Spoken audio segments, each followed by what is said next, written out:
Are you ready?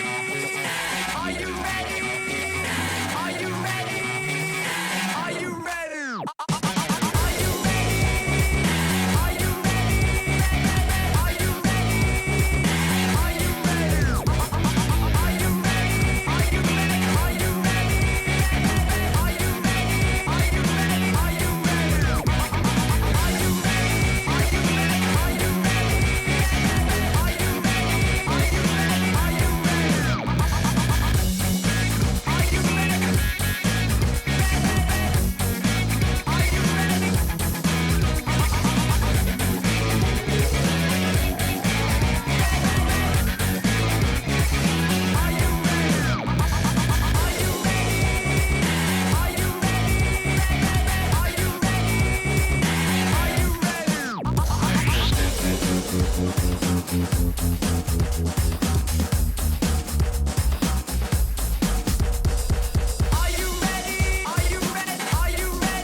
Down goes George. That's a confirmation. Instantly switches to the 16. Really could be. Let's see if they go to the engagement. Seeing sport out. Oh, big shot.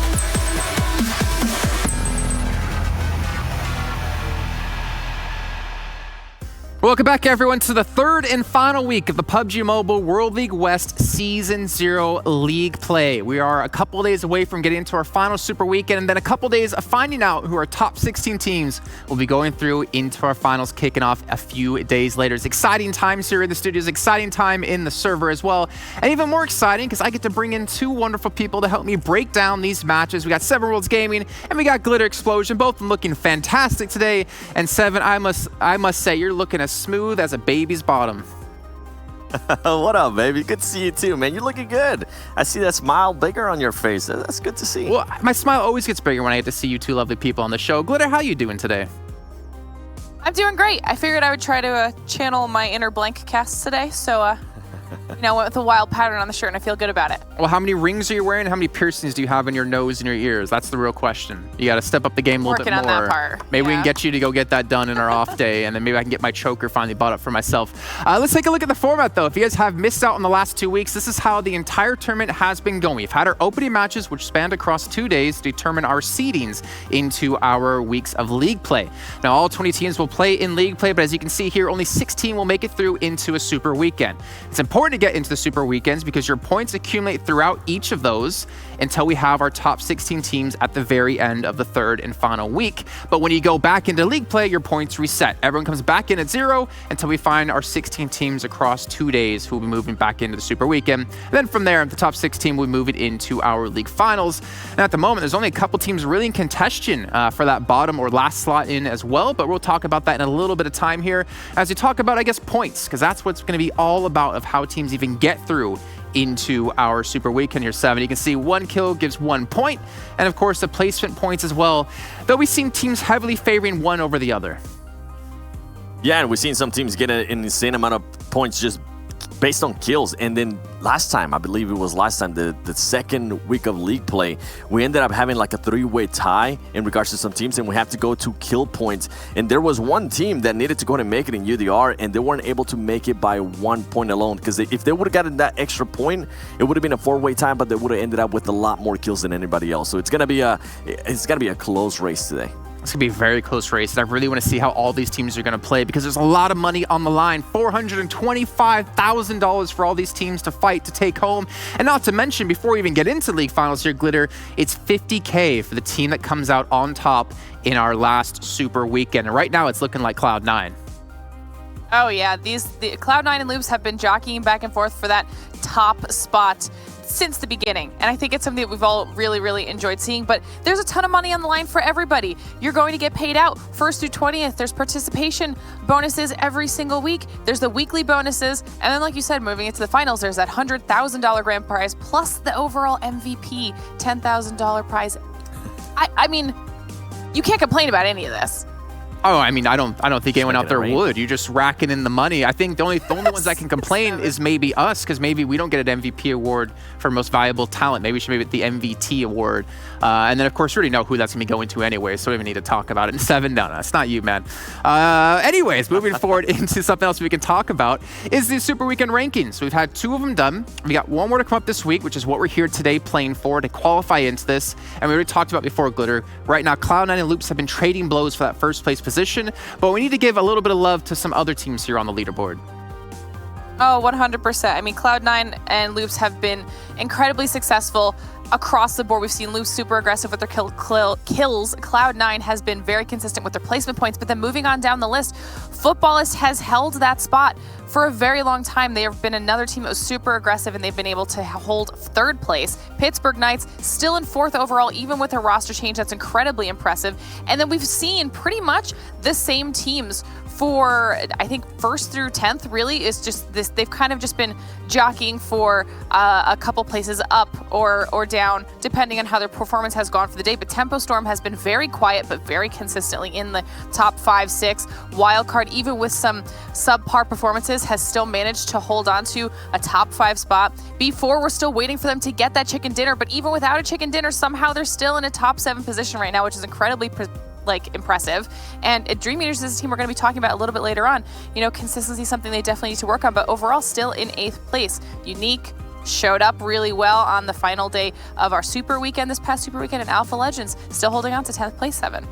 Yeah, for me, that Alpha Legends gatekeeper role that I gave him, well, guess what? They're sticking to that just perfect. And then Team Queso being able to go ahead and move up to 11th place, I think that's good. That's one team that we saw improvements in performances in the last Super Weekend. And talking about improvement in performances, Nova Esports ended up getting 2 chicken dinners in that last Super Weekend, and they ended up collecting about 136 points in Super Weekend number 2 alone. So that's one team that I'm going to be looking at very closely. And guess who else also stepped it up? Konina Power. Konina Power's been one of those teams that we always talked about. We feel like they have just so much more potential.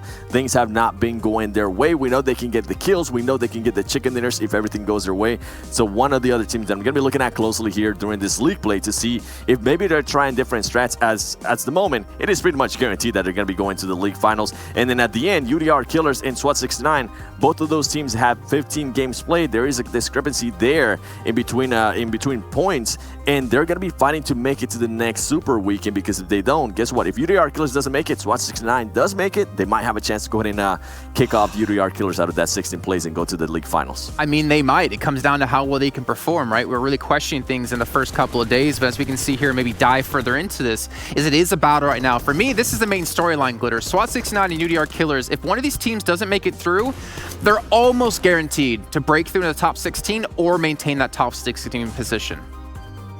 Yeah, and this is a storyline we're definitely going to be paying close attention to throughout the rest of this final week of league play. So UDR Killers played in the very first Super Weekend, but they didn't end up playing in the last Super Weekend that we just had, and they missed out on that qualifying spot, like Seven said earlier, by just 1 point overall. They had 46 points, and there was a 3-way tie at 47 points. Now, had UDR Killers gotten that 1 more point because they had more kills than some of those other teams, they would have qualified above SWAT 69. So we've talked about this many, many times about how important those kills are, because 1 point can literally mean the whether or not you qualify in for that Super Weekend, and it's so very important. So even after not playing, though, they're still 34 points ahead of what SWAT 69 was able to do in this past Super Weekend. They definitely don't want to be taking the chance, though, on having SWAT 69 qualify through again to this final Super Weekend, so that's definitely something we're going to be paying attention to, Seven.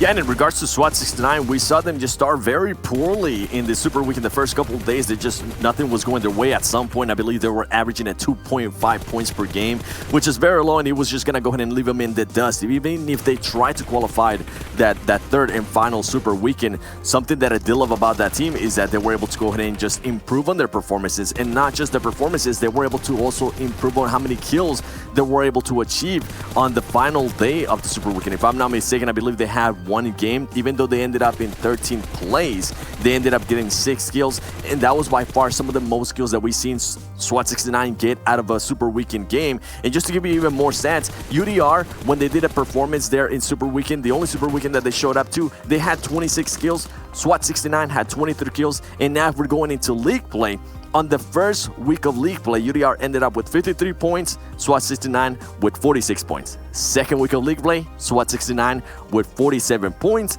and then UDR with 46 points. So you can definitely see SWAT 69 being consistent there in regards to the points, but that is not a consistency that I think they want to go ahead and have. I think they want to go ahead and just improve on those points, because I think the cap, we talked about this before, Jason, the cap of the team's going to be moving forward is more than likely going to go ahead and be between that range, 55 points to 45 points. Yeah, and the thing is, like, with how, I mean, not to just, be so negative about SWAT 69, but even for UDR Killers, like, the fact is, with the way they are currently playing now, and you can see their average stats on your screen, they won't be a team in their current form to win the league finals. So not only do they need to step up here, they also have to step up in the Super Weekend, and then they have to show up big in our 4 days of the finals if they want to be able to take home that $100,000. And it's a lot of work these teams are going to have on the line here. It's a lot of pressure as well, because you realize 1 point was all it took for UDR Killers to not get through to the Super Weekend and almost guarantee themselves a spot through into the finals. 1 point can mean everything. If you could be in that position where you have that chance to clean up a kill, a knock, and you don't do it and someone else does from another team, you're going to look back on that being, oh, that could have been it, right? That could have been the moment we moved through into Super Weekend. Everything comes down to how you perform individually and how you perform as a team. And luckily with their day off for SWAT 69 and the 4 days off for UDR Killers, hopefully they come back ready to play because they cannot afford to not re-qualify back into the Super Weekend. But one team that we have seen improvements on, even in a very short amount of time here, it's going to be Nova Esports. Cat coming on the roster, they look like a completely different team. We talked to Jifen in the interview, and he even said they changed up their style, but that was before Cat subbed in, and this team 7 honestly has looked phenomenal. Yeah, this team, just to give everybody a little bit of a background, Cat, in regards to the players that we're talking about, Cat used to play for XQF, which in 2019 was one of the best teams in PUBG Mobile around the world. So the knowledge that that player is going to be able to bring is huge, and we were able to see that right off the bat. When Cat actually played with them, they were able to just go ahead and improve their placement points and also their kill points. And then on the final day of the Super Weekend, on that third and final day, they ended up getting 2 chicken dinners. So you can definitely see, even though Cat's playing from China, you can definitely see that he's just gonna go ahead and give so much knowledge to that team. And something that actually Shifan was able to confirm with me was Cat gonna go ahead and be an IGL. He told me that usually everybody tends to IGL, but at the moment Cat is currently the co-IGL of that squad. So one of the things that I'm gonna be looking forward to for this team is what are they gonna go ahead and try different during this league play. We know that they kind of have an idea of how many points they need to get to be able to qualify for that final Super Weekend. Are they gonna go ahead and try different strategies that we haven't seen before? Are we gonna go ahead and see them being a little bit more aggressive? Because that's one thing that we mentioned before. Shifan told us they were looking to be more passive and just worry about placements even more. And then when Cat came in, it was the complete opposite. They ended up getting a win. The confidence went up. They started being more aggressive. Things didn't work out every single time they were aggressive, but those are things that you can definitely work on during the league play. See, I wonder if we're going to have a case of maybe the Pittsburgh Knights now for them, where they just slowly getting better and better and better as every match they play with Cat on the roster. But another team we're going to have to talk about here, Glitter, is kind of the yo-yo effect here of Dream Eaters. 1 week they play well, then they go into the next part of the week and they play worse. We're not sure how this team's going to perform, but the Dream Eaters, well, I mean, they're already confidently enough into the finals, but we want to see more consistency out of them yet again. Yeah, this is definitely a team that we've seen struggling a little bit with that consistency, and they're going to need to figure that out moving forward. So like you had mentioned earlier, in week 1 of League Play, Dream Eaters actually ended up in 13th place overall. And then coming out of that first Super Weekend, they were actually 4th place overall. If you remember, they had that those very, very strong back-to-back performances on both Miramar and Sandhawk, and at the time those are maps that we hadn't seen that much during the League Play portion. Then we went into week 2 of League Play, and they placed 4th overall in week 2, but then coming out of the second Super Weekend, they were actually 11th overall. That ended up putting them in 8th place for both Super Weekends across the board. However, it still wasn't consistent in the way that we'd like to see it, right? We have seen some standout performances coming in for Matic and Makehu, so that's really helped the team a lot. They're actually still managing to keep themselves in the top 16 players overall for kills right now, but they need to figure out what isn't working on which maps. One thing we do need to take into consideration, though, for this week of League Play is that Miramar is a map we have seen Dream Eaters be very, very strong on in all of our Super Weekends. Yep. This week, they'll actually have the opportunity to be playing on that map much more consistently. So will that help them in the long run for this week of League Play? We'll find out. We'll find out indeed as we take a look at the schedule to show you guys at home what will be played and when. We're starting things off on Erangel, then trading off with Miramar and Erangel back and forth until we do wrap up our 5 matches played today. But of course, as you see, we have Group E going to be shown here on the schedule. What does that mean, Glitter? That means we are going to be seeing Footballist B4. Where is my team list? What? Oh, sorry. Footballist B4, Pittsburgh Knights, and Frag Machines. All right, so those teams will be playing the first match.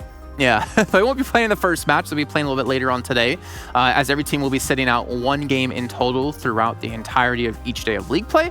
So that means maybe the lobby's gonna get a little bit easier or maybe a little bit harder depending on who's sitting in and who's sitting out. And I think every team's out there looking for, when does Loops and Cloud9 not play? Because I think that's the games we really need to pop off. Especially, again, if you're SWAT69 or UDR Killers, that is a level of strategy you can maybe use. And thinking about strategy, even further into this, it's day one of league play. You have 2 days total. Yep. If you're UDR Killers or you're SWAT69 and you're either behind or ahead, do you look at potentially hot dropping the other team to give them a 1 point and give yourself a potential chance to rise up above them, to maybe keep them lower on the standings? I know it's risky. Seven, you're shaking your head. Glitter's unsure. What's your thought process, Seven? Not on the first day. You definitely don't want to go ahead and do that. I think what these teams are going to go ahead and do is they're probably going to go ahead and just try to do their placement points, because they can actually be consistent of that. They don't tend to be that aggressive team. Unless SWAT69 decides to go ahead and mirror what they were doing on the final day of the Super Weekend, maybe I can go ahead and see them being a little bit more aggressive, but I don't think nobody's going to go ahead and hot drop on this first day. Maybe tomorrow, moving into tomorrow, if some of those teams actually end up not being where they want to go ahead and be, then we can see some desperate actions out of them. And with desperate actions, we see SWAT69 actually go ahead and hot drop Temple Storm before in Erangel in Pochinki. So it is something that could happen, but I don't think it's going to happen on this day. Yeah, I definitely agree with you. I'm really curious, though, when we get to day 2, right? That's when all things get really interesting for me. Let's get in our prediction time so we can keep that one going and get our train rolling here as we get ready for our first match. Glitter, I'm going to be looking towards you as your first prediction here in match 1 on Erangel of our final week of league play. Who do you got? Okay, so I don't typically pick them first. However, we've got, we're in the league play portion, so we have lots of Erangel and Miramar this week. So I had to change up my strategy a little bit, and I'm actually starting off with Cloud9 today. Cloud9, okay. Respectable. I know we both went Loops generally the first day in Super Weekend. Seven's not looking too satisfied with your pick, though. Maybe that's because he picked Cloud9? I don't know. What's your pick, Seven? Are y'all copying my style now? I've been picking Cloud9, the first team, for like the longest time, and I'm going to stick to it. I'm going to go with Cloud9 as well. I think they have usually the best performances on the first Erangel. They have a couple shaky starts here and there, but for the most part, they're able to go ahead and just pull out a win or at least get a bunch of kills. Okay, well, you know what? That leaves me as a final prediction, and I'm just going to be nice. I'm going to join you guys. I'm going to be, the nice guy about this one. I'm going to go Cloud9 as well. It's actually very tough considering, you have so many Miramars being played, right? We've seen a couple of teams do really well, other teams not do so well, but I feel like Cloud9 can take it. I got to talk to Bayo over the weekend, or our weekend on Monday, pretty much the one day, and I'm feeling confident for them. But we'll see how they do as we kick off the first match, and we'll check with you guys when we do wrap that up. Careful, Seven. You can't do the escalator out. You might rip the shirt with those massive muscles you got going on. All right. Well, anyways, you guys at home. I mean, speaking of Seven and a shirt, his shirt's very lucky right now to be in the grace of Seven. You guys are also lucky to have a chance to win a limited time drop within the game. You get the limited time outfit if you're watching within the game within the Esports Center. So if you're not doing it now, make sure you do it right this second. You have a little bit of time before we do kick off that first match. And of course, you guys can always reach out to us over on Twitter. We'd love to hear what you have to say. You can tweet to us at esportspubgm with the hashtag PMWL. And if you guys get a tweet nice enough, maybe we'll get you on the show as well. But now it's time to bring in some very handsome gentlemen. Some gentlemen who are ready to go to kick off our final week of league play. We got Viram and Cameron Davis. Can you join us? And they're guys, did this really just happen? I know it looks bright on the screen, but this is a darker red. Do we just become like triplets? Do we just become best friends? Wait, okay, you guys weren't wearing this in rehearsal. Did you guys go out of your way to change your shirts? Yeah. I was wearing this. Cameron joined in. I'm all about it. I feel like the synergy today is going to be excellent. I like it. The team's going to have half the amount of synergy that we're having right now. Oof, it's going to be good. Well, you know what? We just want to be a shining beacon of an example for all the competitors here. That's really just our goal. Yeah, hey, come on, Seven, Glitter, step it up. Come on, match with us. All right, so let's talk about maybe some of the storylines we mentioned earlier on the show. SWAT69, UDR Killers. I'm curious on your guys' thoughts when it comes to this head-to-head between the two, considering if one of those two teams doesn't qualify, their chance of getting to finals most likely go out the window as well. And Viram, let's start off with you. Yeah, I think that's definitely a storyline to keep an eye on. I think the other thing to note is the idea that what if both of them qualify? What if something goes horribly wrong for these other teams? This is something we haven't even discussed yet. What if both of them qualify? And then it's a battle. I think one's at like 93 points, the other one's in the 60s. Like they're definitely within striking distance of one another. If both of them qualify, I think that would actually be the spiciest outcome, because then it's a real battle to see if they could dethrone maybe some of the teams or knock out some of the teams that qualified for the first 2 weekends, or if they can knock out each other and only one of them is going to get through. In any case, I actually think that would be the funnest, just from a spectator perspective, the funnest outcome.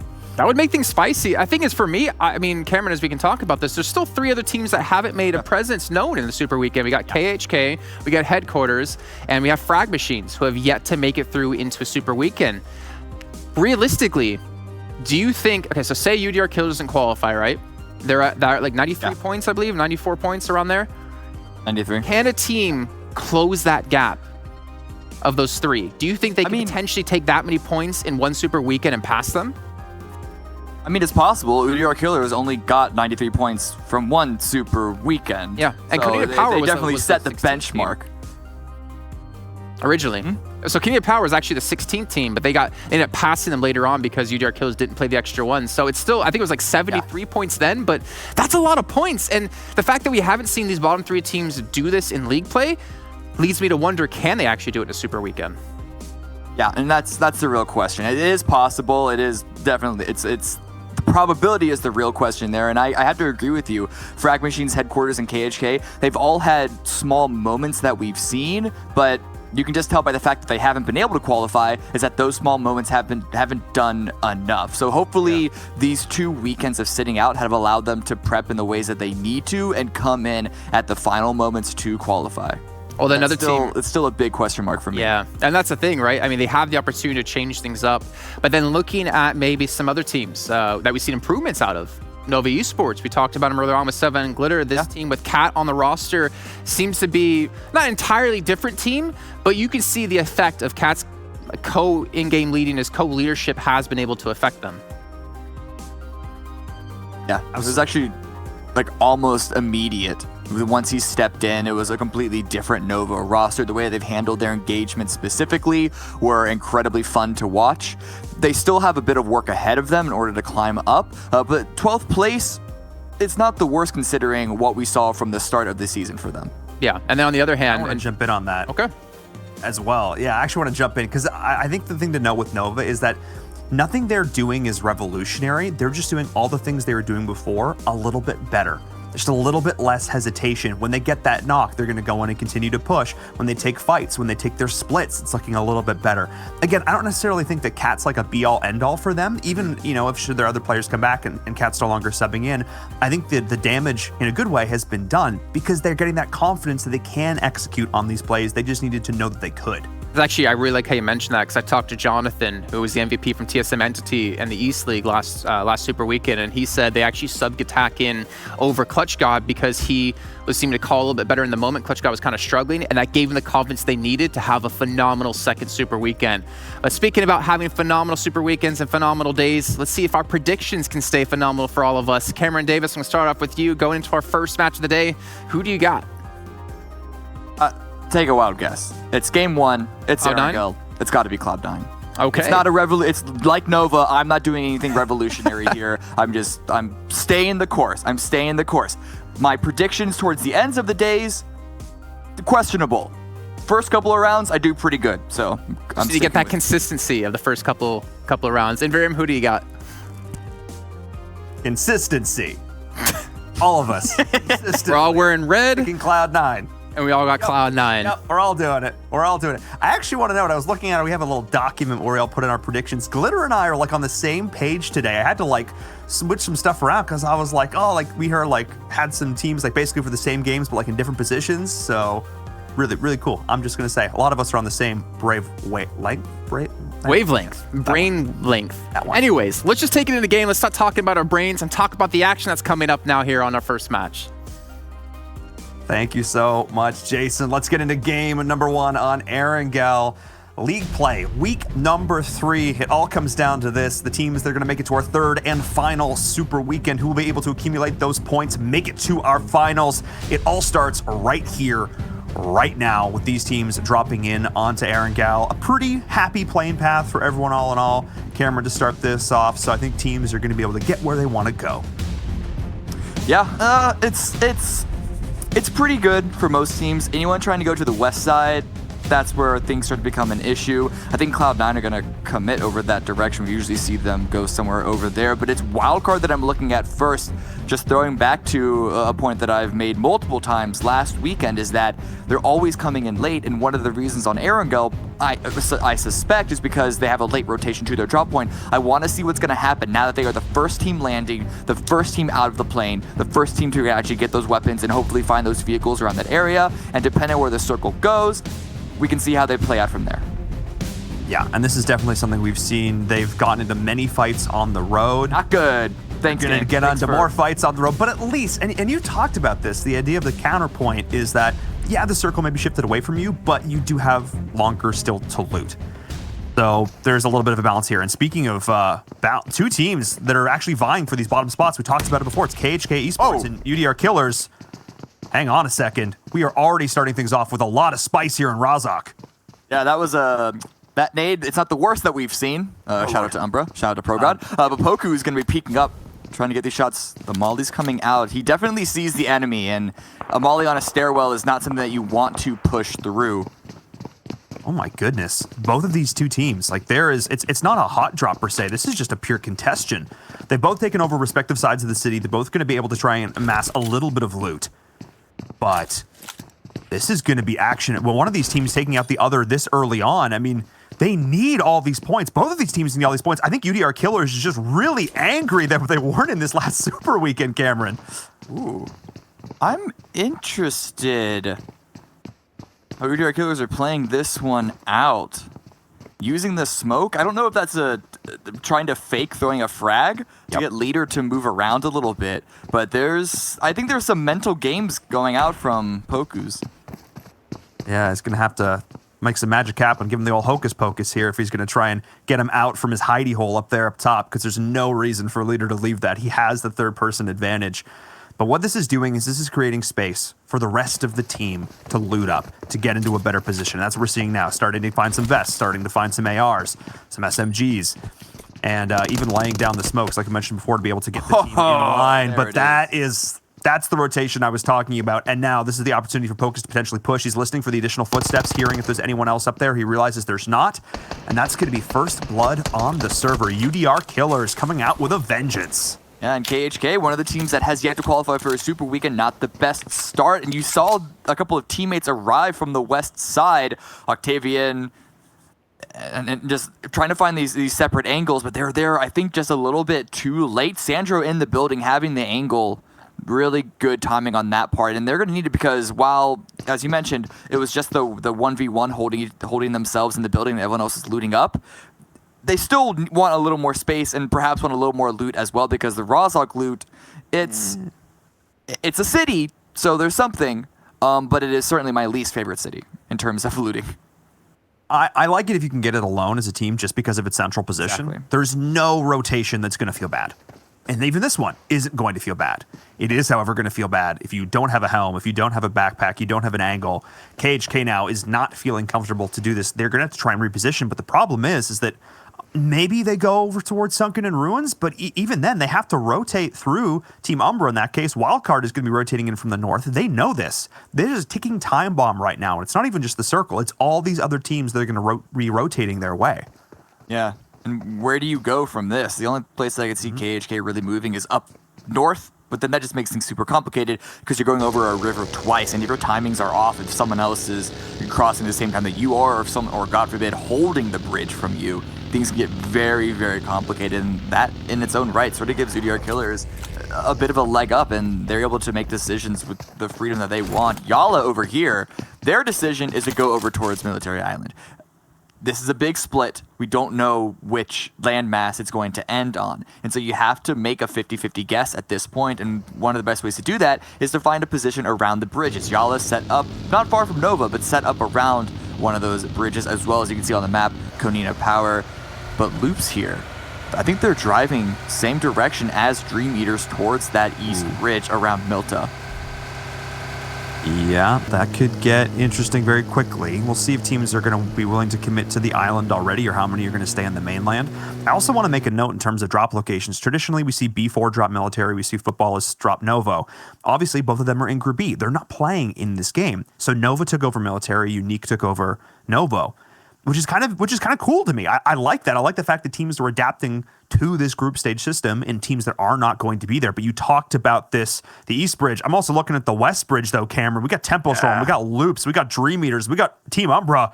Everybody is going for this bridge. It is going to get very crowded. Yeah, this bridge is going to be a lot more complicated one because it is closer towards the center, and so just percentage-wise, it's going to be the more impactful one. And I think Konina Power also setting up very early has deterred a couple of teams away, like Dream Eaters. I don't know if they spotted Konina Power or not, but that could be a reason why they went towards the West Bridge when they were originally going towards the East. But I do see a little bit of an engagement between Alpha Legends and Wildcard just north of Razak. A good initial down here, but his Wildcard, they're going aggressive on this. They want these kills. Oh, they do, but the rest of Alpha Legends is rotating in. Wildcard realizing they need to have one heck of a day. They need to continue to put up these points. They need to make sure they make it into the Super Weekend, and they're doing so right now. Raymond taking a lot of damage. That is 2 downs. Alpha Legends now trying to rotate in the rest of the members. I actually think Old Man went down in the field, which means it's just one man standing, I think, for Alpha Legends here. What a disaster. Wildcard, no hesitation. Acer on the flank, finding the angles. Beautiful execution from them. They're going to be able to pick up 3 points at least, and now Sam is pushing in. They know exactly where this last player is. I like this new aggression. This is the kind of Wildcard I like to see. That was beautiful. Where has this wildcard been the whole time? Sure, this isn't the same thing as like a mid-game or a late-game engagement where there's a third-party potential all around you, but still, it's been a while since we've seen wildcard make a quick decision like this one. Usually they seem to be a little tentative and a little conservative, but if they continue to play like this, not just this game, but throughout this entire day, this is looking really, really good for them. And 4 kills, at least 1 position up, good start for them. I talked about Wildcard rotating down from the north, but I thought it was KHK who was potentially going to have problems. Instead, they ran into Alpha Legends, and Alpha Legends just got demolished. You have to totally reset now. I mean, qualifying in from the PMCO, Middle East and Africa, they're playing here on the big stage. Maybe a little bit of jitters here in game number 1, but I don't even know if there was nerves could have played a fact. How do you just defend against that? Wildcard just played that perfectly. At that point, you just got to land your shots, and unfortunately, they were not able to do so. And also the fact that Alpha Legends were arriving at the same time that Wildcard were pushing, or at least the backup of Alpha Legends were arriving at the same time that Wildcard were pushing, doesn't make things any better either. Over here, the Rozak standoff has not moved an inch, even though the blue is pushing in. Ulysses there, he's the last one leaving from UDR Killers. And he is driving off, but this just KHK, they haven't moved at all. I don't even know if they have vehicles. UDR Killers might have taken every single one of those away from them, which is only going to make the rotation even worse, especially if it goes towards the island, and it's not 100% just yet. But I got it. It's like 70% chance it's going to be on the military base. So that West Bridge and even a little bit of the East one, we could get some action. Yeah, I was thinking 75. So as much as Wildcard seems to be on the same page, I think you and I are on the same page. Matching T-shirts, there you go. This is what it's all about. Yeah, this is very likely going to be a military finish, which means that teams are going to have to think about how they want to make the crossing. HQ, of course, taking some shots at Wildcard. HQ, also another one of these teams yet to make a super weekend, and taking down Wildcard, who was just starting to build up so much momentum here in game number 1. That could definitely be a big opportunity for them. Setting up, they have a player isolated. This should be a free kill for Wildcard. I just hope that they don't commit too heavy. They're not far from where the zone is going to close in on, and they have more than enough time at this point.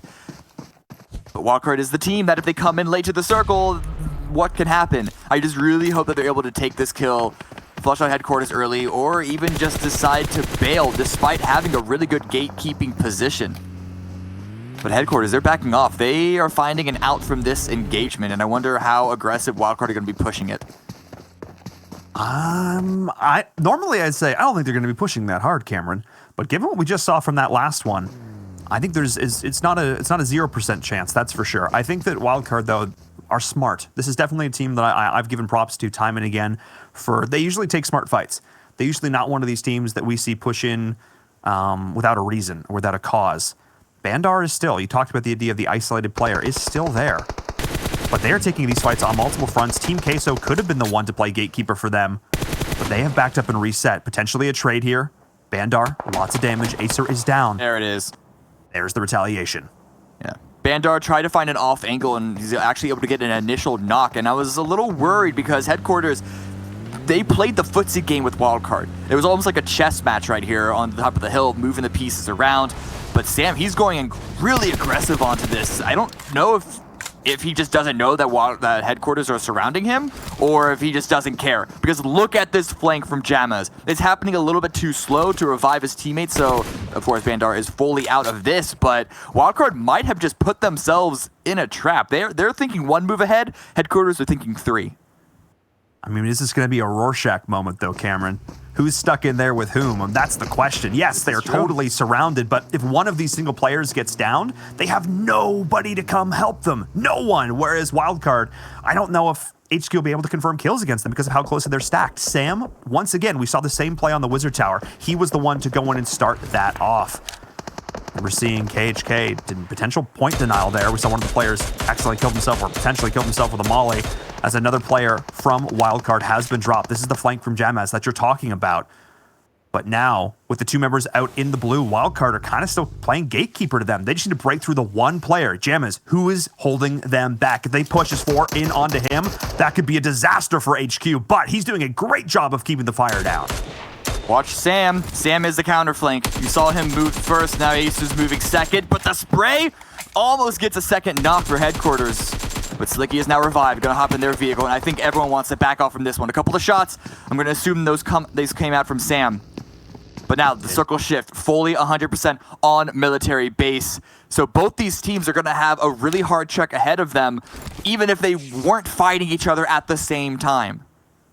Yeah, Konita Power is still holding strong towards the bridge just west of Milta. Oh my goodness, this east bridge has been closed. It's out of service. You can just come back later. It's not even, it's like a toll road. It's just flat closed at this point. Nobody has been able to go around. Everybody is traversing the other direction or opting to swim across, which means that whatever time Wildcard or HQ thought they had to continue this rotation, it's now cut in half, at least. And Spring is still stuck out there in the blue. Sam is pushing in once again. What has gotten into you, Sam? You ate your Wheaties this morning. Oh, another one comes in. Oh, that is Spring to get the down. Oh my goodness, Spring, the player who's sitting out in the blue. And they've now got that kill. Oh my goodness, what a collapse from Wildcard. What has gotten into them? Cameron, I love it. This is great for a moment. They were thinking that perhaps Headquarters would want to leave this fight just the same because of the blue, because of the circle ship.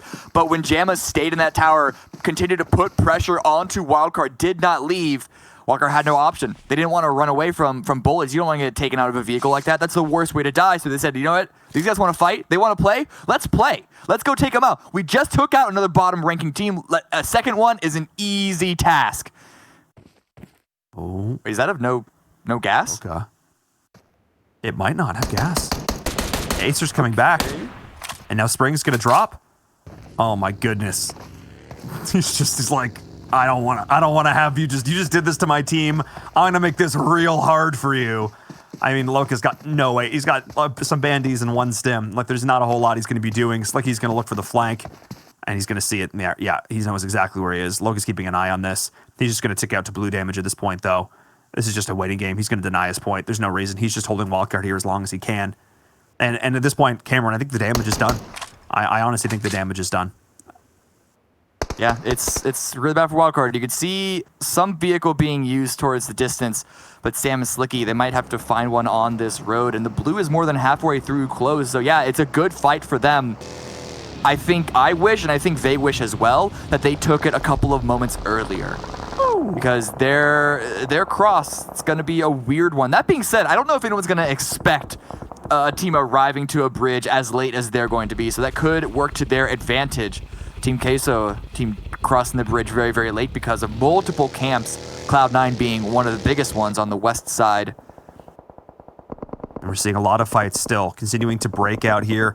That is multiple members of C9 going down. Ayala is doing that work here on the bridge. This is the fight that I want to see every single member of Cloud9, except for, wait a second, Cloud9 potentially in a terrible position. It's Adder right now, ticking down to the blue. What is going on here? He's got to send it. Ayala is down as well. Adder's got to try and get his teammates up as best he can here, but oh my goodness, the blue damage at this point. This might just actually be Cloud9 out. Adder's got to try and heal through this. Hang on a second. Hang on a second. Cameron, this is disastrous for Cloud9. What happened? Yeah, you saw them make that quick decision there of just handing all of the meds over to Adder.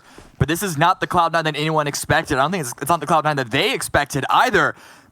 And here's a replay of all that action that was going along on the bridge, or at least a bit of it. There was a lot. I mean, bridges, crossing them, but halfway into the game, there's going to be chaos. Yeah, and I mean, look at the kill feed. It looked like Ayala basically held that against both Tempo Storm and Cloud9. Got like 2 or 3 members of Cloud9 now by himself. Ayala, who I still think back to like week number 1, some of the clutch nades that he was throwing, standing his ground on the bridge, doing so much damage because 3 other members of Team Queso were still alive, which is huge. But I talked about the damage being done. Cameron, Wildcard is eliminated. Just because HQ wasn't able to get them kills themselves, they sealed their fate with how long that fight took. So if you're HQ, you got to be at least a little happy about that. The only thing that Wildcard are probably thinking right now is that it was a good early game. If it were anywhere but a military-based circle, they would have had more success, because that is your kryptonite when you drop Severity. No matter if you drop first or drop last, driving all the way to military base is bad. So they at least got 7 kills. They didn't get the 8th, unfortunately, but they at least got those 7. And those fights, hopefully, it's a good warm-up coming into the rest of the series. But right now, Loops and Queso, a bit of a standoff, utility toss out from both sides. No real full commitment onto the engagement just yet. I say that. Korea trying to jump spot, trying to find information, but will they be aware of Axel off on the side? The smokes should clue them in. But that's still going to be a crossfire that they might not want to walk into. And now the nades are starting to come in. Fishing things out, smokes as well. Adder is actually rotating in behind this as well. We'll see if one of these players decides to turn around and put him out of his misery. But it's the nades that are going to start this off instead. Hello, Team Queso. I was talking about the nades before. Axel needs to hit the shots and is able to do so. And now it is Becker against the world. Dadine is already down. Becker cannot fight it. Axel, you beast! You absolute mad lad! What a way to start out this game. Team Queso taking out 2 of the strongest teams in the server. Cloud9, Loops Esports out back-to-back because of their actions. Hello, Team Queso. That's what I like to see.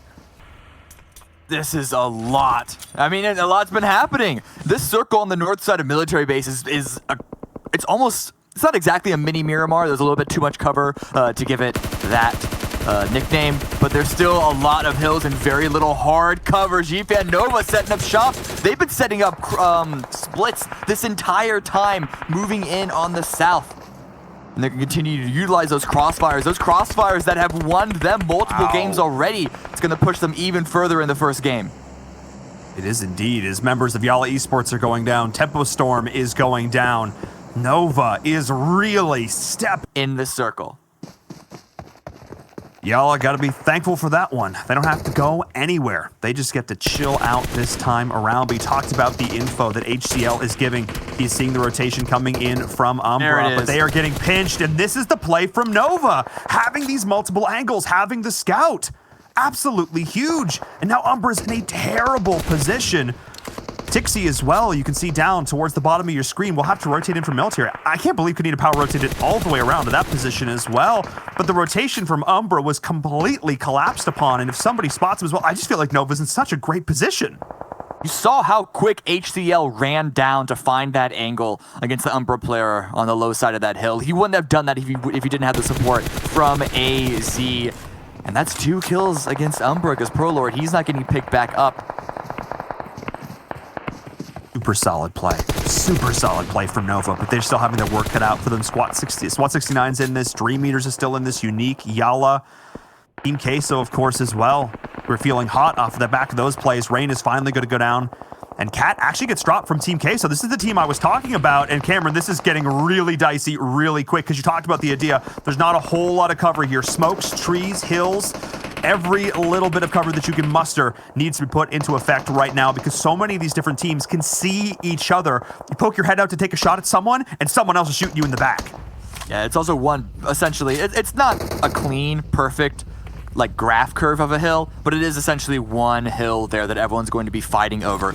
Queso coming in super late, but they're able to keep all three up on the edge. It's not even just on the edge. They're a good couple of meters inside, which at this point in the game, as late as they rotated in, is a pretty good thing to have. But Mystic finds an angle onto AZ. The slide player from Nova does get taken out. I don't think it's going to be revived, but the information, HCL, he's going for it. He wants this. This is great. He's getting a little sneaky, because Mystic has his eyes on AZ. And HCL ain't gonna make it easy for him to clean that one up. He's trying to find the angle, but I don't think he realized there's so many gunshots going on. There's so many audio cues just clogging up your headphones. I don't think they realize he's pushed in that close. As SWAT 69 goes down through all this, I think Cat was able to be revived. He was by G-Fan. Oh, and they're actually sending it to revive AZ. That's a risky play because Mystic still has the angle. HCL, you need to go big now because otherwise AZ just threw himself to the fire. Oh my goodness, Cat is in there to try and get the res. They're both so low. The vehicle explosion, they were able to back up just far enough, and there the shots coming on in. But I don't know if HCL's got to make the call. He's got to make the play. There we go. Where's the synergy? Where's the synergy here? We were lauding Nova for playing so well, but now it just seems totally separate. There he is. Z-Fan finds the angle. Maybe this is a start. Maybe this is the opening that HCL was waiting for to have the confidence to push in safely. They're both pushing in. Here we go. HCL, you need to follow up. Z-Fan has just given you such a huge opportunity. He's creeping around. He's stealthing it. They don't know he's there. He's getting the shots. 1 down, 2 down. Yes, and now it's just Mystic in the back. Can he find the additional shots? He doesn't know where he is. He doesn't have the angle. HCL, now he finally sees him. And he does have the HP advantage. Cat and crew, everybody else is down, but Mystic getting third-partied. No, it's Z-Fan. He came in on the flank. That is Queso eliminated. Yes, Nova Esports. Do what we know you can do. It looked really, really rusty there, and Cat's gonna have to be revived. Tixie does finally get taken out as well, and so it's at least a top 4 for everyone still inside this game. But Nova, losing a player, having to spend time to go to the low ground to revive Cat. They are now on the back foot. They do not have advantage in this game anymore. Oh my goodness. I mean, I was feeling the Nova hype train this weekend, Cameron. I had them picked for Game 5 Erangel. On the end of our super weekend, and they got a single point. But now, already 8 kills under their belt. Just absolutely crazy. If I'm one of these remaining teams still on the server, I gotta be feeling scared, because even though they only have, I think, 3 members up, they are still a force to be reckoned with. But Yala Esports is still in such a fantastic position. They have not really needed to engage in a ton of these fights, because they had that compound, like you mentioned before, and they still have all 4 members alive.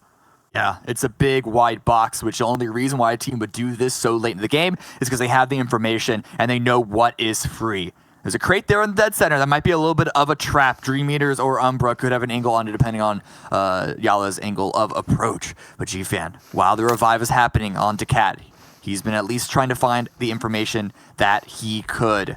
I don't know if he knows exactly where Yala are going to be playing right now, but it's another split. He's on the west side. His teammates are both on the east, just around Umbra, just around Dream Eaters. But Halls, he's holding the line. But Cat's able to drop him. Ooh, nice shots coming in. The team shooting from HCL and Cat in it together. Running as a duo. The old buddy system. You love to see it.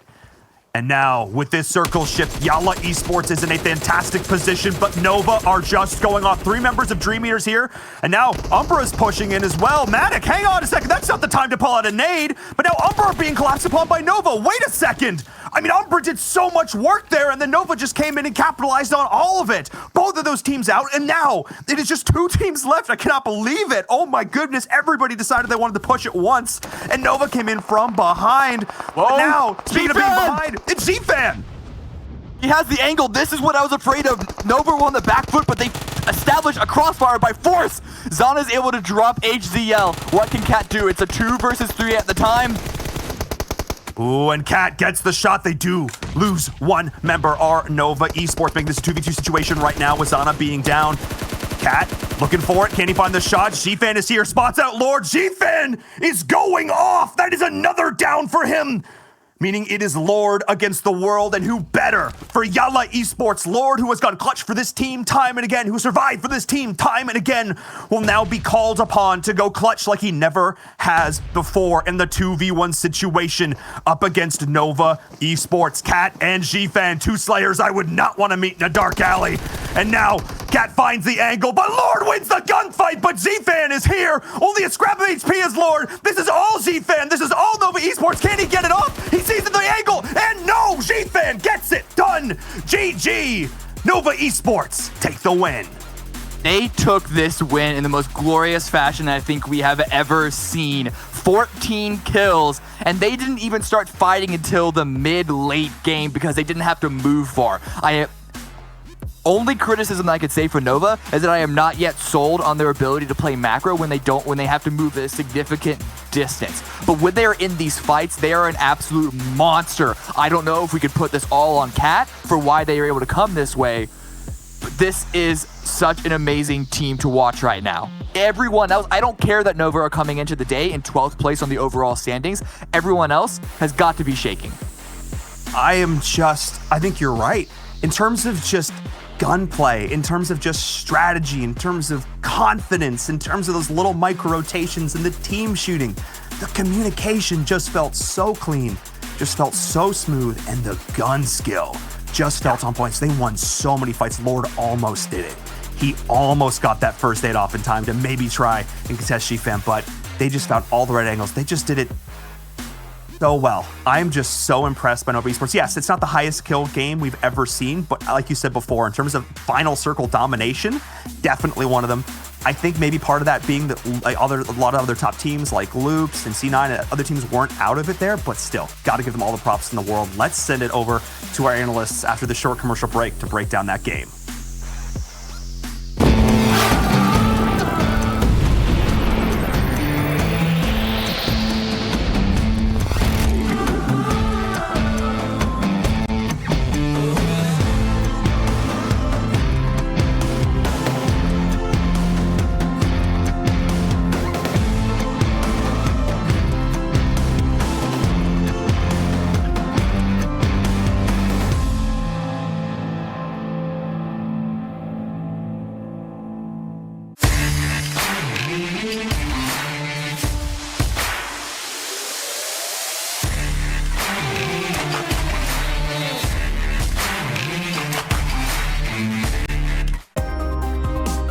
The PUBG Mobile World League is brought to you by the title sponsor, Qualcomm Snapdragon Elite Gaming, and the official beverage sponsor, Mountain Dew.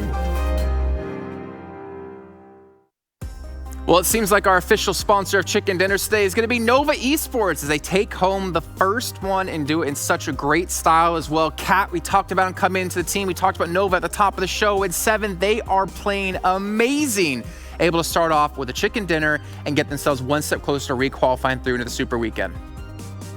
And something that even the casters were mentioning, just how they were able to just control that final circle. G-Fan being able to get that angle, that different angle for his team and being able to actually frag people down as well. I think this was so impressive from Nova, and this is by far their most kills they have gotten so far in any league play game that we've done. I think the most was in the first week of league play, and it was just up to 10 kills. So this is just so impressive. And for them to go ahead and start it off like this with the winning with that amount of kills, that is just going to go ahead and boost up their confidence, and they are just going to be such a scary team today. Let's take a look at our standings then to see how many points they did accumulate from their first match. But there's obviously some other teams we want to talk about here. Glitter, you can see Yalla getting through to second place, but Team Queso in number 3 putting on pain here against some of our top teams. Yeah, and that's something exciting coming out of Team Queso. We see them with 9 kills in the lobby. This is a great game for them. Like you said, great game for Yalla Esports. A lot of these teams are teams that we actually haven't seen on this side of the leaderboard so far. You've got Umbra up in the top 5. Unique finally deciding to start off a day strong. Konina Power starting off strong. Like, this is a great start for a lot of these teams, and I think it's even more important that Queso and Nova are in that first and third position, because we're going to be highlighting it a little bit later on, but there was a crazy push from Queso onto Nova that somehow Nova came out on top of.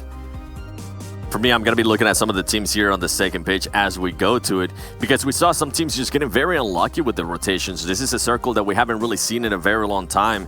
And I know, to our surprise, one of those teams, guess what? It was Cloud9. They ended up only with 2 points. And I know a lot of us ended up picking them as well. Now, for my surprise, some teams that I do feel like they need to improve, and right off the bat, is going to go ahead and be KHK Esports headquarters. Those teams have not qualified, I believe, to any Super Weekend, so they need to go ahead and start.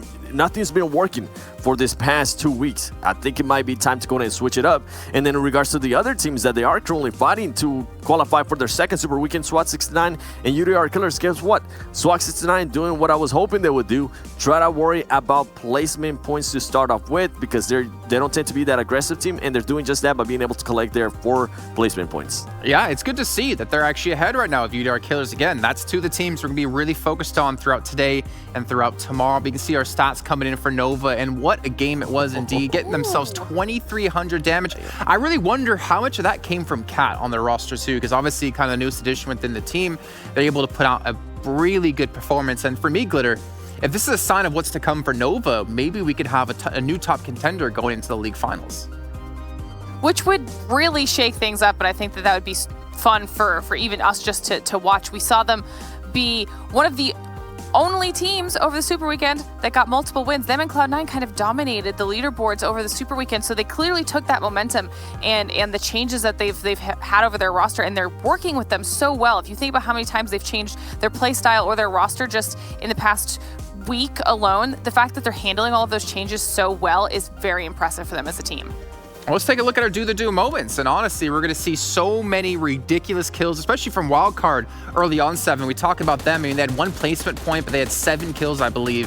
This was a team that started off strong, but unfortunately, that consistency did fall by the wayside a little bit later on into the first match.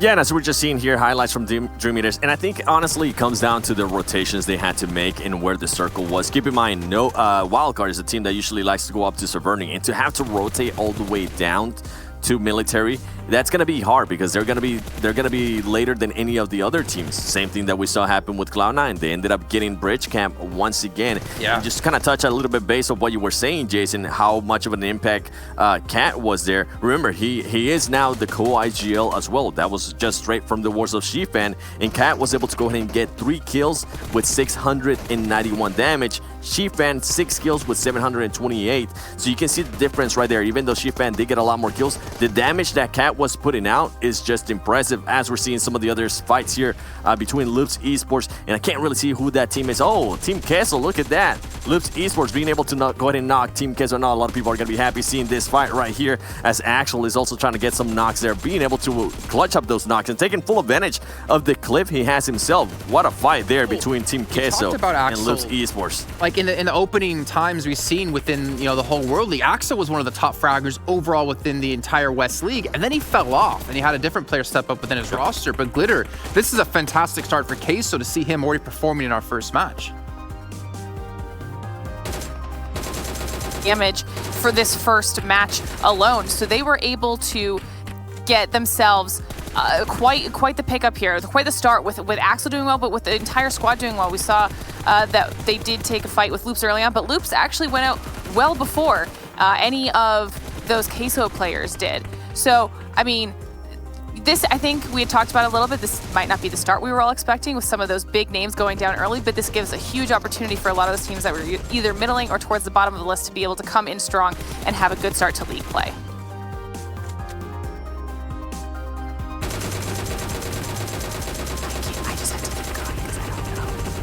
Well, we're going to see Umbra here as well. I'm not sure what's going on with everyone's microphones right now, so I'm just going to keep talking. As you see Nova here, again, like for me, looking at Cat and his addition to the roster, it makes me think of something Beowulf told me when I was interviewing him on Monday, talking about the addition of Adder. What does that do for him? Because he is an in-game leader and he's a fragger. And he said to me that the addition of Adder, who was also an in-game leader for Unique back when he played for them, and now playing as more of a fragging role for the team, it takes so much pressure off of his shoulders to have to be the one to step up and get a lot of frags, that it lets him kind of be a little bit more free with the calling. It allows Adder to, again, focus on fragging instead of calling. So it kind of frees up you know, these two individual players, which is, I think, one of the reasons what makes Cloud9 so strong. And with now having GFan step it up in kills, when typically he was the Snake player, when we interviewed him, he said that's his role within the team. You have Cat there able to help pick up the kills and help take the weight off of other players' shoulders to lead. Nova is quickly becoming a dominant force here within the West League. I'm just curious, how long can they maintain this 7? And that's true. And how long are they gonna actually be able to play with each other? Because I remember Chiefan said that he was probably, that Cat was probably just gonna go ahead and sub in for 7 days, depending on how the other players were doing. So this is what it's gonna come down to league finals as well. What happens if they only get to play with Cat up until the last Super Weekend, and then they have to change rosters again? How is that gonna go ahead and affect it? Because there's just so many stuff that goes into that, so many variations that just goes into it. And going based on what you were saying in regards to Cloud9 as well, yes, that's something that you tend to see a lot. And it's something that we're seeing here now as well, with maybe Shifan being the main IGL of Nova Esports. Now with the player of a caliber like Cat coming in and now being able to co-IGL, I think that is huge, and maybe relieve some stress off his shoulders and lets him focus on other stuff, like now getting kills. Yeah, and we're going to see if Nova can continue this pace as we take a look now at our total damage from that first match. I'm assuming we're going to see Wildcard high up there, Team Queso high up there. I'm expecting Nova to be high up there as well. And maybe Loops and Cloud9 not having the strongest of starts, as we're going to see here. Nova, #1 on the board. A very scrappy fight for a lot of players out there. But we are seeing, 1,300 damage for Queso, which is really making me happy here, Glitter. No, that's huge. That's a great start for Queso. I love seeing that there's over 1,000 damage on Dream Eaters with 5 kills. That's a strong start for them. Yala Esports at almost 1k damage themselves, 4 kills. I mean, I think that this was, like I said, this was kind of a little bit of a flip as far as the teams that we saw on the top versus the teams that were on the bottom. This was very interesting for those teams that needed to maybe jump up in the leaderboards, even just boost their confidence moving into Super Weekend. We see that even Wildcard, 7 kills and 1k damage. You guys had mentioned that they went out super early, but they took a lot of fights and were able to do a lot early on. So if they can just get past maybe that one unlucky engagement that got them killed early, they should be able to finish up very strongly for themselves. I mean, we saw Headquarters as well and SWAT69 both with no kills, but around 500 damage each. That's kind of unfortunate, because obviously you're expecting some kills to really come through. But again, like you were saying before, 7, maybe they're just playing for placements for the most part. Get those points solidly under themselves before they have to maybe change things up going into day 2. But a crazy game indeed. Really cool to see Nova come out the bat swinging. I'm curious as we head into our second match of Miramar, how things might shift, because we talked about before, some teams might favor Miramar, like we've seen Dream Eaters and B4Duel. Some other teams that doesn't necessarily play too well into their hand. But again, if you're one of those top teams, I'm assuming you're going to make it into the Super Weekend anyways. I don't know about that. Really? Teams like Loops Esports, remember, they had a really bad first day on the last week of league play. Let's not forget that. And that was not even them. That was them playing one of the maps that actually is pretty strong for them, which was Sandhawk. Now, going into Miramar, they have not performed the best that we've seen out of Loops Esports every single time we play Miramar. So this could be scary. And they did just start off with a bad performance on Erangel. You never know what could happen here, especially. So I'm going to be looking at very closely at Loops Esports. I think they played the next match, if I'm not mistaken. How they're going to be able to react to that, having to play 2 Miramars today, if I'm not mistaken, and missing out on one of the Erangels, which is usually the map that they are the strongest on. I love how you said that. I think they're playing next, and I like how you pointed that in particular, because there's something we're talking about later on. But we can see here 3 Nova players in the top 4 from that last match. Cat, HCL, and GFan. Such a good start for this team, and even Zana making it in, I think, for one of the first times here for Yala Esports, which we didn't talk too much about, but we have seen some chicken dinners out of them in the past, and we're seeing them maybe come out the gate swinging here as well into our final week of league play, Glitter.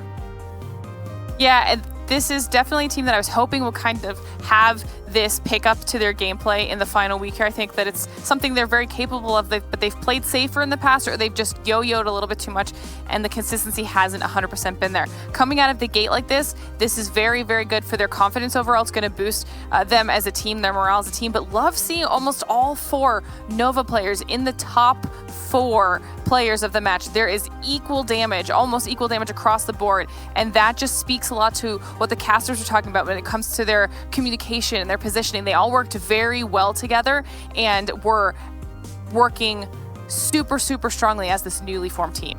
Well, you're talking about the communication between the players. You talk about them playing better together as a team. I think we have a clip we want to talk about here, 7, that kind of reiterates what we've just been mentioning. Yes, we do, and it's actually going to be a fight between Nova Esports and also Team Queso. And I know with this one, you know what, Glitter, I'm going to go ahead and let you take the start here as we see Nova HCL pushing up on a full, actually 3 members of Team Queso. Yeah, see, and now this was important. This is actually huge for Nova in the long run. But what you see here is Team Queso runs into HZL. And you recall, HZL was at the very top with overall damage for Nova Esports so far. So this was a player that ended up doing very well for himself in the long run of this game. But Queso is actually going to make a very, very hard push up on Nova. I think at this point, Nova was actually relatively spread out. If you look at the minimap, you can see where all of the players are, and you can see up top that GFan is pretty far behind HCL, and then Cat and AZ are struggling down in that dip over by the edge of the blue. So Queso knows that there's a possibility that they have the advantage here. You see Tixie from Kadena Power also down there, but he's not really doing a whole lot to worry about right now in this moment. Now, AZ does go down to Queso, and I think at this point, that's when Queso's like, okay, this is where we have to try and figure this out. But GFan is just too strong from up on top of the hill, and he's able to put some damage into those Queso players. There was a point, I think believe it was before, was it before this, or is it coming up on this? Queso's are going to get a ton of damage onto Nova, and I think the Nova should have actually ended up losing this fight. And had they lost this fight, they obviously wouldn't have been able to have the game that they did at the end. But they are able to use their utility to their advantage. Tixie's actually trying to take out Cat and get third-party Nova in the background at this point, which is just not what they really needed. That is not something they needed to get up in this fight against Queso, but HCL is able to turn the entire thing around for them in the end, and that's part of the reason that they ended up with their 14 kills overall. That felt kind of like a 2v47, having GFan and HCL work together like that. I mean, you had GFan towards the high ground, you had HCL towards the low ground, and you saw like GFan, like once they got like with that first or second knock, he came running down to help assist this and really close that out. Really cool to see that teamwork coming through, even though, you know, Cat wasn't really there to help out because of dealing with Tixie, like you mentioned, Glitter. But it's time now to take a look. What's up? In a way, Jason, Cat was distracting the other players because HCL, you got to go ahead and give him credit because he was very patient. He didn't make a move. He didn't make any move. And then Cat and the other player were actually getting knocked, which allowed for GFan to go ahead and kind of regroup there and being able to get a different angle on him, which ultimately ended up helping out so much. Yeah, it was well done by them. And we're going to see how our predictions went for all of us as well, because I think quite a few of us had Cloud9 for this. As you can see, pretty much all of us had Cloud9 picked, and they got themselves knocked out with only 2 points. However, I will say this. We only got 2 points, but there's a certain person on the talent team who got a whopping 0 points, as we're going to see here, because he picked a team who wasn't even playing in the match. Good old Hot Jukes. Doing what he does best, picking a team who's not even playing. So the funny thing is while we were watching this, he tried to be sneaky. He tried to straight up change his prediction on us in the document. Dig him even more. And on top of that, he had picked Temple Store for the second game, and they're not even going to be playing in the second game. So luckily, we were kind enough to tell him, hey man, they're not going to be playing the second game. Come on, Hot Jukes, you can't do this 3 times in a row in just one tournament. He says, yeah, but I get like one oopsie a week. No, you had your oopsie. And also on that note, I will call this out, and Viram had wildcard for game 5, and wildcard's not playing in game 5, but he changed it already. So he was a little bit smart on that one. And you guys can also be smart at home too, because we have the Royal Pass Season 14 being released. If you guys haven't checked it out, let's see what you're missing out on so you can pick it up yourself at home.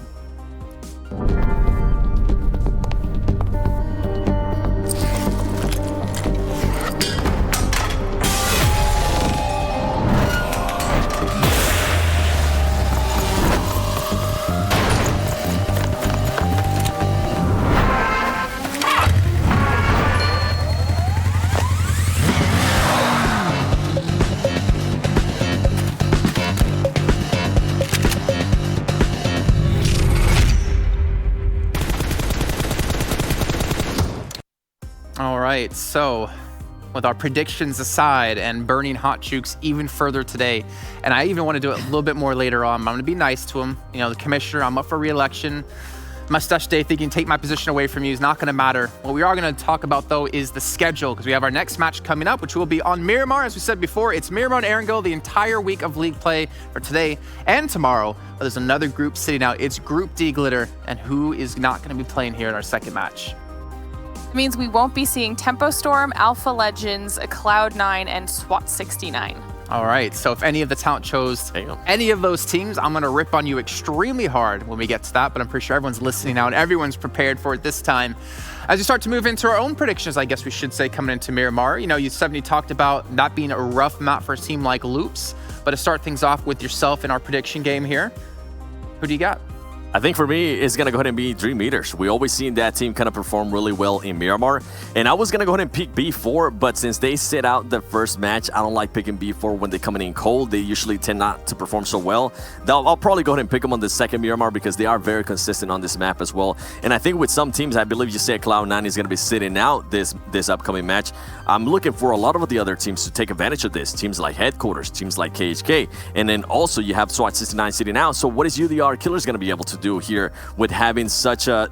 It's pretty much their biggest rival at the moment because they're both trying to qualify for that Super Weekend. How are they going to be able to perform here? They need to go ahead and improve it because they're currently down in regards to points to what SWAT69 was able to do. Very true, very true. Glitter, has this affected your pick at all? Who did you go for? It's like Seven and I are on the same wavelength today. I also went with Dream Eaters. I do typically pick B4 for Miramar, but like you said, we have multiple Miramars today, and I have to spread those picks out. So I started with Dream Eaters. Okay, that's fine. That's fine. Later in the day. I'm more than happy to pick someone else and continue my growth of my first place over Seven. I'm actually picking Tempo. What's that? Am I picking Tempo? No, I'm not pulling a Hot Juice. Come on, I'm a little bit smarter than that. I'm picking Loops Esports, as Hot Juice is probably going to kill me a little bit later on. I feel like they can come up big. I know it's not necessarily a great map for them, but hey, Loops has never let me down in the past, except maybe the once or twice they've done it. They won't this time, though. I have faith. Carrillo, he got MVP 2 weeks in a row. He's going to step up huge yet again. And we'll check in with you guys yet again after the match does finish. 7. Looking so good. I swear he's shaving his chest just to be able to put that V down a little bit farther. You guys at home who are watching, you have a chance to accumulate points as well as we talk about our own prediction points. You can watch within the game and get points within the Esports Center, and the top 100 viewers will be getting themselves exclusive rewards. So make sure you guys are going to be watching from there, not to mention Twitch, not to mention YouTube. You have so many different ways to watch all the action coming, and you have so many different ways to get in contact with us. You can tweet to us at Esports PubGM with the hashtag PMWL and let us know your thoughts on the show, let you know his thoughts on the teams you think you're going to win, or talk about how amazing I am as commissioner. Always a big fan of those. Let's bring in our commentators another time here for our second match of the day. We got Envirum and Cameron Davis coming back here, all wearing red, all looking fantastic. I'm sure you heard me talk about you, Envirum, talking about how you had wildcard pick for Game 5, but you were smart and you changed it up last second. I noticed that. I wasn't going to mention it to you because I wanted to see you get a big fat 0. But hey, you saved yourself. Missed me also picking Loops for game number 3 and them not being in game number 3. And then I changed both and I was like, wait, there are groups today. Nope. So we fixed it. We got it. Well, let's talk about Nova a little bit here quickly. I know we heard Cameron's thoughts on it. I want to hear your thoughts on it, Envirum, because they are looking. Or is it the other way around? I'm sorry. There's just so much talking. Let Cam talk about it. Okay, Cameron, you can talk about it. He's looking good on the red shirt. Hope he's not muted this time. Nova came through big on the first game. Oh, he's good. Okay, I just want to double check. Wanted to give you the chance to correct it if it was. They played so damn well in match 1. We've seen the impact Cat has made onto this team. Do you think they can take that momentum and carry it through now to the rest of the league play, potentially Super Weekend, potentially league finals? Yeah, because more than anything else, the play style that they have been very, very successful with, this whole having splits, setting up crossfires, is not only good on Erangel in those situations, it is also great on Miramar. And so this is the perfect week for them to more than solidify their own qualification into the Super Weekend.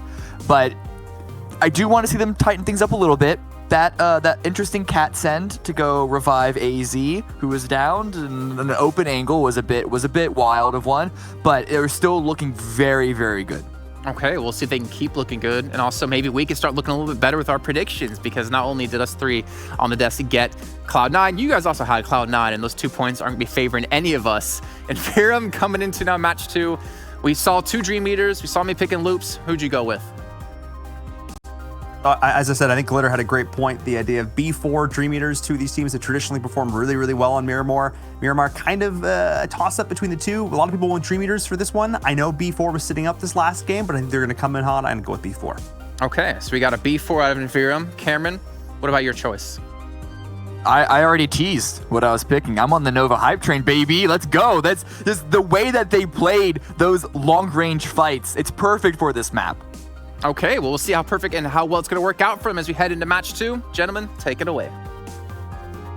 Thank you so much, Jason. Map number 2, Miramar. One of these maps that's, I feel like, either can be super quiet and super chill in the early game, or sometimes we just see teams do a lot of fighting and it's a lot of chaos and bedlam. And Miramar is one of these sort of like anything can happen kind of situations because there's so much like diversity in terms of terrain in certain areas, a lot of little compound fights, a lot of big high mountainous terrain. Cameron, this one is hard to predict.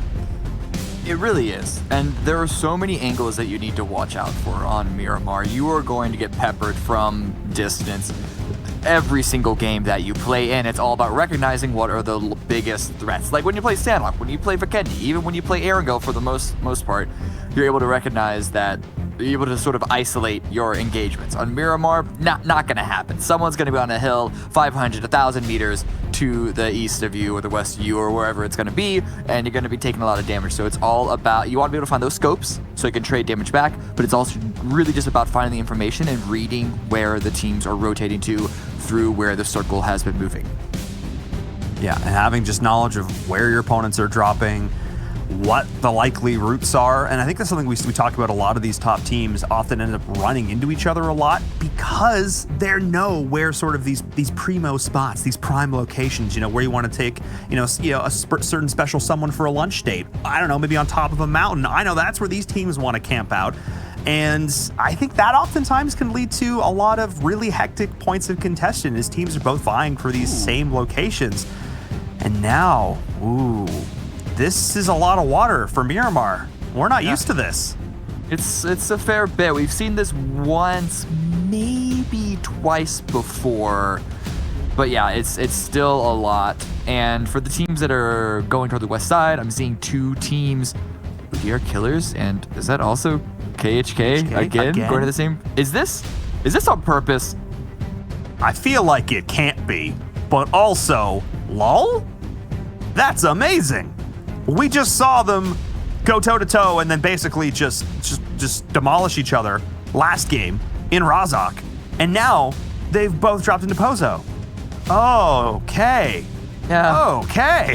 Pozo, Pozo's definitely not one of the few locations, and I mean few locations in Miramar that you can actually fight someone out in the city in. It's not as bad as Los Leones, but it's still quite wide. But over here, Queso finding an early Scar, trying to get some damage onto retreating Unique, but it's not going to happen. Unique found those vehicles. I think that's what Queso's particularly upset about, because they're going to need those rotations just as much as anyone else is going to be. And when you do not have a vehicle where you drop at, look at this. Marco is going to have to run out into the wilderness. It's going to be a great time for cardio, a great time for building up your leg muscles.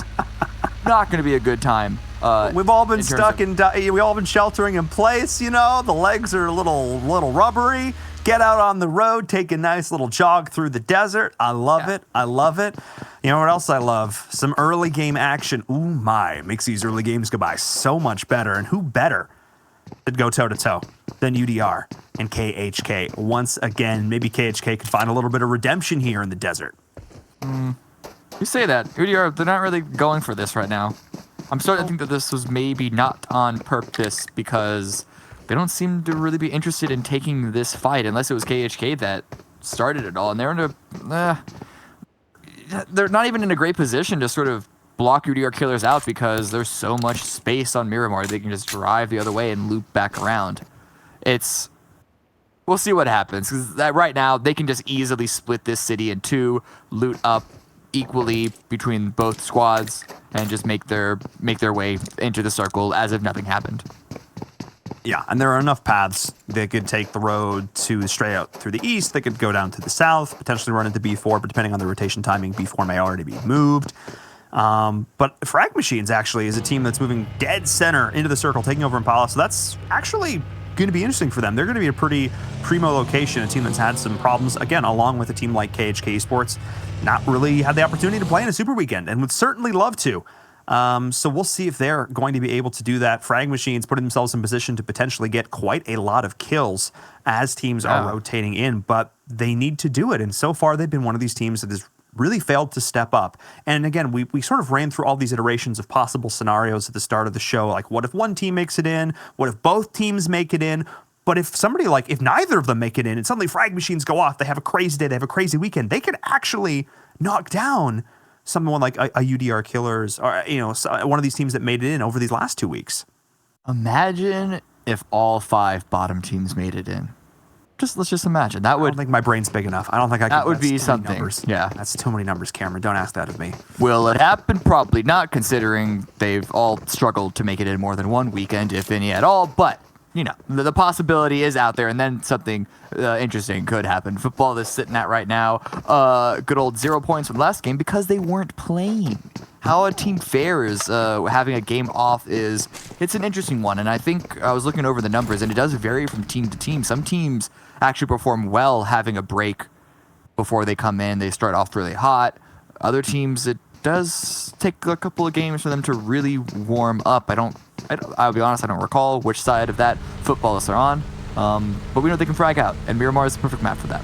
Well, they're all perfect maps for that. And I tried to do the same math. I tried to look through and was like, certain teams do better after a game off, do they not? And what's interesting, I think part of the reason that we don't really see that with a team like Footballists and B4 is because they took the first game off.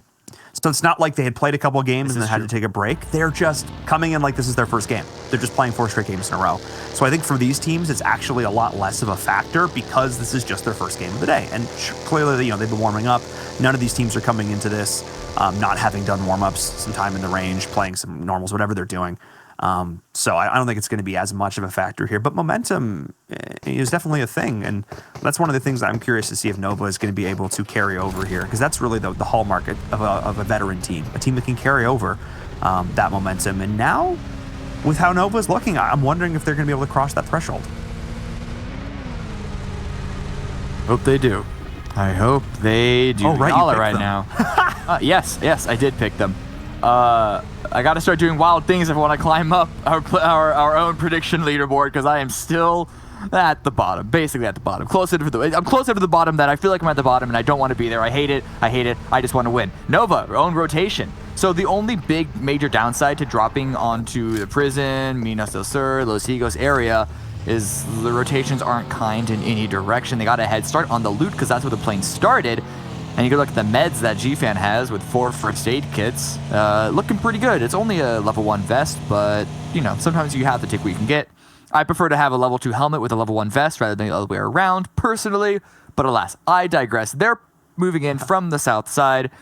It's not the most open rotation, but it's definitely the rotation that they are going to want to take with this one, because driving up and trying to go through Los Leones, that's just, oh boy, that's not a fun time. That's a world of hurt in the making. No, I think this is fine. They're potentially going to run into Loops Esports on their current trajectory. We'll see if they end up running into that fight on the road. That could be a lot of fun. Pittsburgh Knights, of course, in on the server as well, down towards Puerto Paradiso. I can never. All these Spanish, they give me trouble. You know what doesn't give me trouble? Casting over sick team fights, as we're seeing Dadin now, just doing a little truffle shuffle, try and stay underneath the vehicle, not able to keep that belly tucked in, which means that J7 is going to be able to take him down. Kajowski, though, up on the hill, going to be getting this high ground angle, something that Pittsburgh Knights does not have at all.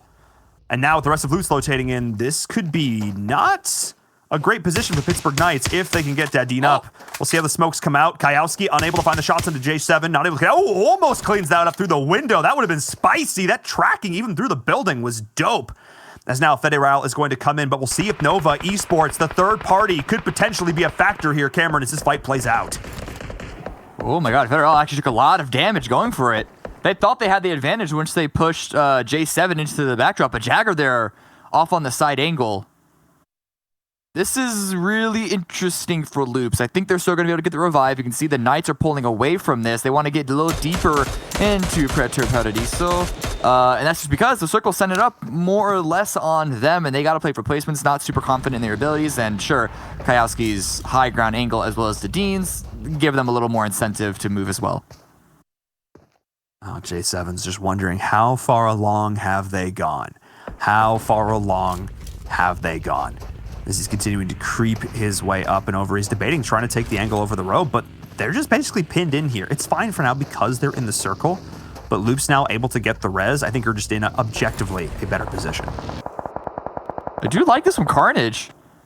Trying to sort of catch off the rotation. J7 should be giving some information, jump spotting as well. But I worry that the Knights might be committing a little too heavily into this one. But Nova coming up from the backside. I don't know if this is planned by the Knights or not at all, but Loops could be, this could be a Loop sandwich that we're finding ourselves in. Yala as well. I did talk about the idea of a third party, but Nova, because of how late Zfan and Cat were on the rotation, I don't know what was holding them up. I think they were just looting along the way, just burning through meds, maybe trying to find things like that level 2 vest like you mentioned before, but the two other members that did rotate in had an opportunity to potentially third-party loops, and they didn't take it simply because all 4 members were not there. And now B4 actually rotating along the road. Cat might actually be caught out as well.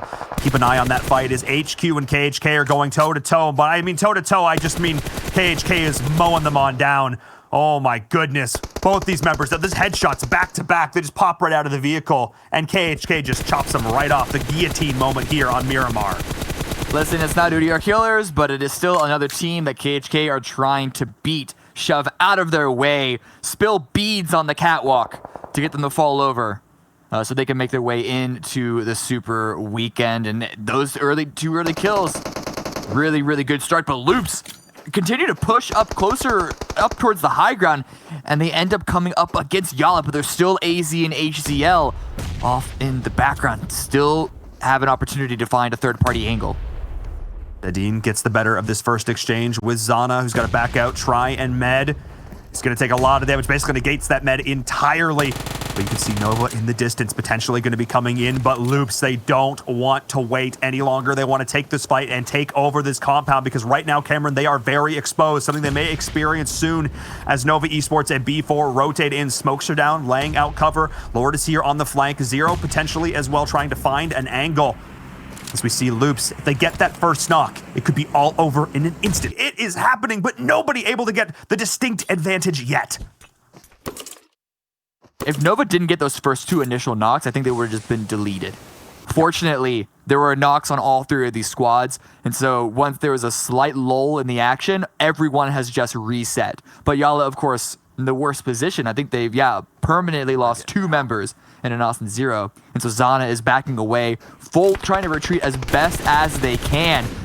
Nova, good angle to defend, protect his teammates. Zfan, always finds this additional angle, able to keep his team in play, and Yala haven't actually fully backed up here, as Kayowski is actually taken out. Oh my, okay, no, he's downed. There we go, from that grenade. Dadine is also down. So once again, 2 members for Loops Esports here, as Nova potentially going to look to push in. Carrillo is tracking this though with the audio cues. AZ cannot get the better of it. Carrillo is there as well, and he will be thirsted. There it is. Confirming the shots. Carrillo, hello! The MVP from this last weekend, showing us why. And HCL on the flank is going to go down as well. Nova bit off more than they could chew this time, and Zfan is out of there. That is not the team you want to mess with. But Lord is going to try and get involved, but no! The second you think you have an angle on Loops, they just shut it down! What can Carrillo do? He's finally dropped. He's finally taken out. It's just the Federal right now, and Zana trying to find the angle. That's it! No! That's it! It's Loops eliminated! I cannot believe it! Zana got the better of all of them! I did not think for a moment that Yala Esports could take it. Look at Nova! G-Fan's not retreated. He's going for the revive. They can keep all 3 up. They only lose AZ because of the timing of Yala's push. Wow. Okay. This just got a lot more interesting. Loops Esports starts the fight with Yala. Get a couple of kills right as Nova Esports push in, get multiple downs. They trade back downs. They go back and forth again, 2 downs for 2. Nova looks like they're going to back up their reset. They lose 1 member. But then Yala Esports goes off. Lord gets a single down, and then Zana kills multiple members of Loops Esports. And now, a potential 4th fight between Nova and Yala. What a way to start this game. And Nova, you said it yourself. They bit off more than they could chew. You saw the maneuvers that they tried to pull against Loops to just find those angles. It's what they love to do, and it gives them so much success. but the timing of when each unit, when each player attacked was just a second off from each other. They actually took the engagements in isolated 1vx situations, and that's not what you want to do, especially up against the 2-time Super Weekend MVP. Fortunately, Yala do save Nova in the end there, allow them an opportunity to keep all 3 up just for the rotate, but this circle shift, woo, you thought there was a lot of water in phase 1. Well, that's a lot of water. Yo, island finish? What's up? No, we're not actually using that. It's not going to happen. I'm kidding. Could you imagine? Could you imagine?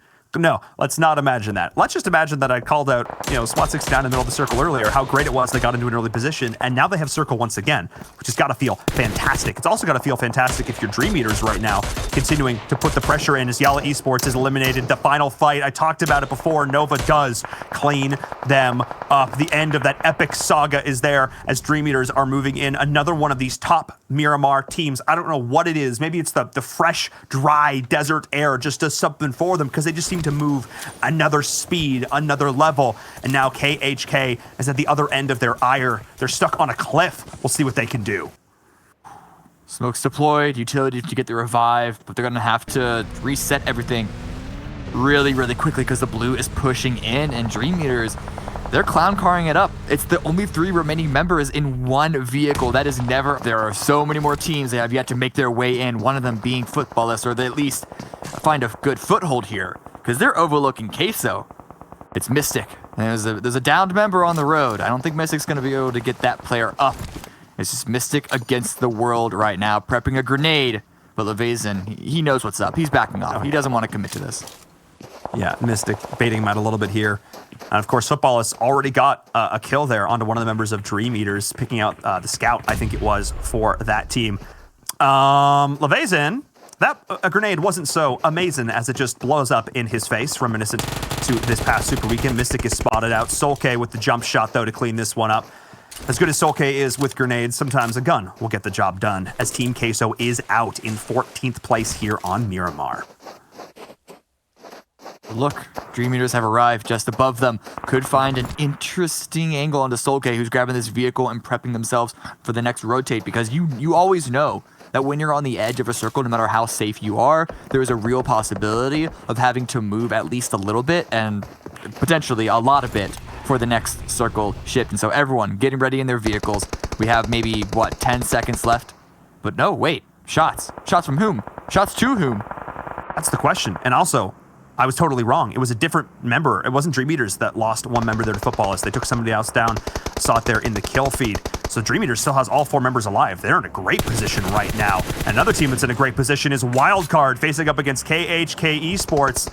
And Wildcard, of course, who started the day off so well with some sick pickups on Erangel, looking to continue to add to their kill tally right now, as both of these teams are creeping into the zone. KHK with a scrap of HP. Acer is here, finishing up 1 kill. How much more can he get? Ooh, well-placed nade. Could be a couple more. It looks, the second one's good. Yeah, Acer's nade comes in, teaching his teammates how to really plant a grenade, and that one's more than enough. That's going to be KHK out in 13th place, and Wildcard still in. Sans helmet. But here goes the Dream Eaters fight against Frag. They were in the center for the entire time. What's happening to them? Yeah, they had to rotate out, finally forced to leave their compound, and I talked about this, the idea that they're going to need to defend this against so many different teams. They need to be able to hit their shots, though, and looking at how many are picking, well, they're gone! The answer is no. They cannot hit their shots in that situation. Not up against Queen of Power, not up against Dream Eaters, not against all of these teams joining together as one to take them out. They have the prime position, and now it is left wide open for whatever team can hold claim to it. As we see the collapse coming in on all sides. PK is getting involved. Sam is going to drop. Dream Eaters is here. First sits down. G-Fan's dying to the circle. Everything is happening right now, and this is Miramar, how we know it. When the action starts, it really heats up. Yeah, and it's only turned up to 11 in this phase because there's still so much water in the circle, and there is so little playable area once you actually get inside the zone. Everyone is just fighting for the tiny piece of the pie, but they're all still outside. Acer had an initial opportunity, but Meku's gonna come through. 3 kills for Dream Eaters, but they are still alive. However, where can they push? Over here, it's a bit of a block party. B4, Umbra, Nova, and UDR Killers. But only 1, maybe 2 of these buildings is actually inside the phase. Yep, this next playable zone, I think only the buildings being held. I think it's by G-Fan, as well as 1 member there of B4. Oh, no, it's Cat who's actually up and in here. UDR Killers is pushing in, though. Hang on a second. If you're a fan of Nova Esports, if you're on that hype train may be coming to a screeching halt as UDR Killers is taking over the bottom floor. You got some new neighbors. They're moving in, and they are oh so noisy. When they do decide to res Nano push up, they will have a pretty solid position as Pittsburgh Knights and Footballs are continuing to fight here along the bottom of this cliff. This sort of beach finish is not friendly to anybody as the nades are pushing in. Who can land the shot, though? Solkay with the jump shot once again, puts himself out. Is still not going down, though. It is Lutz who's going to drop. There's another one. Solkay, the last man standing for Football. Can he put the shots? No! Can he get it done? Actually, he does. 1 second longer. Now it is Carnage against the world, but Carnage finds it. There it is. Pittsburgh Knights wins this 3v3 exchange. That is what they needed in their first game of the day, eliminating Footballists in 7th place. Cornelia Power also went out just a second beforehand, so at least it's another placement position for Footballers. But Knights, they're going to have to reset. They're going to have to get everyone revived, because look at the phase. Look at the mini-map on the top right. No one is incited. It is a beach. There is a small shack. Nova are out, top 5. Many of them, all of them actually have at least 3. Most have 4 up. But with the lack of cover available, it is going to be a bidding war. The nades are just raining in, but of course, I need to make a note. 2 of our top Miramar teams, Dream Eaters, B4, they're still in this. They're still getting involved. B4 starting to finally lose some members to UDR Killers, and Dream Eaters may go the same way as they take the fight up against Unique, but they're trading up back and forth right now. Beautiful play, trying just to stay alive. Toffees is here, Meku on the low ground, and they win the fight against Unique. Dream Eaters making their claim to Miramar in a big way. And now they are in a prime position to move in onto the road, control the high ground. As B4, they made a mad send down the beach. They went up behind Pittsburgh Knights. They're barely just trying to hold on. And now UDR Killers have a no man's land to cross, and Dream Eaters is looking down at them. Dream Eaters looking down, but they're also looking at where they themselves are going to have to push, trying to find opportunities to pick up kills while they can. But no one's really given them the proper angles, and so Meku and Matic, they're just running down on foot. They're at least able to recognize that this street is free, and now that everyone has pushed onto the low ground, sure, there's no cover up there, but the height should be more than enough. Oh, and PK, that was the sandwich to end all sandwiches. It's at least, you know, it's a peanut butter and jam, maybe throw some bacon on there, some bananas. It's just a beautiful sandwich. Unfortunately, Pittsburgh Knights can't be enjoying it, as B4 have found themselves a really fun little angle down there towards the bottom, but Matic on the flank is able to they have control of this entire road. Winning the fight against Unique was such a huge victory for them, as now UDR Killers is trying to make a stand, push on in. It's like it's the Road Warriors are arriving, but Dream Eaters were in a great spot, but they have to hit their shots, Cameron. Oh, Sandro, this is such a really big play from him, prepping the grenade now as well before he even uses the few bandages that he has. Oh, and what a well-placed nade, too. It is just Toffees remaining. And they have to take this 2v1 perfectly. They have to find this angle perfectly. Dream Eaters hanging on by a thread on a knife's edge. Sandro, Pocus don't have much HP. And no, they just win the shot, though. They just take the 1v1, and Dream Eaters is eliminated. I cannot believe it. They had such a great position, but they were so focused down on the beach. UDR Killers, with the late rotate, took it on the road. They just won their gunfights. I don't know if that should have been allowed, and now it is B4 and UDR Killers, and nobody really has this circle. It's going to come down to who has the smokes and who has the shots. I gotta give it to UDR Killers right now, only because of the high ground, as well as Nano holding more information from Maxon. He's been using this rock to mix success this entire time, but Sandro also trying to give it back in kind. McZero bleeding out. I don't know if he's gonna be able to get revived there, and this is, yeah, he's gone. He's out, I believe. And Pedro, super low himself as well. Sandro almost going down to Maxon, trying to shoot back, but I have to agree. UDR Killers, they fought for the high ground. They fought for the most contested zone. B4, I gotta give them props. They survived for so long. They have the send down towards the beach. There was just a little bit of a defilade there as the beach drops into the water. They have the rock. They can hold this angle. But part of the problem is they've just boxed themselves in. There's really nowhere to go. They either have to go left or right behind this rock. It's a 50-50. It's a binary. It's a 1 or a 0. And with 3 members to watch these 2 angles, UDR Killers has every advantage in the world. Yeah. Pokus does drop down to the low ground because the blue is pushing him in. Sandro's waiting as long as he can. But either way, it's still just the crossfire setup by UDR Killers. You've seen not only the number of teammates that you have standing, but also the angles that you're holding. Nano's angle is a little thin. He's got to suck in that gut to stay alive. Ooh, Andrew tried to actually hang on a second. He didn't respect the firepower. I think he thought his teammate was covering, and now he's pinned behind this tree. Wait a second, as the blue's pushing in. I don't think the rock is in, but it might be more in than where Nano is right now, which means that they have a little bit more time. Hang on a second, Cameron. This is now a 2v2 situation. Nano is going to drop. This is a 2v1 situation. It all comes down to Pokus. Can he find the shots? He's taking so much damage. That was a hedge.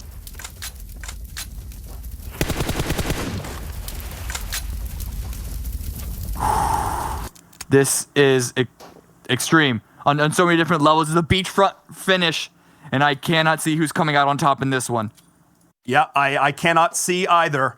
Well, as the fight is getting close to ending, and this is going to be wild. I cannot believe this 2v1 situation. B4 survived through so much. Absolutely wild. As this is 2v1 still. Oh, they need to reset just like we do. We need to reset here, Cameron. We need to take one more look at this. Eyes wide open right now. Can see this crystal clear as the smokes are coming in. B4 on the rotate. One smoke to the next. Can Pokus find the angle?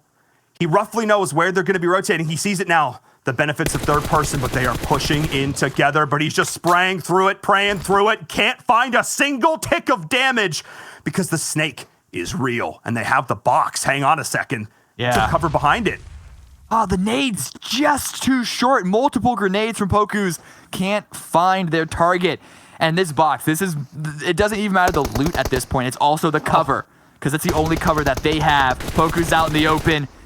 UDR Killers, they had the crossfire, but it didn't matter if B4 weren't giving them opportunities to utilize it. B4 stayed behind the rock. Once they were down to 2, they knew that they were in a bit of a pinch and they just needed to wait for the blue to move in for them to make their next move. And they were to come out with the win, 7 kills on Miramar. Solid play from them. I thought they were done. I thought that was going to be it. I thought that was going to be GG. They're pinned in behind this rock. It's a 3v2 situation. UDR Killers has every advantage in the world. But then one player runs down the cliff, didn't have the utility to back him up, didn't lay down the smoke, and he gets picked off. And then the way the next circle rotates in, Nano is out too far in the blue. He's just behind a tree, and the rock is in for longer. So all of a sudden, the dynamic completely shifts, and B4 are the aggressors. They play it slow, they play it steady, they play it smart, and they get the chicken dinner. Yeah, it's a completely wild game, and when you come into a Miramar match, you don't expect it to play out that way of a beach ending, half water the entire way through. It's the start of the day, I suppose. It is. These first 2 games have been pretty wild. A lot of teams that we were hoping to step up have, and it's really great to see. What a great start to our week 3 of league play. Let's send it back over to our analysts to break down all the action in game number 2.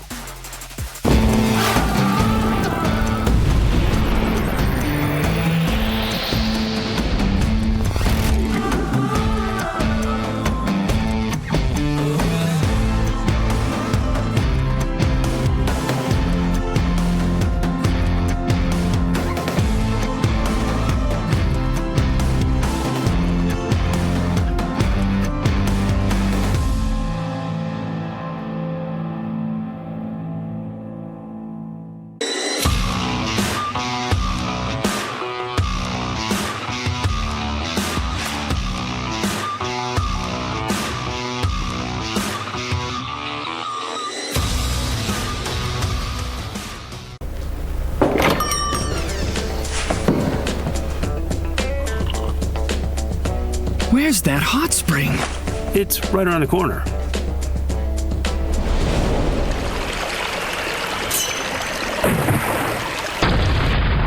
And you can't miss the sea of flowers.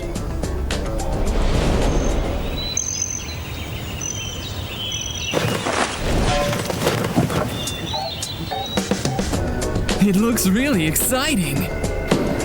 Why not have a try?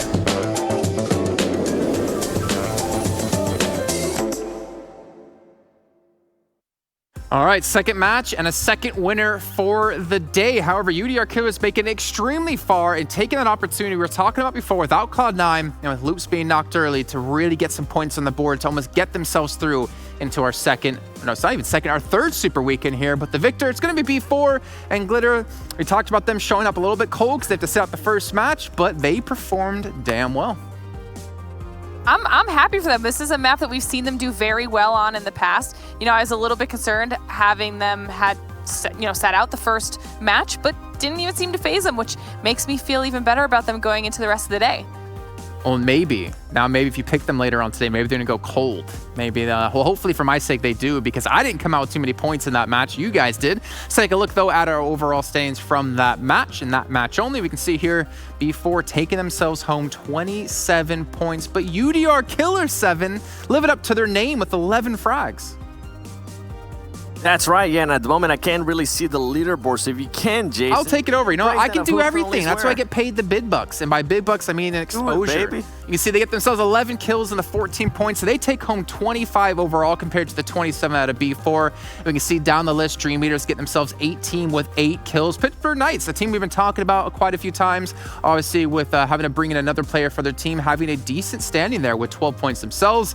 Nova, unfortunately, couldn't do the back-to-back chicken dinners we were talking about. They only get themselves to 10 points. Footballs does get in there into the top 8, but even Kunina Power, another team we saw in the top 8 in the first match, able to maintain that into match 2, as we're going to take a look now at the second page and see who else came up here. I got you. Don't worry. I'll take it over now. And then we got Wild Card there in 9th place. And then some of the other ones, surprise. Team Kessel, remember, they did so good in the last match and being able to just come up very short here with just 1 point. And Loops Esports, we saw Loops Esports just getting into some insane fights. They were able to go ahead and get 2 kills, 3 points total. I know Jason is going to be upset about that one. But I feel like this is a storyline. And then we have Frag Machines, KHK, and Yala Esports as well up there in some, at least being able to get some points. The storyline for me, I want to go ahead and talk about this a little bit more. It's Loops Esports. This is the second match today that they just don't perform to what we expect them to. And remember, Loops Esports doesn't usually do so well in Miramar from what we've been able to see, pretty much from all the matches that we've seen on Miramar. So this could be scary for them if they go ahead and continue down this trend, because if they don't start performing well, they could miss a super weekend, which could give other teams a chance to go ahead and qualify for that. Well, I would imagine, though, with what we've seen out of Loops, I mean, if you think about their league play last time, in league play in week 2, they didn't perform well either. So maybe it's just something about league play they don't really put too much emphasis on. Maybe it comes down to in the super weekends. But then we saw, again, like Headquarters not really getting too many points. A couple of teams really struggling throughout the day so far. Obviously, they still have a couple matches left to go. Let's take a look, though, at our stats from our victory team from B4. They get themselves 1,400 damage, so not too much. They weren't really going too crazy, playing out the zones quite well here, Glitter. But they get themselves a chicken dinner, and they get themselves, I mean, I want to say almost guaranteed through into the super weekend with that 1 win alone.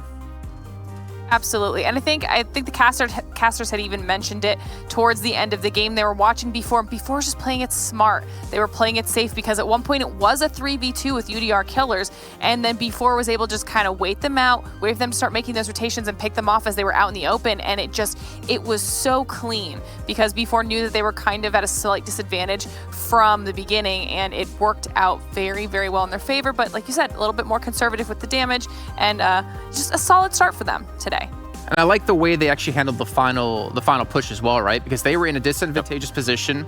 You had the last player out of UDR Killers sitting behind the power pole in a really safe cover, but they come around at the same time, right next to each other, to make sure to trade that frag out. And well, speaking of UDR Killers, take a look at their stats. Yeah, you can see the amount of damage they were able to do. Ooh. A ton of healing as well. This is probably some of the most healing we've seen done by a team that almost picked up a chicken dinner. But 7, you can see the 11 kills and the 8 knockouts. They came up big. Yeah, this is something I love to see, the 11 kills and the 8 knocks. That means they were stealing kills, and I love to see that out of this team, because remember, at the top of the show, something I was mentioning is that I figured these teams were just going to go for placement. They weren't really going to worry about that many kills, and guess what? They shut me up, because UDR Killers ended up with 11 kills themselves, and I think this is huge, because adding up all this stuff here, this is going to go ahead and put them that one step closer, and if they go ahead and continue to just have solid performances, maybe 5 points a game for the rest of the tournament, or at least the rest of the league play that we're going to be doing here, they could qualify for that super weekend, which is going to go ahead and put more pressure on the other team in SWAT 69. Yeah, I think that's their main focus, obviously. With that big victory, they can maybe play safer now throughout the rest of the time to make sure they're above that threshold when we get to it. But we're going to take a look now at our do-the-do moments from the last game, and I almost guarantee there's going to be one play in particular I'm going to be looking forward to coming out of Loops. And we can already see they were under a lot of pressure for majority of the game, as you see off the bat here, Glitter. Yeah, you know, Dedim goes down very early on, which was something that Loops did not want to see. And, you know, we've talked about it a little bit. Seven mentioned a few times. They typically struggle a little bit on Miramar. They're definitely stronger on Erangel than they are on this map. So I'm not really sure what we were expecting out of them, but they did go down earlier just in general than I think a lot of people had initially maybe guessed. And then there's going to be this fight here that we will be breaking down a little bit later for you guys, where Carrillo is just unstoppable, Seven, and this is why he's been the MVP so many times. We'll be able to get a chance to see that in slower motion, because that man is on crack. He's pretty much like a natural aimbot, and he kind of proved it there for me. He is just on another level in regards to just individual skill. And I do want to go ahead and give some credit, as we're seeing here, Dream Eaters. I know that's one of the teams we picked there, Glitter. They ended up getting 8 kills, overall 18 points. Not bad at all, considering that I actually didn't think they were going to last that long.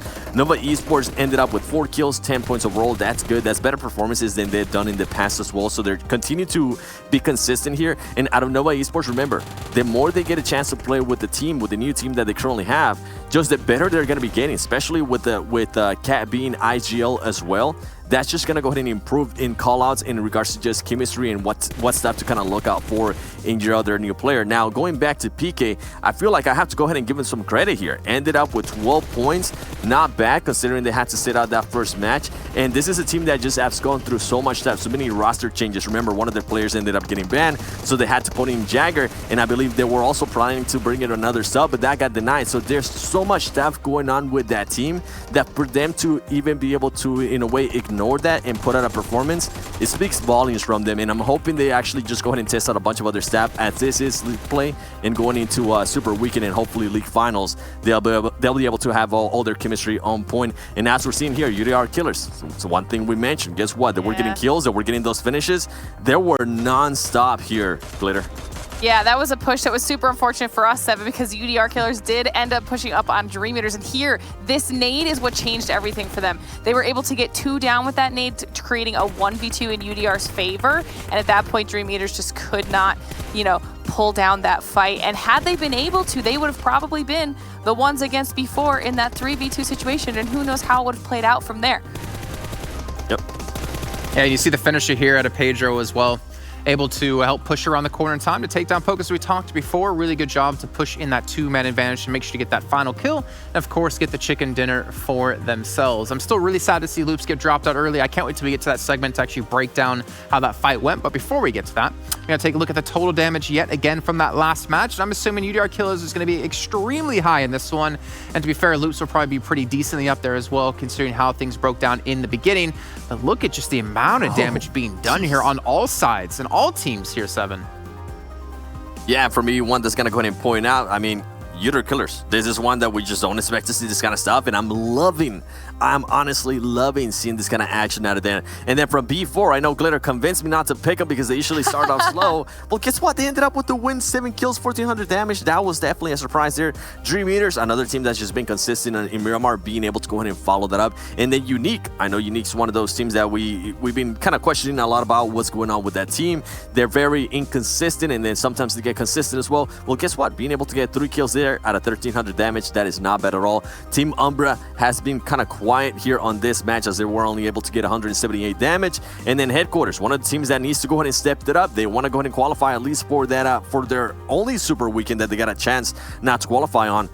just not getting any kills, barely putting 100 damage. That is just sad to see. And then Loops Esports, even though they ended up getting knocked super early, we just know that's just such an aggressive team. They're going to get damaged no matter what. And at one point, I think they were in like a fight with 2 other teams. It was Nova and Yala. Yep. And for the time they were able to survive, it was so impressive, especially with the stuff Korea was able to do. It was just nasty. It was nasty indeed. It's also nasty as our top 4 players from that last match. All these players really putting out the damage, putting out the kills. You're going to see Pocus up there. And you're going to see Sandra. Actually, I think it's the first time we've had anyone on UDR Killers make it into our top players, which is honestly great to see, especially when they need to step up within this week. You can see Pocus with a 700 damage glitter, but also the kills across the board. I like, not only do I love seeing 2 UDR killer players up on the top 4, but just in general, this is a lot more variety than what we've seen for our top players, period. You know, we're used to seeing lots of Loops players up here or lots of Cloud9 players. The fact that we are seeing these teams step up and take advantage of, you know, like you had mentioned earlier, a situation where Cloud9 wasn't playing in this specific match and Loops went out super early. It's giving these players an opportunity to shine and maybe, you know, test their mettle against these other teams without having to worry about those top 2 looming over them. And it's making a huge difference in the lobby overall. I mean, we see whenever Cloud9's not played or is knocked early, or Loops is not playing or knocked early, it opens up the entire field for anyone else out there to really step up. We saw that in Game 1 with Nova. We're seeing it now with B4 and UDR Killers. And speaking of Loops in particular, 7, there's a fight we got to break down. The MVP 2 weeks running, Coreo. We're going to have to see this guy in super, super slow motion. This is just such a highlight in so many levels, man. Carrillo being able to go ahead and throw a grenade before he starts picking up his teammate, just to kind of hold him back a little bit more. You are going to see a switch there between Federal. Now, something that I love here and that I want you to go ahead and keep an eye on, for especially for the viewers watching this, is Carrillo at this point. He has about 2.7 seconds left to go ahead and finish off reviving his teammate. At this point, he's able to hear AC coming through. So for him to have the confidence in knowing that he'll be able to finish off that heal off right in time and then be ready to take on this fight, this just speaks volumes. If anybody has played PUBG Mobile, you know that when you're healing up a teammate and you hear anybody else coming, your first reaction is to just let go and prepare for that fight. And for Korea to be able to do that, to the composure to have that, it just speaks volumes of him. He's gonna finish off the knock right there, and guess what? Being able to adjust, gonna aim down. Luckily for him, AC wasn't even looking his way. He's gonna be able to finish that, which is something I love as well, being able to finish that kill right away. He notices Cat. Boom, baby, headshots all the way around. And this is something that we've seen this player do over and over again. And then he readjusts. He knows that it's not over yet. He's going to go ahead and switch up to the other player and also get that knock right there. So Korea just a man on fire, and it would have been even better here if they weren't pretty much getting third party, as you were able to see here on the kill feed by Yala. Overall, what a performance by that man. That man is definitely on fire. And you know what? Since we haven't done it in a while, let me go ahead and give you guys some confetti. It's been a long time. You know, I think he deserves a trophy at this rate for having MVP twice in a row, maybe looking at MVP for a 3rd and final Super Weekend. But what a performance out of him, and what a performance overall out of quite a few teams we might not have expected. UDR Killers, again, getting one step closer now to make it into the Super Weekend. A lot of other teams out there looking for that placing yet again. Let's take a look at how our placings did in our predictions. And we could probably just skip over this really quickly because I definitely bottom track on this one with only 3. But in Viram, getting himself the 27 points. I think he has like 7 chicken dinners, but he's not even close to first place. He's not even close. Sometimes he has those days where he just picks teams that get 1 point, 2 points, 0 points, and then he's able to go ahead and just pick teams that are going to be able to win. He has 7 picks now that they've actually won. So, Inverum, congratulations, man. You're on a roll, Dave. If you keep it going, you're probably going to end up first place. Nah, not happening. Commissioner's going to step in and say Inverum's not allowed to play anymore in the prediction game. But obviously now looking forward to our next match coming up. It's going to be interesting to see who can step up and who can do well. And speaking of that, we have to see how the overall ranking has been going so far with our 2 matches being played. You can see here, Nova maintained that first place position, but Dream Eaters popping up to number 2. UDR Killers, the first time I think we've seen them in top 5 ever within League Play or the Super Weekend, have gotten themselves nice and comfy at number 3, Glitter. This is kind of crazy because these are a lot of the teams we've been talking. actually, these are literally all of the teams we talked about at the top of the show, Nova, Dream Eaters, UDR Killers, as some of the teams that we were looking forward to seeing whether or not they were going to be able to step it up here in our final week of league play. And so far, it seems like the answer is yes. They came ready to play this week knowing that there's a little bit more on the line for them, especially UDR Killers needing to qualify into that Super Weekend and make sure that they maintain their position in points for that finals. So this is a really, really cool top 10, because then we also see Yala up here, and we haven't seen Yala up in the top 5 very consistently. Umbra still on the top page with this. Queso, a team that kind of fell off for a little while, is finally doing better for themselves as well. This is a very impressive top 10, but also we're finally seeing a chicken dinner for B4. Which is not bad, and keep in mind they're currently in 4th place, and they're one of those teams that has only played 1 match so far, so that's really interesting to see out of them. And then you got Pittsburgh Knights. I mentioned them. They ended up actually with 12 points. That is impressive for the team with everything that they've been through so far. Football is being consistent as well, coming in the first game and at least being able to get some points in. And guess what? We have another surprise here in Loops Esports. This is kind of like a mimic or a mirror of what was happening last week in league play in the first day. Loops Esports just wasn't performing. At one point, I think they were in 15th place, if I'm not mistaken. So hopefully they start working out what's going to be going on here. They do get a chance to sit out this next game. So I'm hoping they'll give them some extra time. And then some of the other teams that I'm surprised to see here towards the bottom, Cloud9. Cloud9, remember, they've only played 1 match so far. They're going to be looking to come in hot here in the next game. How are they going to be able to perform after not having just such a great play in the first Erangel by just the rotation alone? And some of the other teams, SWAT69, now being able to come in, start playing. I'm pretty sure they're going to be taking note of what UDR's Killer has been able to do in that last match. How are they going to react to that? They're one of those teams that if they want to make it to the league finals, they need to have a great performance here on this league. Yeah. And the one team they're hoping to not make it through is already been able to get themselves up into a very top position. Let's take a look now at the schedule, though, so you can see what matches will be coming up next. And like you said before, 7, we will have Erangel being picked up as our next match with Miramar, and then one final Erangel for the day to close things out with. But as we head over onto our 3rd map, it kind of makes me wonder who's going to start to perform. Cloud9 had a rough time. Only 1 game played. Loops, rough time. Only 2 games. Well, I say only 2 games. They played 2 games, but I think, like you said, they'll be sitting out this one. I find it hard to imagine they're not going to make it into the Super Weekend. It's just one day, maybe some bad games overall, but I'm still looking towards the bottom teams in our overall standings. And well, on that note, I guess we should start to talk about our predictions here. And I think I'm going to start things off actually with my prediction. Footballist. I feel like they might have a chance here to do well. They've been they've been playing all right. Not too bad. Can't really complain too much, but I want to see them get further. I want to see them get me another chicken dinner. Obviously get one for themselves for points. Glitter, who's your choice? So we're going back onto Erangel, and I typically pick them towards the end of the day, but they're actually not playing on the last map of Erangel today, so I'm going with Wildcard for this match. Okay, that's solid. That's good. Now, for me, I'm actually gonna not go with the safe pick like my boy Jason was going there with Footballers. I'm gonna go a little bit crazier. I'm gonna go with Tempo Storm. I feel like Tempo Storm has been wanting a win. They've been so close. They are able to go ahead and get so many kills when they need to, and it's a team that I want them to go ahead and start getting wins. I want them that confidence in that team to go ahead and even go higher. So that's why I'm picking Tempo Storm. Okay, well, thank you for maybe allowing me to get closer to you. I think you took my #1 position away from me. But we'll check in with you guys when we're done. Come on, Glitter, you need to step up. We need to see you get #1 as well. We'll check with you guys after the match is done. As again, once we're going to be talking about the lucky draw going on for you guys at home. If you guys are interested, you can still watch it in the game within the Esports Center and win a limited time outfit. Obviously, if you are lucky enough, which for me, luck hasn't been going too well on my side. And you can still tweet to us as well at Esports PubGM with the hashtag PMWL.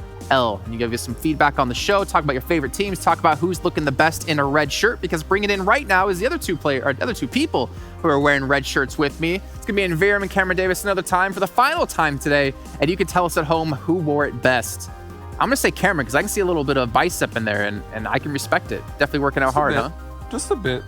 You know, the shirt those guns by no means too small for me, only to accentuate the little bit of muscle that I have, like a push-up bra. But yeah, no, it's fine. We're good here. That's why I wear hats, to make myself look like I have a bigger brain than I actually do. And Viram now going into our 3rd game of the day. UDR Killers, we got to talk about them, right? This team didn't play in the 2nd Super Weekend. They get themselves a 2nd place finish here with a lot of kills to boot. I think they almost have secured themselves a spot into the 3rd Super Weekend, and now that our attention is going to turn maybe towards SWAT69, as they need to have a good game to get themselves there as well. Yeah, I think UDR Killers were real angry.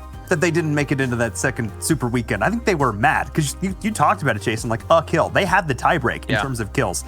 And they just took an outright gunfight against Dream Eaters on the road and just straight up won.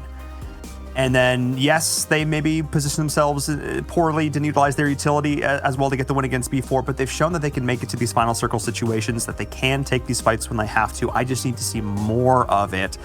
But for those other teams, oh man, I just don't think we've seen enough. KHK has been a blip. SWAT 69 put themselves in a good position and then could hold nothing.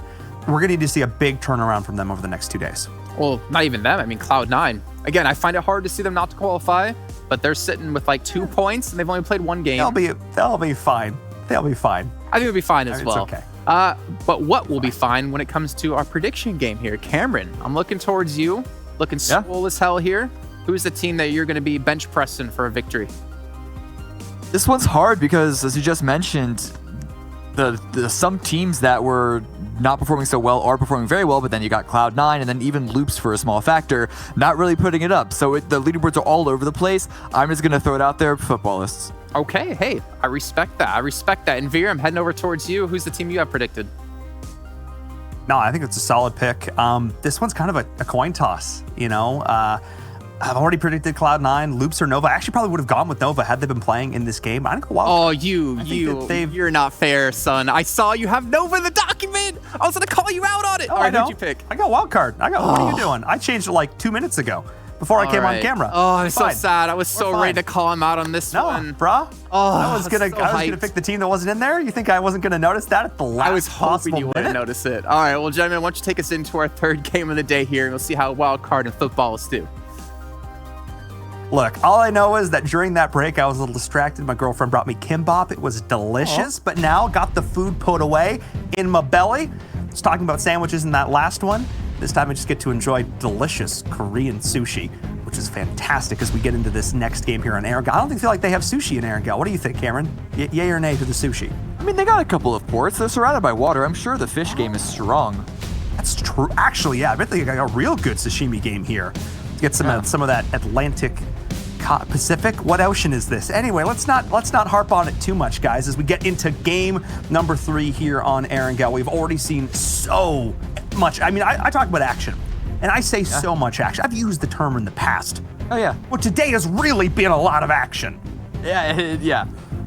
It's been a bit wild, and this plane ride is going to be a different direction from the first game, so it's going to change the angles of approach.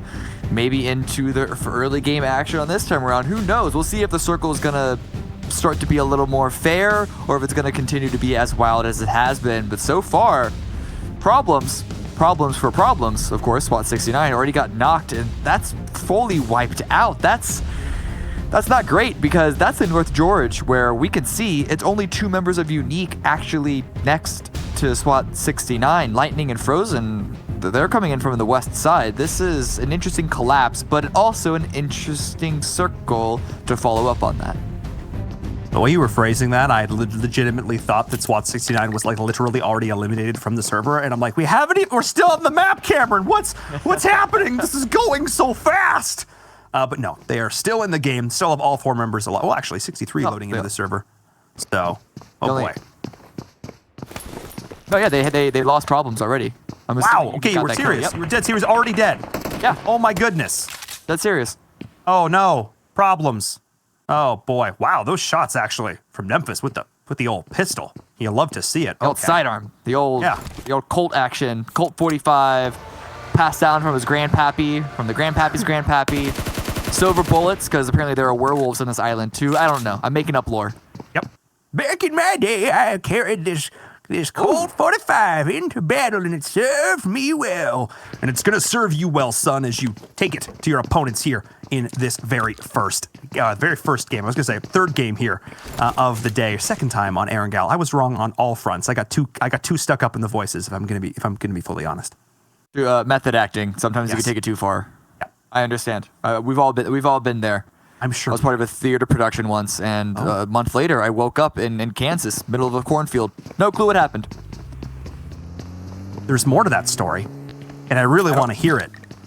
But also, maybe later. Maybe next time. Maybe later. I also want to see if Team Unique can take down the rest of SWAT 69 there. I think Analysts actually had a shot potentially on that one. But King is holding this angle. They've already lost one member, and the way they're holding this makes me think that they actually want to continue to take this fight, because like you said before, there's only 2 members of Team Unique here. Technically, SWAT 69 has the advantage in terms of numbers.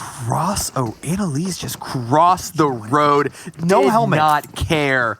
No fear. Oh my goodness. He had a pan, to be fair, though. He has the level 4 armor, so he's fine. That's how that works. It's more the intimidation factor at this point. Yeah. SWAT 69 have got me thinking, no respect. What does he know that we don't know? This is no next level mind games. And they know, too. They know he's there. Oh my goodness. Like, you see, oh my goodness. Like, King and everybody was on the flank, and they're just pushing. He's just single-handedly forcing them out. He's feeling like Samwise Gamgee right now. He's just running in. He's got a sword in each hand, and everybody is running away. But let's just see if SWAT 69 realizes that, wait a second, maybe that's just a little hobbit over there. Now with Frozen joining in. Yeah. And Lightning. Okay.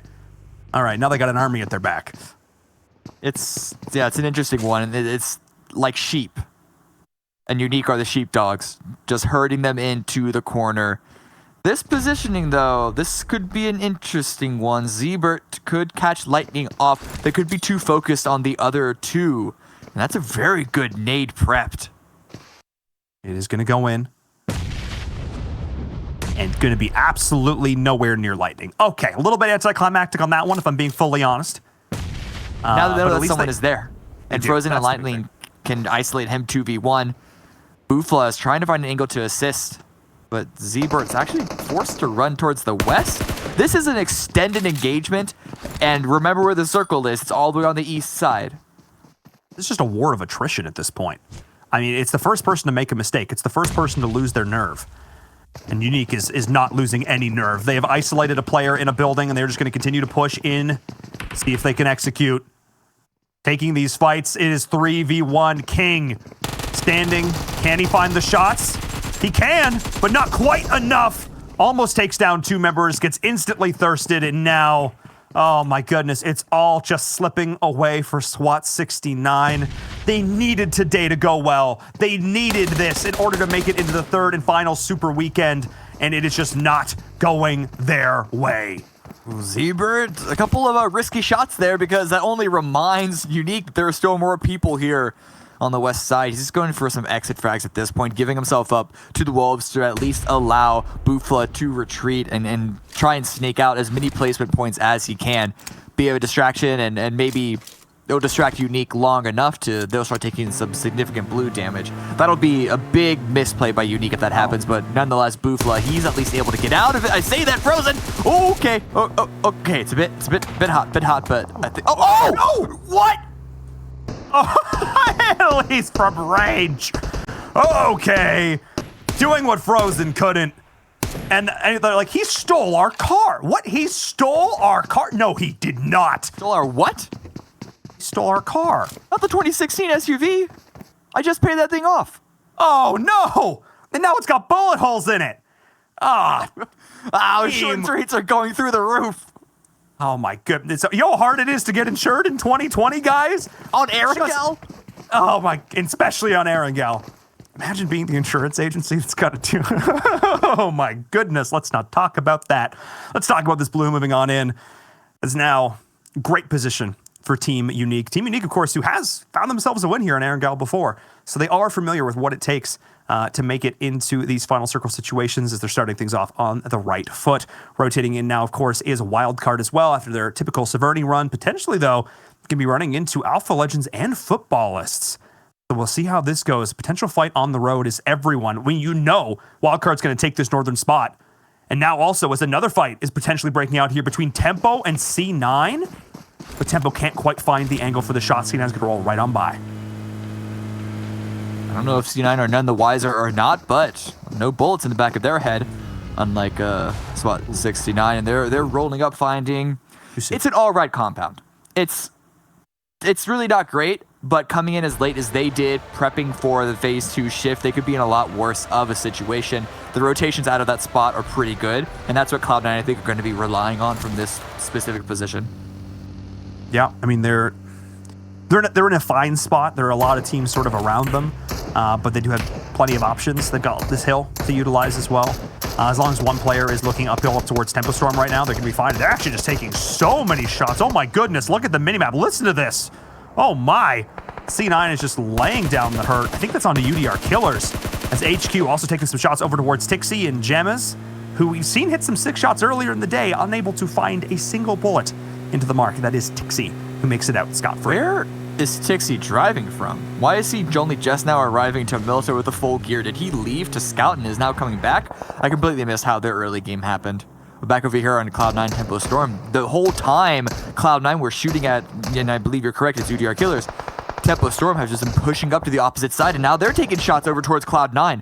So that fight is still potentially going to break out, but where is Phase 2 going to go? Is that going to initiate the fight, or are they going to retreat off of it? And nope, they're going to retreat. It's the Milta Peninsula ending. Well then, heard you like water circles, ladies and gentlemen. Hope you brought your water wings, your little pool floaties. No wet noodle fights in this one. Teams are going to be going toe-to-toe to try and vie for whatever land is possible, and Autobots roll out, says Cloud9. Pyra, we're going to pretend we didn't see that, as they are now going to try and find a compound. UDR Killers not able to get the best of this one by any means, as the fight is breaking out as well between Dream Eaters and Wildcard as well in the kill feed. A lot of teams going toe-to-toe. Jumping on board with C9, they're just trying to find a home for this next circle, and there's not a ton of good options in this circle. There's not. There's really not. Milta's not a fun place. Milta's, yeah, that might be the only option for a couple of these teams that are coming in super late. A lot of teams coming from the north side just going to be playing around that whole prison hill, and you can get some good kills if you take that fight. But of course, you could also be on the losing end of that engagement. That's where Cloud9's going. They're going to Pride Rock. They're going just above prison. And are they going to stop here, or are they going to continue the push into Lumber Mill? Footballists, they seem to be stopping. That's just because they got a nice little cheeky kill onto Vindex. There you are. Team Umbra passing right back on into the shadows, as Lutz is trying to take some shots at PRZ, who's rolling right up into Cloud9. Hang on a second there. Nowhere is safe. And they're just going to show on Lumberyard. Okay. All right. This is a bit of a weird spot for C9. There are a lot of angles to try and hold right now. Yeah, they got themselves a little bit of a defilade, but I don't love that position. I also don't love the position if you're Meku right now, as Team Umbra just passing on the love that Footballs was giving them.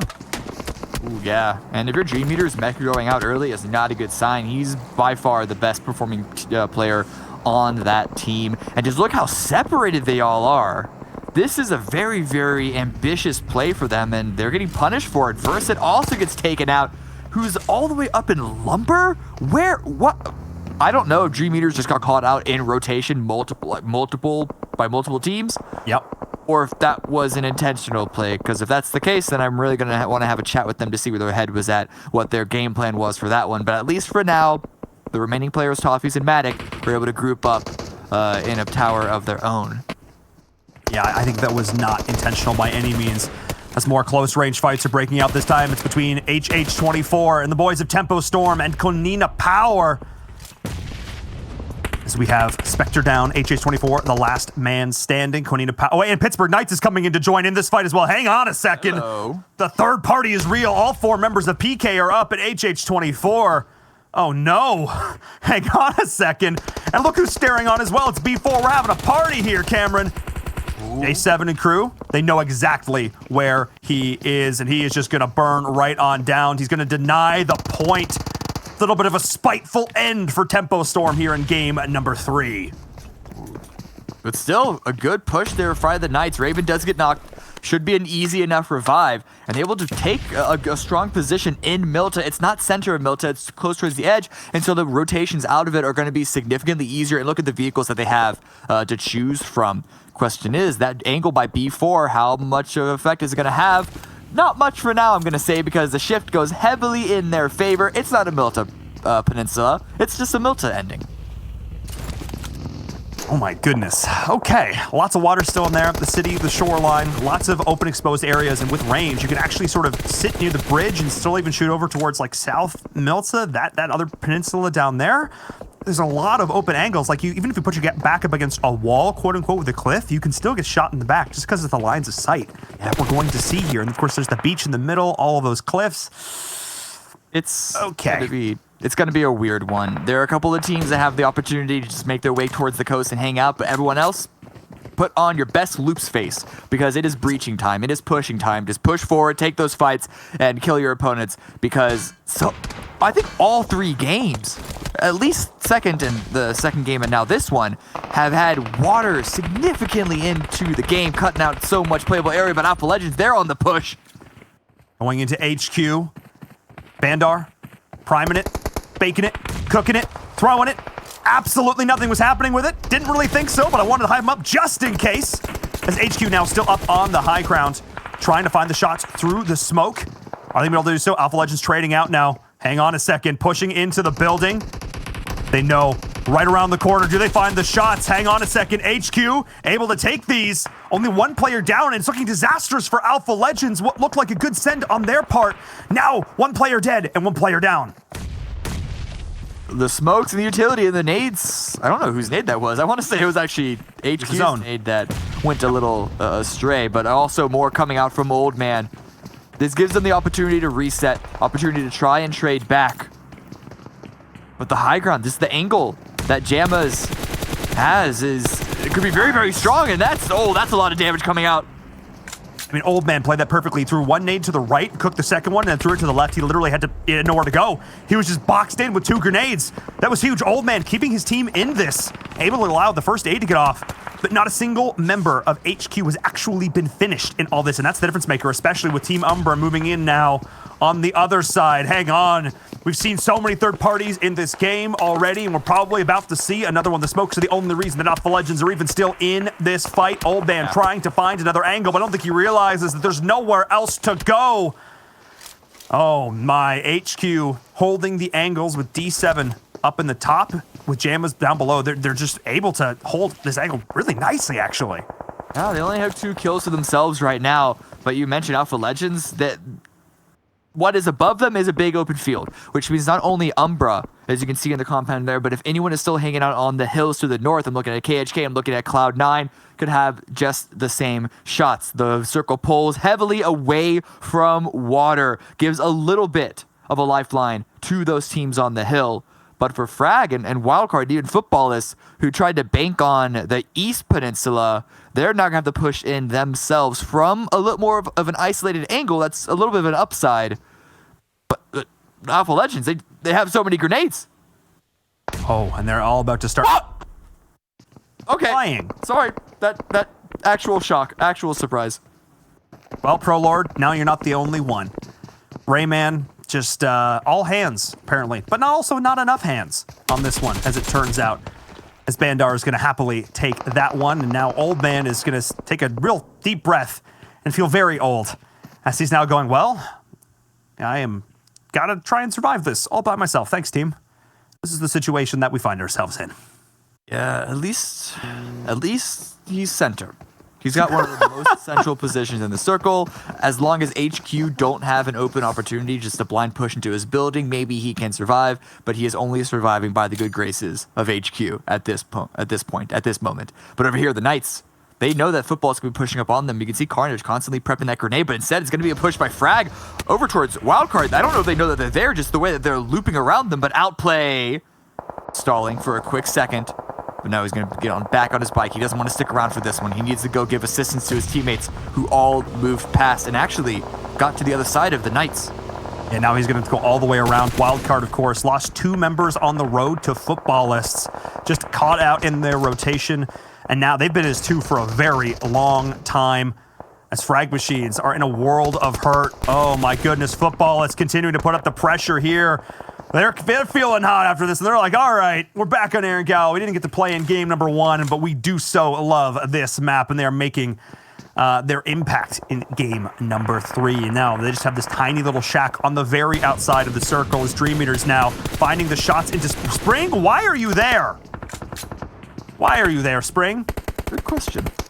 Couldn't tell you. Nowhere else for them to really go because there's a lot of fields that are still in play and there's a lot of teams that are holding the line, holding the entrance into Melta. Dream Eaters are eliminated. It had such a good run past couple of games, but they're going to go out in 15th place. Footballist, though, Solke pushing way up close to the Knights, maybe using Frag as a bit of a distraction. Bit of damage onto Jagger. This is still all 4 members of Pittsburgh Knights. And all 4 members of Footballists, though. They're rotating in from the beach. They made this wild loop all the way around to the north, all the way through the east, now down through the south, taking this compound right on the beach. If they do get a southern shift to this next circle, they're going to be in a great spot as everybody has to deal with the chaos, the bedlam. That is Milta. We'll see how this goes. This is B4, actually. Hang on a second. Helping out Footballists here. That's one member PK down, and this is a bit of an opportunity that Footballists could capitalize on, because B4 is not in position to follow up on this. Yeah, they actually could push down this hill into the compound if they wanted to. But at the same time, look, there's a member of Football. It's going to be Lutz holding a actual building, but no, the Sen's going to come through. It's only a couple moments too late, so the revive might be completed before Rom gets inside. And are they aware of J7? The smokes helping Rom out inside the kitchen here. Yeah, I don't think that was the play. I don't think that was the play. The full send goes in. J7's going to drop, but Raum is going to fall. Footballists, a bit of an awkward, stilted motion there from them. Not fully in agreement on how they wanted to play that as Solke goes down. And now it is a 1v4, well, 1v3, I guess I should say, as J7 is still down. Solke is actually, no, he's up. He's just healing through this. We're good to go. And now they're going to try and reset. The C9 is taking a fight in the kill feed as well. They're trying to do a late push into Milta, but HQ is still here. I talked about the angle that they had before. Pyra drops. Adder trying to survive. The all-star player here for Cloud9 with not a whole lot of HP. His helmet is almost gone, and HQ are pinning them in. Can they find the frags? Let's see.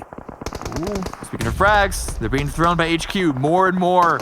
Wow! Aids are being tossed, and that's actually not just one more kill, that's a full elimination. That's Cloud9 out. That's Cloud9 just gone. Again. What is this day for C9? They are just, I mean, I just, look, maybe they just want to chill this weekend, fam, but like, that's not the way to do it. Get involved, Cloud9, not with these late sends, not with these plays, as PK fully able to withstand the onslaught of both B4 and Footballists now pushing on in behind, and now they will be the aggressors as J7 is going on in. He has the DP, has the hill. This is actually a great spot, and now Footballists are totally forced to back up. Oh, especially that grenade going onto Lutz. No, just a little bit too far.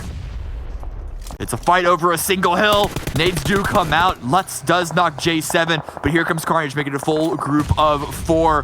Where's the building? There's a Footballist member in a building off on the backside. I hope he's coming in for assistance, but it doesn't even matter. Footballists just win this. They just absolutely dismantle Pittsburgh Knights. J7 drops both of the other 2 as they push in. The grenades get them down. Now it is Raven, the last man standing for PK. And he is not long for this world. And when I say that, I mean he is gone. A straight 2v4. Pittsburgh Knight eliminated. Footballists taking this, and they're pushing on in. Whole time, Levazen, he's just chilling. He's giving them information on the rest of Milta, and they're just taking more and more territory as the game continues on. 11 teams left, but a lot of them are just solo players. I count 5 solo players on the right side of the screen. The team status, Ulysses, AWM to his name, trying to find something to put it in the kill feed with, but it's not coming to him just yet. HQ is still trying to hold the top side of those buildings as strong as they can. They've been sitting in this position for so long. They got here early. I also want to make a note. Old Man is still there. He is still alive. B4 finally take down Wildcard. Acer survived for so long, but they will be eliminated in 11th place. They just had a rough circle. Oh, it's such a troll. What a troll circle. The B4, once again, it's an open circle and they find themselves on an edge position. This is almost the exact same. I mean, it's not. There's a lot of things different from the previous game, but there's 1 or 2 similarities. Let me have that. Oh, absolutely. No, this is B4 out on the edge. This time they didn't have to go quite so crazy to send it in, but they're still in a potentially great spot as nades are just going. The amount of sick nades we've seen so far this game. Do these, I know, seriously. Like, I don't feel like like eggs? It was like a chicken coop somewhere, but the chickens just produced grenades. That's the kind of day it's been. Oh, Bandar. Fucking that gut, buddy. You got this. Yeah. Smoke's coming out. Solke trying to get to his teammate. There's still, like, once again, a 3rd member of Footballist. Levazen now following up with the buggy, but more nades from ID7. He sees where they are, going to try to go for the shots, but that nade from Footballers doesn't land where they want it to. But that's 2 members inside, 2 members below Bandar. Wow, what confidence from Footballers. They are taking over this building, but they need to make sure that they are watching the angles on the second floor. Solke, oh my goodness, just watching the speed at which he can just like ADS, get the shots back out. He just moves so fast. It is stellar to watch as HQ are taking fights on another front as well, this time taking down members of UDR Killers. Bandar is getting involved. He is getting pushed inside his own building, but he trusts that his team is keeping Footballists in line, so he is getting kills out elsewhere. I gotta give a lot of props to HQ. They look like such a different team this game, Cameron. They are just playing this correctly. More nades. Still, again, more grenades. Surely they're out of them right now, right? At some point, they've got to run out. But again, look, in the distance, it's another crate drop from this guy to give more cover for B4. B4 are fine not picking up any kills because they know that they're in a great position despite being down to 2 players to have a chance of winning this game. And I think that they know this. Ooh, good grenade. Finally, he's going to connect with the Vanguard. But oh, players up on the roof. Don't go so aggressive. Yeah, but I think they're just going to take this. ID7's in a rough spot. One of his teammates is down. Oh boy, the grenade goes through. Is it going to connect? No, doesn't get around the cover. Bandar is down, but they haven't cleaned him up yet, so he's still potentially feeding intel. Lutz is able to get the first aid off. He's going to have some HP back. Old man finally goes down after all of this as UDR Killers pushing in. All these teams towards the bottom, Cameron. All the teams that needed to step up are still in this. I still see Frag Machines. I still see HQ. I still see UDR Killers. They are all getting involved. Oh, they have to, because there's really not much else for them to do at this point. You got to get the kills. You can't macro, not this late into the game, not when there is this little to play for in terms of in the game, and there is everything to play for on the leaderboard. UDR Killers in the middle of a smoke, but so are Team Umbra, and both of them have to push through HQ, have to push through Footballists out into the field. In the meantime, Frag Machines, B4, they're just chilling, but who's not chilling is Lutz. Get the shots, wiping out HQ. Wow. Finally removes the thorn in their side from the map. All spray, no prey. But this is given an opportunity now for UDR Killers to push in, take over the building, very recently vacated by HQ, but Solke is aware of this. Sandra goes down. He was huge. He was the linchpin for this push. He was going to hold the angle, but now Solke's going to be able to thirst this. He sees Ulysses up. He sees Nano in the back. Oh my goodness. As the circle is pushing in, the blue is there. Umbra is going to try and ignore this. They're just going to try and stake their way in with the smoke tunnel as Ulysses goes down. UDR Killers is in a really rough spot. Solke is here providing so much intel for the team as Umbra is coming in on the other side as well. But Solke's got a vehicle. Wait a second. He's just going to try and send this B4. Now also fighting with Frag Machines. They're out. They lose the fight. Hamudi gets the kills. And now all of these lower placed teams are making a claim to game number 3. But UDR Killers finally is going to drop. 3 teams remaining, and Footballists have the most number of members left on their team. But where can they exactly send it to? There's maybe an itty-bitty dip here, an itty-bitty rise there. It's actually, wait, Frag Machines, it's 3 alive. It was so hard to tell how many were up. I think it's 3, maybe it's 2. I don't know. I can't do math. Look, man, I think it's just 2. I think it's just 2. It's just this angle. And they have this little bit of a rise here. But Levazen getting a little bit of punishment back. Prolord goes out. He was able to take out Solke, but Hamuni's actually just pushing it, but he doesn't find the shots. No, that was his opportunity. That was huge, Lutz. The 180 spin. It's like he's doing a frag video right now. It's like he's going to try and put together a highlight reel. But that's just it. The team gets it done. Oh, Frag Machine so close, but it's not enough because Footballists with 19 kills get the chicken dinner here on game number 3. I cannot believe it. One of the best wins we have seen yet here in the PMWL West Season 0. And that wasn't even an easy win for them. It's not like they had the center of the circle the entire game and just held off the swarms of other just people trying to crawl up into their position. No, they had to push through multiple teams time after time after time again. And this was a very complicated circle to play out. This was not easy by any stretch of the imagination, which was one reason why they were able to get those 19 kills. But it's still 19 kills that easily put into their wallet, take it to the bank, put it up on the leaderboard.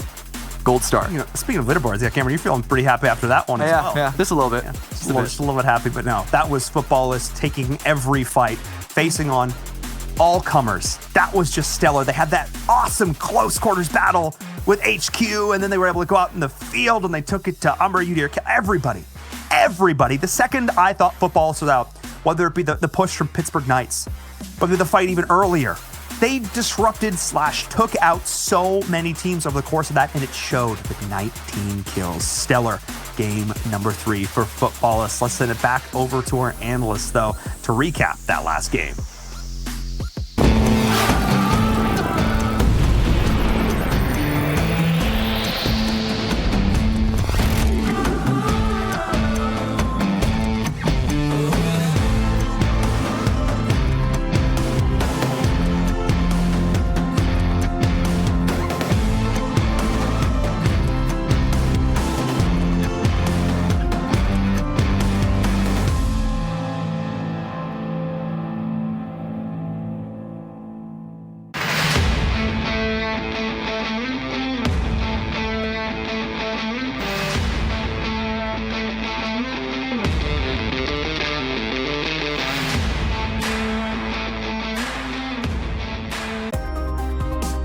The PUBG Mobile World League is brought to you by the title sponsor, Qualcomm Snapdragon Elite Gaming, and the official beverage sponsor, Mountain Dew. All right, well, the third match is now behind us as Footballists do take themselves the chicken dinner. But once again, besides the main story about being about this team, is we had UDR Killers do well. We had Headquarters do well. We had a lot of teams, even Frag Machines, who were kind of towards the bottom of the table originally when we look back at previous league play weeks, step up here right off the bat, Glitter. So happy to see them as well do that. Very, very happy to see them because I think we were kind of waiting for those few last teams to kind of wake up a little bit, and Headquarters came in very strong with 9 kills to their name, and they needed this. They are currently fighting to just make it into their first super weekend, so games like this are going to be very important for them during league play. But we also, like you said, saw UDR Killers have another very strong back-to-back game for themselves. We saw Umbra up there in the top 3 in the that final zone. This was impressive from some of these Team 7. It was. And then you had some disappointments from teams like Temple Storm, Pittsburgh Knights as well. And then on top of that, Cloud9 being able to only get 2 points out of that team as we're going to be moving on to the map ranking here. And I think it speaks volumes from some of these teams. UDR Killers, I think with this performance and with so many games left, I think it's safe to say maybe they're going to go ahead and guarantee themselves a spot into the Super Weekend unless they just start throwing massively. And then Headquarters, they have 2 points after the previous 2 matches, being able to get 9 kills. That is insane. I think that is some of the most kills we have seen out of that team. And then on top of that, 15-point totals. Frag Machines being able to get 17 points. Remember, this one of the things we mentioned is towards those teams that we kind of seen towards the bottom a little bit is worry about the placement first, and then towards the end, you can actually start worrying about the kills, because at times, kills might become easier, especially if you position yourself in the right spot. And we saw that over and over again with Headquarters in the last match. But overall, I think Footballists with 19 kills, that is some of the most kills we have seen in a very long time. And I'm so glad I actually picked them to go ahead and win that last match, as we're going to be going here into the second page, hopefully sometime soon, so Jason doesn't get a chance to say anything. And now, look at this here, man. Oh, Dream Eaters. Dream Eaters has been so consistent, but for some reason, they just can't carry that on. By the way, I didn't pick up Footballists. I actually ended up picking Temple Storm, which kind of backfired a little bit. Luckily, they were able to secure 2 kills for me. And then some of the other teams, SWAT 69 was one of those teams that we've been mentioning along the way. They're kind of continuing the performance here from what we saw the first couple of days from Super Weekend number 2. They're just not performing to what we expect them to. And if they keep doing this, more than likely, they're going to be out of the next Super Weekend, Jason. Well, I still find it hard to imagine some of these teams not make it through into the next Super Weekend. But yeah, SWAT 69 in particular, we saw them have really rough games when it came through to the very first day of the Super Weekend. Even day 2 had a couple of rough matches, and then day 3 they started to show up. But they need to show up now. They don't have that many matches left today. They don't have many matches left overall within our third and final league play weekend. And they need to really get something going for themselves if they want to make it through into that Super Weekend yet again. In the meantime, though, let's take a look at our damage coming through out of Footballists. And 3,300 damage, 19 kills. I think that's our second highest kill game we've had in the West League. I think East had a 20-point kill game. We had a 21 as well before this. But that's insane. Only 400 healing, Glitter. And this is one thing we talked about, is when they get a lot of kills and a lot of damage done, they seem to not really have to heal much at all. Yeah, the ratio on that is actually insane. The fact that they're over 3k damage and under 500 healing just speaks volumes to their positioning in every single engagement that they took. And we saw while we were watching quite a few really strong nades coming out of footballs, and they've kind of slowly become known for how strong their nades really are, and I think that definitely helped a lot in some of those engagements. I believe some of them did actually go down onto headquarters as well with those nades. So it was unfortunate for headquarters because of the strong game they're having, but footballs were just blowing people out of the water, and they had to fight through so many teams along the way to get there. It was just an impressive showing.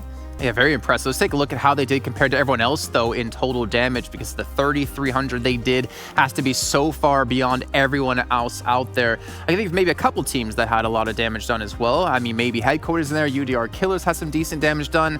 As we can see here, it doesn't really come close when you have football. It's just destroying this lobby, hands down. Wildcard with 0 damage as well here, 7. Yeah, Wildcard with 0 damage is definitely a surprise there, as we also see, I believe, SWAT69, if I'm not mistaken, with 314 damage. But the main one, we got to give credit where credit's due. Footballers was just on a complete tear this whole match. Anybody that they went up against, you saw it, whether it was nades, whether it was an actual gun, it didn't matter. They just had it all. They had the rotations down too.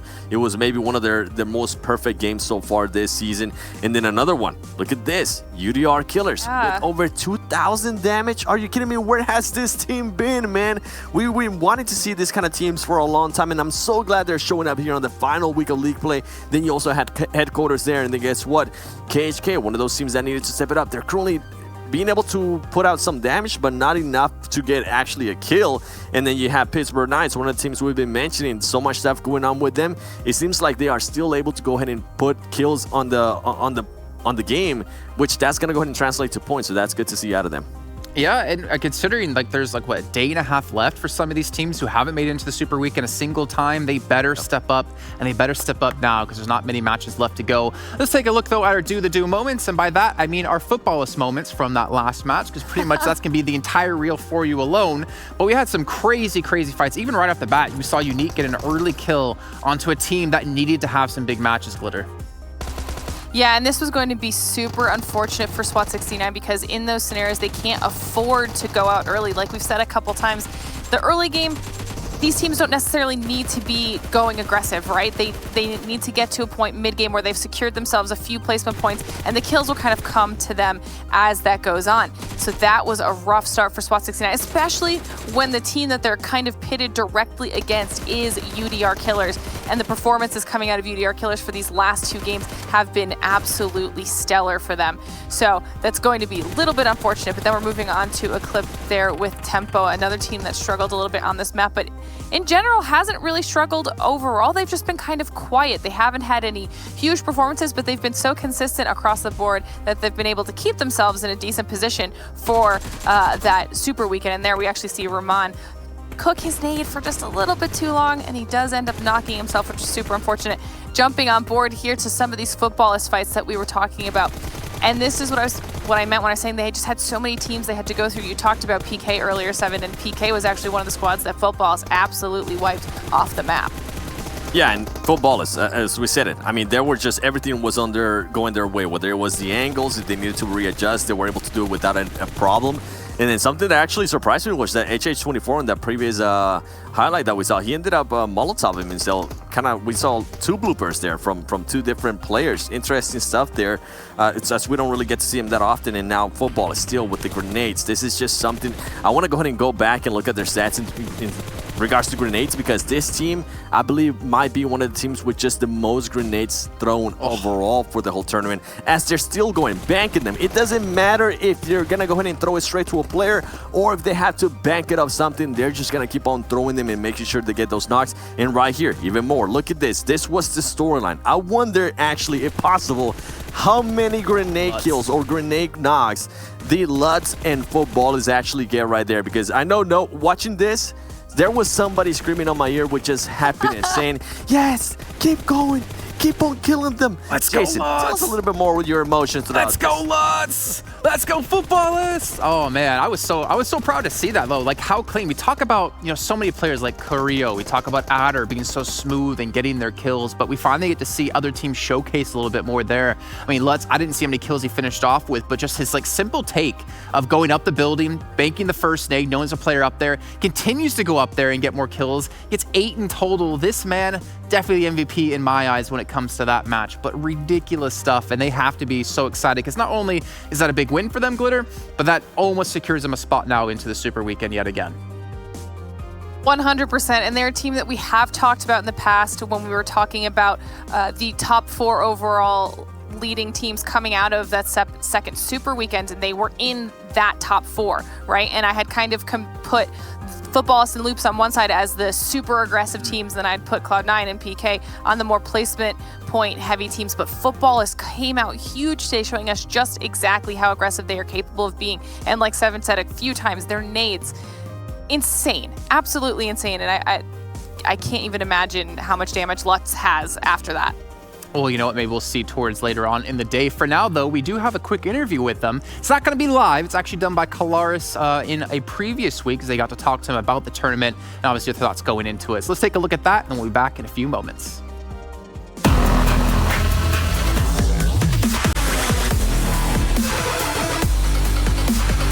Hello, ladies and gentlemen. It's me, Kyle Aris, the host of PMW East, but I'm taking over West for a moment because we've got Footballists here. We've got Mole, the manager here of Footballist, as well as Solke joining me to start things off. So first things first, why don't you say a couple of words about your team and your role within the team, Solke? Agresif takımız. Late'lere doğru agresifliğimizi kısmakta bir tık sıkıntılar olsa da bayağı agresif ve koordineli bir takımız. We're an aggressive team, basically, and we try to stop it in the late game, but in every laps of game, we are trying to be aggressive and more aggressive.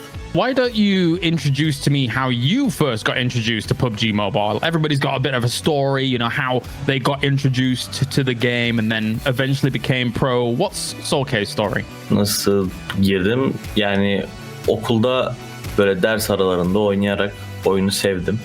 Böyle bir bayağı ilgi duydum. Ondan sonra kendimde böyle bir yetenek olduğunu gördüm. Yavaş yavaş adım adım düşe kalka buralara kadar geldim. He was playing the break time in schools, and he realized he's good at it, and he tried to make baby steps to pro arena, and he's here. So how would you rate your team's performance so far in the PMWL West? Kendi performansı. Evet. İlk başlarda beğenmesem de son zamanlarda arenaya alışıyorum. At first, he don't like way his play, but he says he's getting used to it. So is there something that so far in the tournament that surprised you? Obviously, maybe it's results from another team, maybe it's how another team has played. Is there anything that's really surprised you so far, Solke? Genel olarak tek şaşırtan şey bizim kadar agresif oynayan Loops'u. He says generally it's Loops surprised us because he play aggressive like us. What aspects of the game does your team aim to improve in the coming, for the next week, based on what you've done so far? Analizlerimizi yapıp çok daha iyi oyunlar sergileyeceğimizi düşünüyorum. He says we are making our analysis and we are improving every day. We will be better in next weeks. That pretty much is the last question here. The final shout-outs for Solke, if he wants to shout out his fans or his team or anything like that, what the floor is his. Bizi desteklemeyi unutmayın. Sizleri seviyorum. He says don't forget to support us. We love you. Well, thank you very much, Solke. Thank you very much, Mole, and good luck in the PMWL coming up. Thank you. Thank you.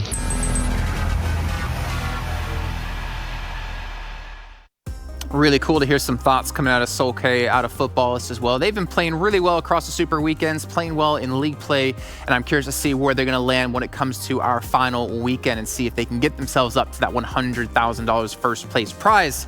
Now, guys, we have to move on with the show. We're already halfway through. We're going into match 4 in just a few moments of time. Before we get to obviously, we're going to look at a couple of different things. Ideally, look at our top players overall.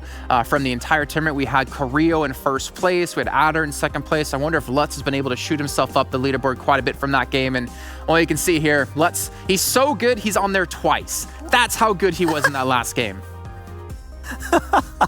Hey man, it happens. Sometimes you're that good that they just gonna become duplicate like we're seeing right now.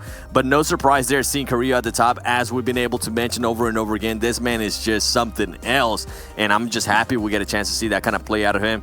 And then we have Adder, Daden, Solke. Hey, Solke has been very consistent in the top 5, and I know Lutz is doing good there in that last game, but Solke has been one of the players from Footballers that has been consistent since the start.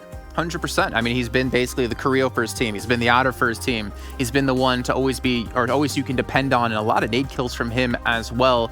But I hear we have a clip we want to see, and it does make a couple of people sad out there if you were voting for Cloud9 to win that last match. But maybe we can turn into a positive here, because if I'm not mistaken, it's Headquarters 7 that's going up against him. It is, and it's going to go ahead and be Cloud9 against Headquarters, one of those fights we rarely ever get a chance to see. And something that I actually wanted to go ahead and mention that we've seen Cloud9 do over and over again is they try to go ahead and like push in compounds, but it just didn't go their way. And I wish I wish Pyro would have been able to realize that and we just kind of back off, but he was just so committed. And then you have, guess what? You have 2 more just going for it, trying to crash in as their other players are already going down. So a huge disadvantage that they're putting themselves in. Players are just going to be getting knocked from left to right. And keep in mind, it wasn't only Headquarters. It was also Alpha Legends that was doing some damage there to Cloud9. Pyra, Adder having to kind of hold out some players here. Pyra's going to get knocked. And then Headquarters, we even saw something that I really loved is this players right here towards the top. They started throwing nades towards Adder, and this was they were able to actually secure the squad wipe right there as we're seeing this here, Glitter. I know you wanted to go ahead and add something to it. No, I think the reason we wanted to highlight this, though, is because this kind of fits the trend that we've been talking about a little bit here, as you see that nade finally coming in from ID7. First of all, ID7 was one of the top players for Headquarters in that game. He had 6 of their 9 kills. However, we talked about what happens to the lobby when teams like Cloud9 go out early, and Loops was sitting out this particular match. Headquarters takes out Cloud9 really early on, and as we saw, it shakes up the overall top 4 at the end of the game. Not to mention, this is huge for Headquarters. It's a team we've talked about as really needing to step it up, having the capability, but just not really kind of showing us that capability yet. And after this game, I think that they've really kind of boosted themselves up literally in the overall points and mentally for the rest of today. Well, he's speaking about boosting themselves up the overall rankings. Let's actually take a look at it and see how far they have gone up the rankings. We can see here Football is taking that first place position with only 2 matches being played, but we do see what Nova in there still is number 2. UDR Killers looking pretty confident. Was it 46 points they had at the end of last week in League Play 7, and now they're already at 42? This is a team who's come back with a vengeance. UDR, I can tell you both. The first week of League Play, they have 53 points. The second week, they have 46 points. So for them to be able to right now have 42 points, holy cow. I can't wait to actually go back and see the difference in kills, because this is by far the most kills any of these teams have had. And just something to go ahead and point out, on the super weekend that UDR Killers actually got a chance to play, they ended up with 26 kills in 3 days. I believe it was 50 matches total. So for them to be able to do this on day 1 on only 3 games played for them, it just speaks volumes. They know they want to go ahead and qualify, and then now here moving on to the second pitch. Wow. I know a huge surprise is gonna go ahead and be Headquarters moving up to the 11th place, and even crazier towards the bottom. Look, keep in mind they have only played 2 matches, but currently Loops Esports and Cloud9 are 19 and 20. What? Can we talk about this? Hell yeah, we can. I think they want us talking about it, if I'm honest, Glitter. Okay, but hypothetically, what happens if those 2 top teams don't qualify for the final Super Weekend? They're already comfortable enough with their points, so they're getting into the finals regardless. But what does that open up for the rest of the teams that have been in that 16th to 12th position? And not only that, keep in mind, I know we've been saying that they maybe already qualified to league finals, they're still fighting for some prize pool out of the super weekend absolutely. leaderboard. First place is gonna go ahead and take $50,000. So I mean, I'm pretty sure a lot of stuff is gonna go ahead and change here. As now we're seeing a head-to-head here between Footballers and Loops Esports, and Footballers, holy cow, I'm actually surprised about all the amount of damage they've been able to go ahead and output with lower damage received too. And with the kills, we always talk about how Loops Esports is just so dominant in kills. Guess what? Footballers is starting to become that dominant in kills as well, being able to only have 9 kills less than the other team. That's crazy, man. Yeah, they're definitely stepping up, and obviously with Loops having a little bit of an underperformance when it comes to our third week play so far. We'll see if they can maybe turn their tides around in the next games. They obviously still have quite a few left to go. I still can't imagine a world where Loops and Cloud9 both don't qualify for the Super Weekend. I think that would be ridiculous. But you know what also is ridiculous? Our prediction scores. Let's take a look and see who got how many points. And well, Miriam and Glitter not off to a strong start with your wild card pick. However, me and Cameron, all right, man. We both wore the red shirts. We both picked Footballists, and now you see what happens when we pick the same teams. And don't worry, Seven, you're not getting out of this one free either with your 3 points on Tempo Storm. So not bad at all. I think I linked in my lead against you in first place. And don't worry, I think when we get into the league finals, we'll be resetting it all completely for everyone else to have a chance when we get to it. But I'm pretty happy with that. Cool. How are you guys feeling? Yeah, let's not talk about it. What's next? Honestly, I'm not even that mad because ignoring our individual points, that was such a great game out of Footballist that it was well deserved. It was well deserved. Yeah, can we get a she line in the chat, please? Not even that mad. 1 point. Come on, son. Well, let's take a look at the schedule. We have our fourth game coming up. It's going to be again on Miramar. We're only doing Miramar and Erangel throughout this league play week. And we have Group B sitting out. So, Glitter, I'm going to hit you up yet again. Who is not playing here in our fourth match of the day? Kind of a bummer, but that actually means we're not going to be seeing Konina Power, Headquarters, Team Unique, and UDR Killers. Oh, for UDR Killers who've been such a terror to have to sit out a match, that's unfortunate, Seven. Yeah. That is very unfortunate. Remember, they ended up with second place, and then with the match they just had, and they also ended up with second place in the previous Miramar. And I believe it was 11 kills too. Oh man, this is gonna hurt them. But it's also maybe gonna go ahead and give them a chance to go back and be like, hey, we're doing so much better. What can we actually go ahead and improve on, you know? Yeah, well, let's take a look at our predictions now going into our fourth game of the day. As we said, it's going to be Miramar. I kind of want to start things off because it worked out for me last time when I did. So luckily I can do that as I am the host. I actually went for B4. Now I'm kind of torn between them. Okay. What do you mean? Oh, okay. What's that about? You picked B4 on Miramar, didn't you? Yeah, so why are you giving me crap? Glitter. Come on. You go. I'm just being smart about this. Glitter. What do you got, Glitter? I mean, I also have B4. Wait, did you pick B4? Going back to my B4 boys. Who'd you pick last time? I Dream Eaters. Ah, okay. All right. Okay. So you weren't giving me crap. I mean, hey, be happy. Now we're going to get a lot of points, right? 7? Yeah, let me go ahead and just poop on that parade real quick. I also picked B4. Oh, man. okay. We're not getting anything here. It's been a rough day for 7. But hey, we all picked B4. I can respect that. They played well, but can they get like 2 chicken dinners on Miramar? That I'm not necessarily as confident on. Yeah, I don't know. We'll see. Yeah, Hopefully. see. I hope they win. All right. Well, I hope they win too. It would be great. Well, we'll check with you guys after the fourth match is done with the day, and you two go enjoy your lovely little break. One of those days, 7's going to show the apple box that he's standing on. You're going to realize how short he actually is in person. And you guys at home who are watching, don't forget to watch within the game, within the Esports Center, because you guys can earn points this entire time. If you haven't been doing it yet, why not? The top 100 viewers will be getting themselves exclusive rewards. So you still have time to do it. We still have this final week. We still have the league finals coming up as well. So you still have a chance to get those exclusive rewards. We also do have, you can reach out to us over on Twitter. You got my Twitter handle there. You can follow me and hit me up as well.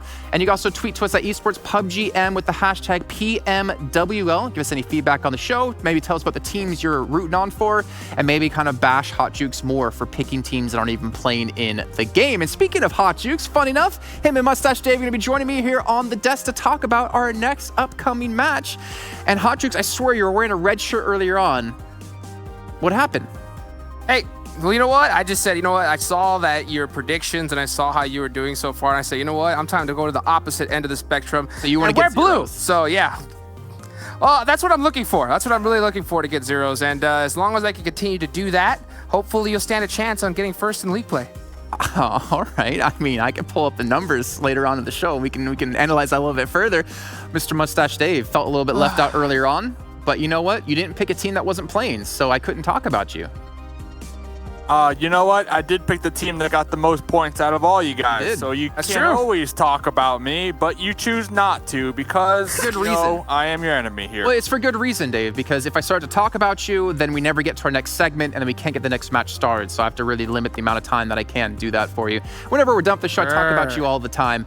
I want to get your guys' thoughts, though, for you, first of all, Dave. UDR Killers. They have come out slaying today, and they are desperately trying to get into the third Super Weekend, which I think they've almost been able to do now. What's your thoughts on the team?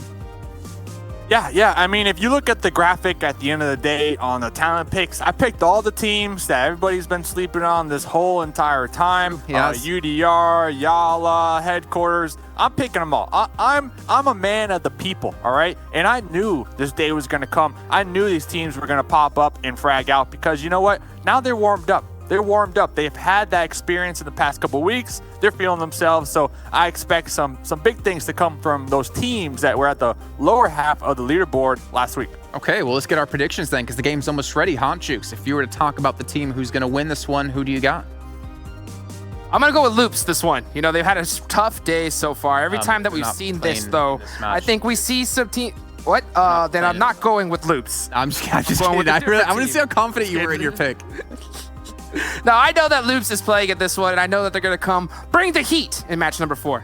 Okay, well, Mr. Mustache Dave himself. You're talking about a man of the people. Is your prediction going to be true to that? Man of the people, you know, Loops, they're cooled off, you know. They're cooled off. They got ice right now. They got to ice some of their muscles here, especially on Miramar. I'm going for Yala. Yala are looking for at least a top 3 finish here. Okay, well, they did have a very good first game of the day. We'll see how they do here in match number 4, though. Why don't you gentlemen take us away? Let's get right into it. Match number 4, Miramar 2.0, taking it back to the desert. Dave, let's get it going here. I mean, so far these games today they've been pretty insane. I mean, it almost looks like the scoreboard has been put in reverse compared to what we normally see. But man, you're right. I mean, I think you predicted it perfectly. A lot of these teams that have been kind of struggling thus far, they're killing it today, Dave. What was it? 19 kills for footballists. 19 kills. Then. Wow, I mean they could pretty much just sit back these last 2 games and chill, you know, and they're gonna be there at the top. But that's probably not what we're going to see from them as we do get into this Miramar game. Pittsburgh Knights are already gonna be dropping on out. Frag Machines, Nova, Wildcard. What do you think about this plane here, Hot Jukes? This one's definitely a lot further south than I think a lot of these teams are used to. At the end of the day, you know, I know PK, a lot of these squads that like to land in this area, they're going to be really happy right now. Cloud9 still going to be able to make it to El Pozo. The one that the team that's going to be really hurt here is Team Queso, since they really like to land in Hacienda del Patron here. So this is going to they're going to have to mix it up on this match, that's for sure.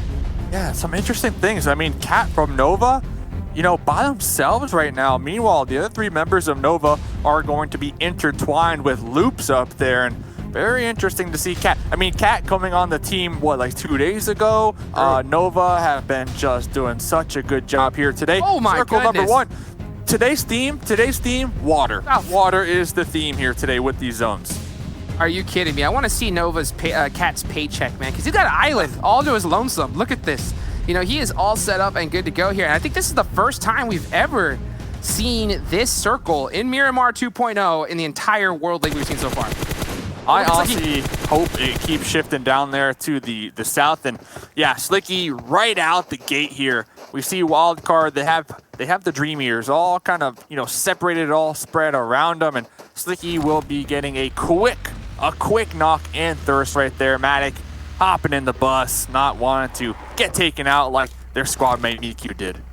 Yeah, Miku just taken out super early. It's really unfortunate for Dream Eaters. And, you know, he's been a player that I think has been performing real. What? Win 94. Oh, my goodness, baby. The win 94. No way. It's about time. It's about time somebody picks this bad boy up. My favorite weapon, hands down my favorite weapon right here. My hands are in the air right now, and I'm just looking to the sky, hoping that there was a replay on that one right there. Please, come on, for the one time. There's no way. And then again, how could you predict that right there? That's the first one I think I've seen so far in competitive and wild card. What a way to start off this match.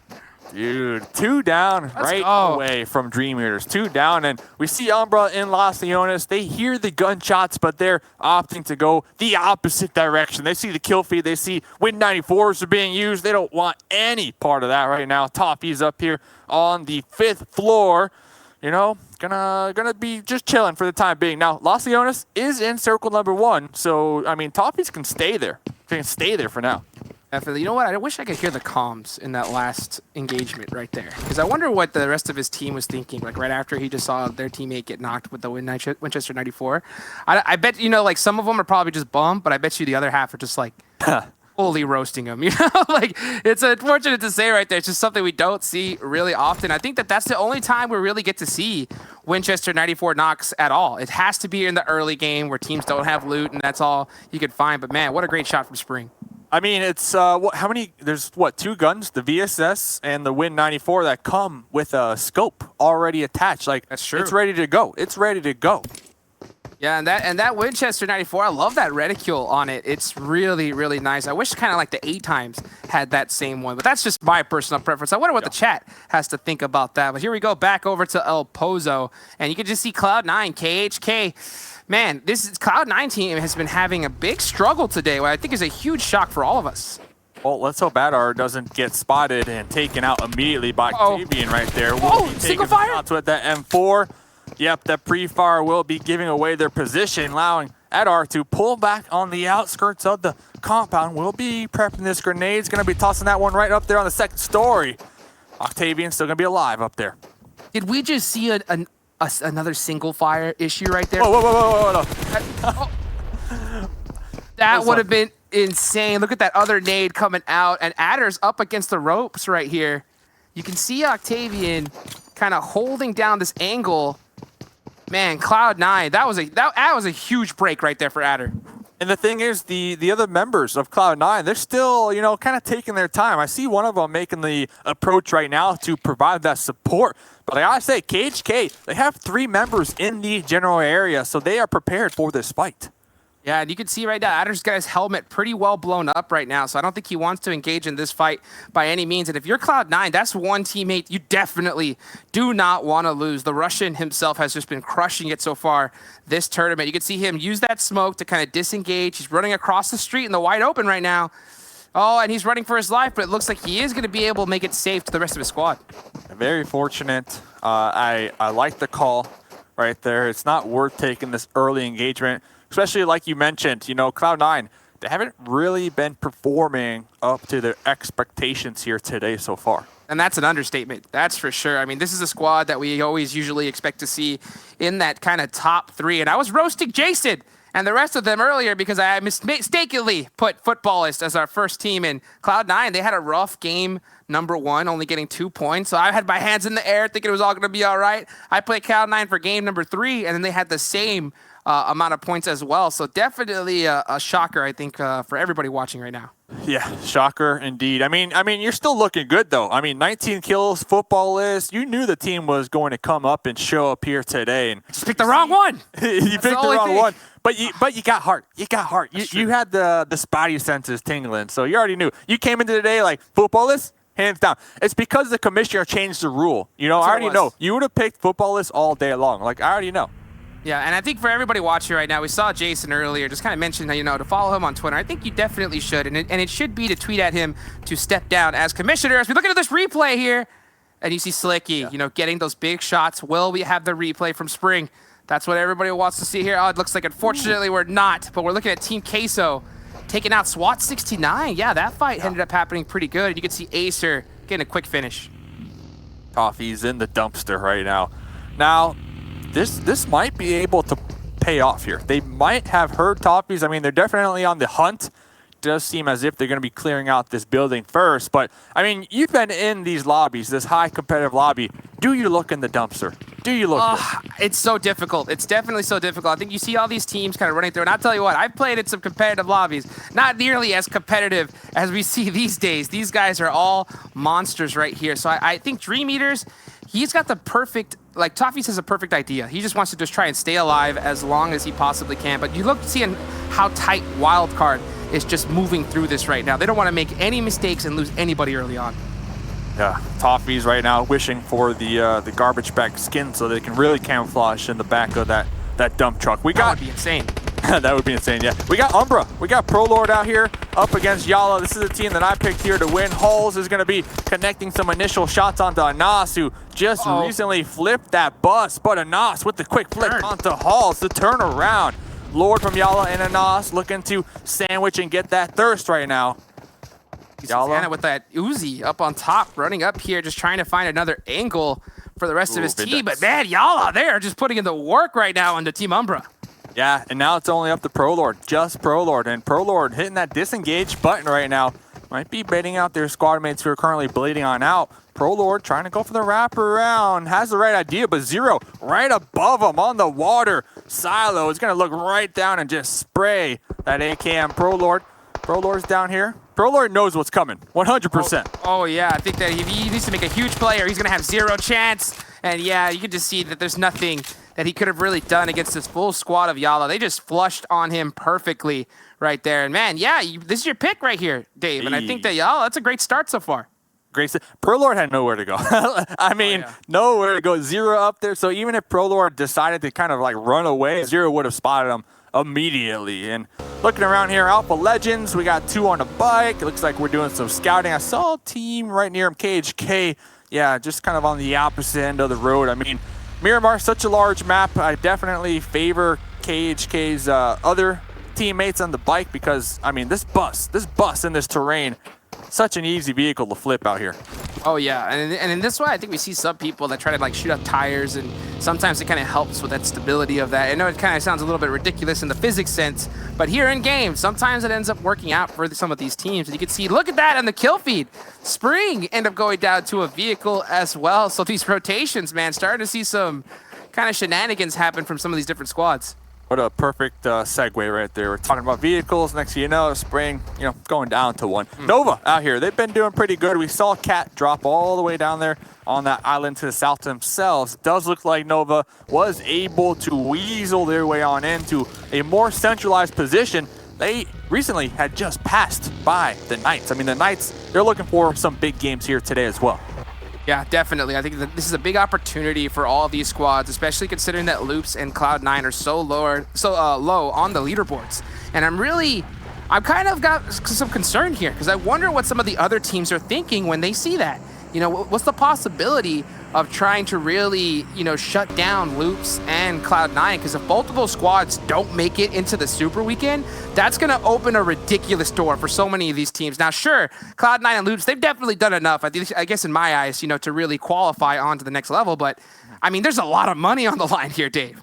Yeah. I mean, they definitely put in work. And, real quick, we got today, we got 2 more games, and then tomorrow. So, I mean, one day could be the deciding factor. Cloud9 can get back-to-back chicken dinners. Same thing with Loops. You never know. I mean, every team, they're allowed to have one bad day. But 2 bad days, that could be it. That could be, especially when it comes to that Super Weekend spot.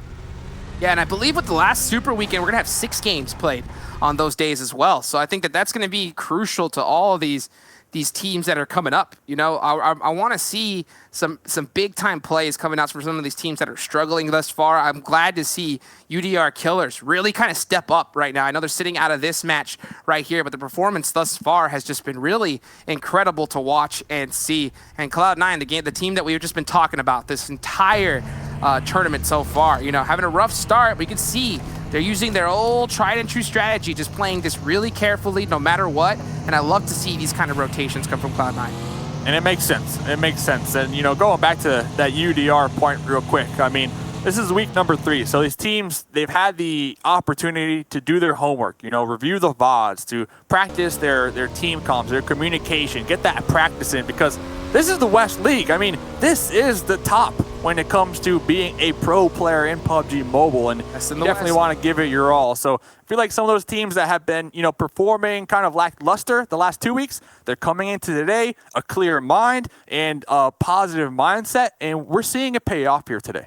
Definitely, and I think that one of the things on top of that's such a surprise is we see this circle just kind of shift, goes right towards the dead center right here, Yala, Wildcard, all these teams sitting pretty. But going back to that point, UDR, I don't believe they made it into the last Super Weekend here. So the fact that they're going and popping off today, considering that they have 15 matches that they've kind of lost, and that's a lot of practice, a lot of warm-up time, for them to kind of have a pop-off game here just shows that, hey, you know what? Putting in the work, putting in the research, it could definitely pay off for any of these teams.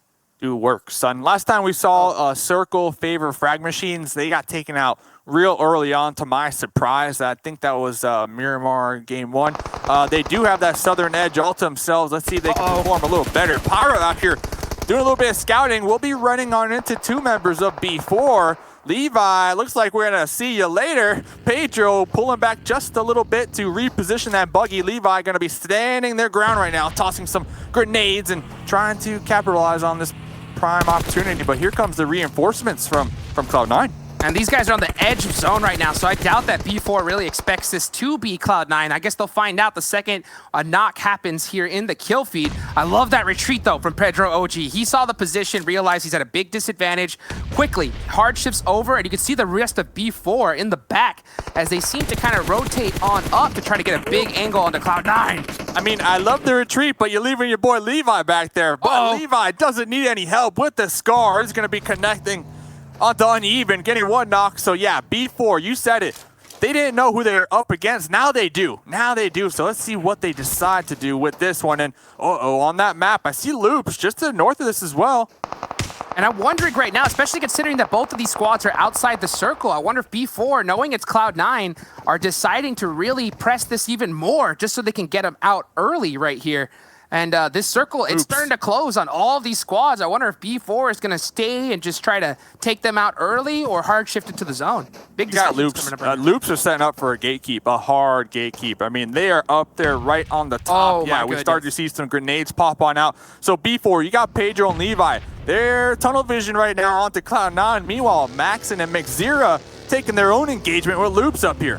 Yeah, and you can just see, I think Loops finally decided that, you know what, yeah, we want these points at the same time. Got to have that circle. It's circle versus everything right now. You always want to have that position. And you can see these 2 members from B4, McZera and Maxon, they don't seem to have any kind of vehicles at all. So they're just going to have to tighten up their sneakers and get to running. Yeah, hopefully they don't trip on that one. Talk about tripping. Old man tripping on a barrel bullet right there. Ayala chunked down really low with the trade. Spring with that third party all the way out here in the distance. And Alpha Legends, just as quick as that fight erupted, are taken out. Oh, bridge. Oh, my goodness. Action. We got Levi. We got Pedro. The duo from B4. Pedro on the bridge, spraying down right now. Pedro able to connect and confirm the kill on uneven. Adar going to be bleeding on out as well. And here comes that third party coming on out. Beowulf behind the bridge, under the bridge, healing on up. McZera and Maxon coming in with that support. But remember, we're in the blue zone, and the blue zone's going to be taking down Maxon. And it's zone number 4 right here. This one's definitely starting to hurt. What a crazy third party from Loops onto Cloud9 right there. Cloud9 is in a world of hurt, stuck in the blue. It is up to Bayo and the rest of his team to try to make it out. Oh, and they're not going anywhere, Dave. You're done. Pyro trying to heal on up. Loops on the high ground in the zone, not going to be taking any blue damage. Popping the tires, smart. Take out that utility from both of these squads down here now. Pyra versus McZera. Who could out-heal the blue zone? Pyra running out of meds, gonna be pushing on up, trying to get the confirm on McZera. McZera saying... C9 out again! C9 getting taken out in 14th position right now. Are you kidding me right now? We've definitely seen some, things happen. One thing that I could not expect in the slightest is for Cloud9 to go out, and I think that's all Loops wanted to do right now. Considering where their position is, they know that they're the only real competition to really take first place away from them. So for them to get to put out Cloud9 that early once again, that is huge for Loops. HH going out to the play zone. There's only one up for Tempo. That's going to be Rain. Looks like Rain attempting to get the revive. Both Rain and HH actually going to be bleeding out now. So yeah, it was only up to Spec. my mistake. And a lot of teams, they are finding out the hard way that this blue zone, it hurts. B4 as well. Two big teams, and then B4, that was, I believe, the pick from Jason, Seven, Glitter, and Cameron Davis right there. So that's going to be an unfortunate time for all of them. Fortunate for us, though, as our teams are still alive. But we look over here at Team Queso and KHK getting into it. Axel. Wow. Octavian just standing out there in the open. Talk about being brave. Still going to be alive out here. We got a couple smokes on the playfield. KHK currently still alive, but grenades just getting tossed on top of them from different angles. This is starting to get really hectic right now, especially considering where this next circle is going to go. It's zone number 4. Once circle 5 hits, though, said it time and time again, that's the one that really starts to put in that work on you. You don't want to be in there for too long. And KHK, they're just trying, they got the smokes out, just trying to get this reset off, and hopefully to kind of buy some time to be able to move into this next circle. Addict saying, dude, that's my car. Trying to take out that van from Oped, trying to get that vehicle explosion. Oped will be pulling back just a little bit. This open terrain, we have a nice little dip that KHK will be allowed to use to kind of bridge that gap, but Team Queso looking to stand their ground right now. KHK making the push. Ayala cooking this grenade, tossing that right out that window. That was good, but did get any knocks. And now here comes the full-on aggressive push from KHK. And they're coming in hot right now. Ayala with that really tricky nade does put some damage onto them. But man, it's only 2 members left from Team Queso, and Axel just got hit really hard. He is stuck in this door, Dave. He could not move out of there to save his life.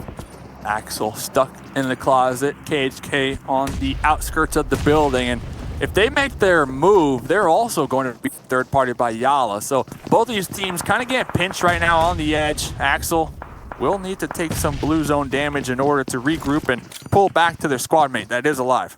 Oh yeah, KHK right now, they're pressing really hard. They want to take Team Queso out right now, and they need to. This zone is hard shifted to the south. This fight needs to end now so they can get some time to get in. Look at these nades going on everywhere. Axel getting taken down from a grenade, and now it's up to Ayala. 12 bandages in the bag, healing on up, trying to stay positive in this situation. The blue zone's going to start to come now as well. KHK, they got 4 up. They got the first floor, and Octavian going fishing, tossing some grenades, just trying to, feel it out, but they have to know. They know this compound. They know there's crates up there. Yep, and now we see all members of KHK looking in this direction. Ayala will be connecting onto one, popping on up with that suppressed barrel, getting a kill right there. KHK trying to stand their ground. There's 3 up, but they cannot seem to take out Ayala. They need to get going, though. This circle, it hurts too much right now. Comes Ayala, the pre-fire. That's it.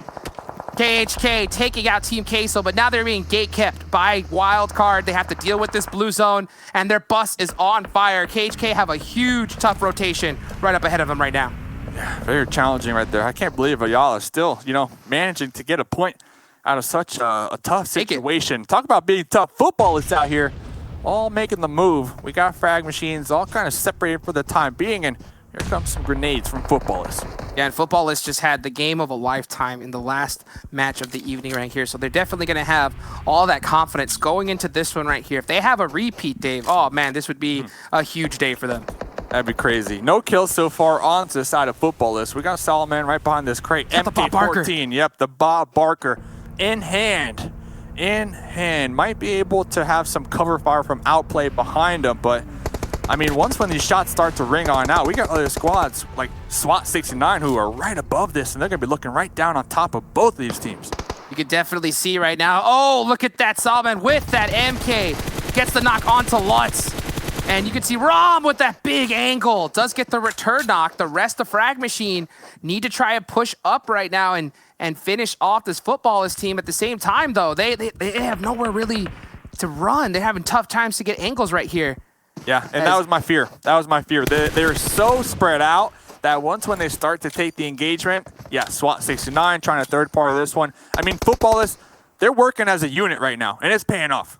Oh yeah, they're definitely putting in work, able to get those smokes out, get that revive again. That's going to be huge. Now they have to deal with both Frag Machine and Loops right here. Loops already has 5 kills. There goes KHK out in 8th place. Next circle goes on up, David. It's dead center right here. Nobody is in this one. 39 seconds left on the clock. Match number 4. Let's go. I know in Viram and Cameron, we're talking about some sandwiches on earlier. Frag Machine, currently the PB&J between Footballists and Loops right now. Next zone does go on up, so all these teams need to start to make their moves, start to make that push, and get on into the safety of the next zone. Footballists already on the move. Looks like Dadin and Kowalski going to be trying to camp this one out and backstab Frag Machines. Yeah, speaking of bread, you can see these teams trying to get that bread right now. Hopefully get this W. Loops, though, on a tear, just kind of moving around, trying to get any angle they can. They are able to get up into the south side of this zone, but Footballists, here they go, about to crash on the SWAT 69 for a huge position, and Boufla gets the first knock on the Solkay.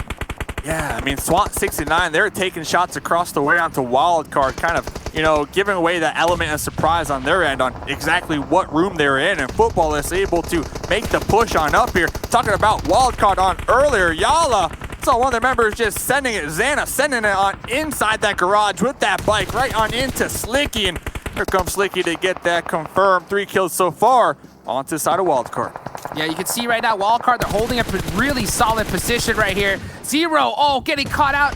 Hardly any cover left. Oh, why Acer shot out the tires. That's going to give him more time, but there ain't no time left when they blow up your cover just like that. Oh, third party from Raven, from the Knights from right behind. So they saw all the gunshots being erupted on top of that bus and decided to get a piece for themselves. Boufla on the off angle, on the outskirts right now for SWAT 69, popping on over to the grenade batter. Kararia. This.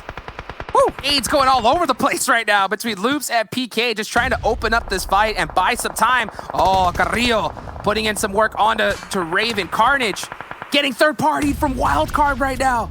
So difficult for PK just trying to stay alive in this match. Carrillo cooking this grenade. Here comes the support with Dadin, Federal, and Kowalski. The whole team of Loops. The whole squad of Loops looking to make this push. Going to be cresting on over this hill. Dadin recognizing that grenade right in front of him. Raven in the dirt-prone position, trying to go for that spray down. Smokes are out. Pre-fires are everywhere right now. And there goes the Knights taking out on the edge. But 2 down from Loops, and the blue zone pushing right now. Yeah, and you can just see right now, Loops, they're trying to secure the spot, make sure that no kind of crazy third party is nearby. And you can see the rest of their teammates just crawling up and make sure that they're nice and safe as Loops goes ahead and gets this full reset coming up. It's between Wildcard, Footballists, SWAT 69, and Loops to win this one. And to be honest with you, I don't really see this kind of circle too often as Lavazin opens up the fight and gets a huge knock on the Problems. Okay. Oh! Self-name out right here. SWAT 69 trying to defend their ground. Problems on the second story. Bleeding on out. King extremely low. King will be connecting and getting the thirst onto Lavazin. I got Acer on the outskirts of this compound trying to fire on in through those doors, trying to get some third-party kills. Grenade through the windowsill. Oh my goodness! Taking out King. It took out the gas can. The grenade blew up the gas can and actually took out King right there. What a huge break right there for Footballists. Solkay goes down to another grenade. Not his own, though. That is Acer's, as they are putting on the pressure onto Footballists right now. Wildcard have 4 up. Loops have 4 up. Right now, Footballists, Solkay still bleeding on out. Lutz all by themselves, kind of separated from the squad. And Rom trying to get the revive to at least give them that fighting chance, because talk about the deadly squads, the strong teams that are still alive here in the final zone. I mean, it's going to be a bloodbath. Oh, and look at this. You can see Loops. Not only do they have 4 up, but they also have the circle. Catches Wildcard on the rotation right there. And Footballists are getting gate kept hard by Sam. Solkay down to this last bit of life left. Gets the heal off. Here we go right now. Wildcard, Footballists, Loops. Loops. 10 kills. Nice molly right on top of Slicky. Oh, Slicky's going to be burning on up. Kowalski going for that pre-fire with the M4, trying to connect onto Slicky. Slicky standing their ground. Federal will be taken out right there in that push. Carrillo with the Uzi, not able to connect. Sam is actually fragging on out right now. Sam extremely low. Extremely low. Acer trying to make up their mind. Should they go for the revive? Dadin using this ledge for cover right now. Going to be popping up, taking some shots, but Sam and Acer, we got 2 up. It's 2v1 right now. Dadin tossing another molly that should slow the push. Might be able to allow the revive onto Kowalski, but that will be dangerous. and it's coming on out. It's coming on out. Acer able to pick up Slicky, making this a 3v2. Dadden gonna be popping on up. Dadden connecting on to Acer. Sam, though, with the fire, swapping on over to the Uzi. Wild card getting that chicken dinner here on Miramar. Oh my goodness right there. What a performance from Wildcard, able to clutch out the huge fight between Loops. Loops had all the advantage in the world. We saw Sam just kind of run up, hit some major shots for his team right there. What a performance and what a match number 4. Yeah, and one thing to note, football is 3rd place right there. So they had a chicken dinner last game, 3rd place this game. They are just racking up the points here today. With one more game to go. But yeah, I mean, what a challenging end zone we had right there. I mean, this is, talk about getting the ultimate revenge right there. We saw a 1v1 between Carrillo and Sam before, and Loops ended up on top of that one right there. So for Sam, I know that he's got to be feeling great to finally get that revenge onto Loops. It's all tied up now, but what a game so far. Can't wait to see what the last match is gonna look like. First, of course, we gotta hear from our desk, and we will hear from them right after this quick break from our sponsors.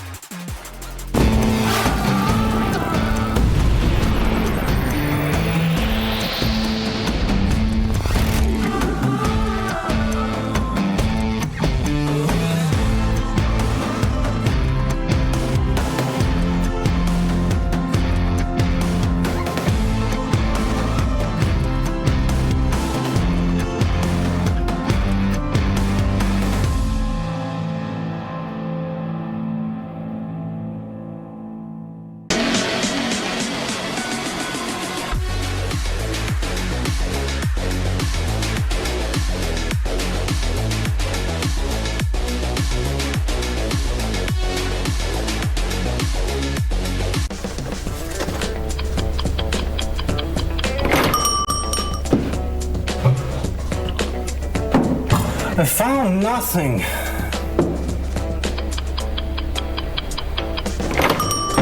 My teammates weren't around.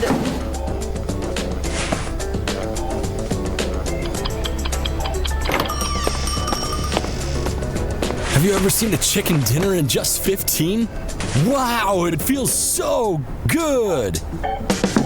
One more?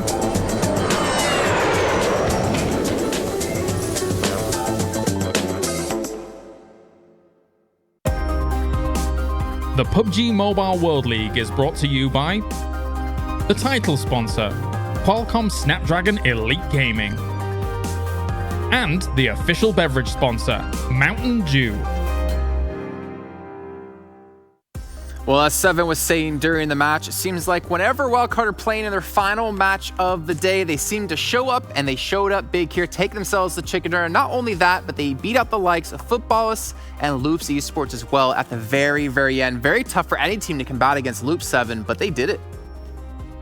Yeah, they were able to perform so well, and something that I actually enjoyed, Loops Esports threw a Molotov. I don't remember exactly the name of the player there, but he was kind of hiding. They forced that player to go ahead and actually move out, and I think that gave Wildcard an advantage once that player was able to relocate, because he actually was able to have more cover overall, and then being able to go ahead and stand up and just kind of put some more pressure on them by providing some firepower.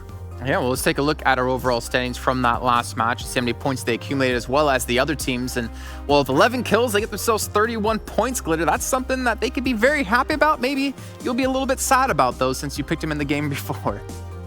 I know, I picked him just one game too early. I knew they had this performance in him, and I was off by one match, you know? But strong showing for Wildcard, and I think this is really, really good for them. Like Seven said, they seem to perform well at the end of their day, as they will be playing in our final match. So this was just good for them in the overall standings. So then moving on down the list, we see Yala Esports again in our top page, our top 5 even. This has been a very, very good game for them overall, so we love to see them being consistent. Team Queso back up in the top 5, and KHK Esports, number 6. I think this is the first time we've seen them up here with 9 points overall, and then right down there at the bottom, sneaking in SWAT 69, also with 9.7.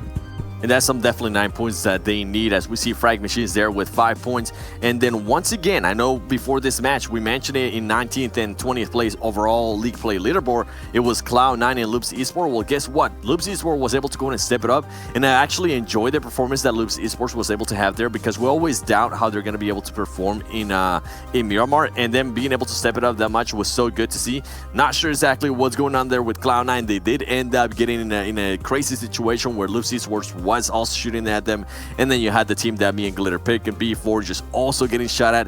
It was just absolute mayhem there. I think that's what we get whenever we have that many people pick B4 in a go. They just can't really seem to pick a team that is able to do well. Let's look at the stats of Wildcard after that last match and see how they really performed things. 2,800 damage, big numbers out of this team, and 11 kills.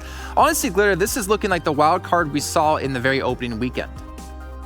Yeah, and we were kind of hoping that they could find their way back there because they had such a strong showing in opening weekend. And typically they've done very well for themselves on Erangel, so if they're able to find their footing here on Miramar and have strong games on Miramar as well, that's going to set them up very well for the rest of league play. I mean, this is just a clean game, like you said, tons of damage, very minimal healing, and a good amount of kills for them, especially when we saw a lot of the hectic situations that they managed to get themselves in there at the end.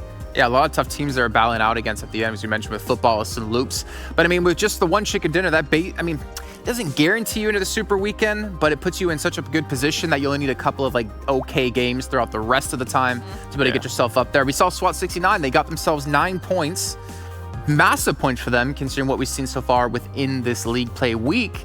But then they're still competing against the likes of UDR Killers. We still have KHK, who was able to get some decent points. They finished off with 9. Yala with 15, as you pointed out before. There's a lot of teams looking like they're going to be able to, get into our last Super Weekend. Let's take a look, though, at our total damage in that last game. I'm assuming Wildcard should be number 1. And if any team passed them, that would be ridiculous. And we can see here, well, no team was, but Loops was getting close. We saw them actually breach over 2K damage themselves, 7. Yeah, that's no surprise there. As we mentioned, Loops Esports was just getting into a bunch of fights. We saw them get into fights there with B4, Cloud9, and then at one point they were also fighting people from PK. And then something that I kind of want to go ahead and mention here off the side is SWAT 69. Even though they ended up getting good placement points, this is just not going to cut it. They're going to have to step it up on the kills department too. Something along the lines of what we've seen UDR Killers being able to do. Remember, they ended up a match, UDR Killers ended up a match with 11 kills at one point, and then they followed it up with 7 kills. And with 2x69 being able to only get 1 kill there, it's not looking good. They need to go ahead and find something else that's also going to allow them to go ahead and frag out. And I know one team that we've been mentioning a lot throughout the day that kind of didn't have it's been kind of quiet ever since. It's been Nova Esports. They only ended up getting 2 kills there. Not sure exactly what's going on there. But once again, credit to Pittsburgh Knights, as they were able to at least be in the top 5 situation and being able to get 2 kills themselves. Well, another team that's been quiet, Tempo Storm. We talked about it at the top of the show. I mentioned how Beowulf said this is a team that they were pretty surprised with, but they've been struggling so far over the course of today. Let's take a look, though, at our highlights, our do-the-do moments from that last match. We can talk about quite a few of them as well as they look towards our final match coming up in just a few moments' time. But yeah, Wildcard, I mean, they started off the game right away. This is within the first 2 minutes, and they got themselves a kill. Yeah, that was against Dream Eaters, and that's one team that I know Glitter. Dream Eaters, we usually kind of expect for them to do good. What happened? But to be fair, I think we've seen this happen with Dream Eaters before, where they've done very well on Miramar and Sanok during the Super Weekends, but then they get to a point where they almost kind of gas out a little bit, and maybe that's just what this was for them today, because they did have some pretty decent games up until this match. So that could just be their one fumble for the day. I'm not going to put too much, thought into it, because they've been okay other than that. But this was the fight that you had talked about on the bridge, where it was Cloud9 and B4, and then Loops was third partying off in the distance. That was a rough fight for everybody, 7. It was, and at one point we saw Loops Esports just trying to get that last person. I don't remember exactly from before who it was, but they just kind of left him alive, and he just wasn't able to get enough heals to get back into the zone, and he ended up dying to the zone, which is something that we see a lot, especially after the 4 circle. If you're still outside on the blue, oh man, and if you're even farther away, like 300 meters or something along those lines, and you don't have a vehicle nearby, you're more than likely not going to be able to make it in. But Yala being able to go ahead and actually put some damage up, I believe Yala ended up with 9 kills, which is really impressive out of them. We've seen Yala perform so well today, and I think this might be one of their best performances overall. Remember, they have had a 2nd place with 4 kills, 15th place with 4 kills, so their kills have gone up. And then Yala my boy Ayala, I think being able to go ahead and actually finish that kill right there was just so impressive, especially since there was just so many of the other players from KHK that weren't able to kind of pull the trigger there for them. Ultimately, they did end up getting him, and now we're moving on to football. It's just picking people apart. And then once again, Yala, guess what? Yala being able to knock people down, they weren't able to actually go ahead and finish out the people there from Wildcard. As we saw, Wildcard had all 4 towards the end. And I think Wildcard just being able to recover from that, having people down, being able to knock them, something that they weren't even able to do towards the end of the match. Remember, Loops Esports was able to go ahead and knock out one of their players and finish him. Actually, I don't remember if it was Loops or Footballers, but they had 1 player less than everybody else, and they were still able to go ahead and come out on top with that win. I think that just speaks volumes of that team. And something that I mentioned and that we kind of all agreed on is Wildcard always shows up for the last game. Hopefully, they're able to translate that in the future and just make it seem like maybe every game that they play is their last game, because if they're able to do that, oh man, I can't wait to see what they will do in regards to the leaderboards, Jason. Yeah, I'm really curious as well. I mean, we're wrapping this one up with some wild card plays. You can see, again, the Malta coming in that you mentioned before, dislodging that player. But when it came down to the end, the 2v1, Dadine unfortunately wasn't going to be strong enough to close that out. Wildcard was able to pick themselves up a very nice chicken dinner. I think they hit up Nando's before we got into the show there, or before that final match, as we were talking about during the break. But well done. And that, again, puts Wildcard in a relatively safe position. There's a lot of teams who are getting into a safe position. Let's take a look, though, at who's safe in terms of top players from that last match, who was really fragging out. We can see Slicky's going to be in there. Carrillo, of course, is always going to be in there.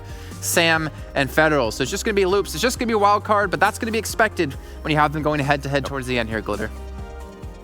That is a lot of damage coming out for Slicky. I'm happy to see that we saw some plays at the end there coming out of Sam, so I wasn't sure where everybody was going to shake out, but almost 1k damage onto Slicky is incredibly impressive. You know, I think we've gotten used to seeing Carrillo up here, but it's nice to see Federal up here as well with almost the same amount of damage as Carrillo for the entire game. This is kind of a stacked top players right now.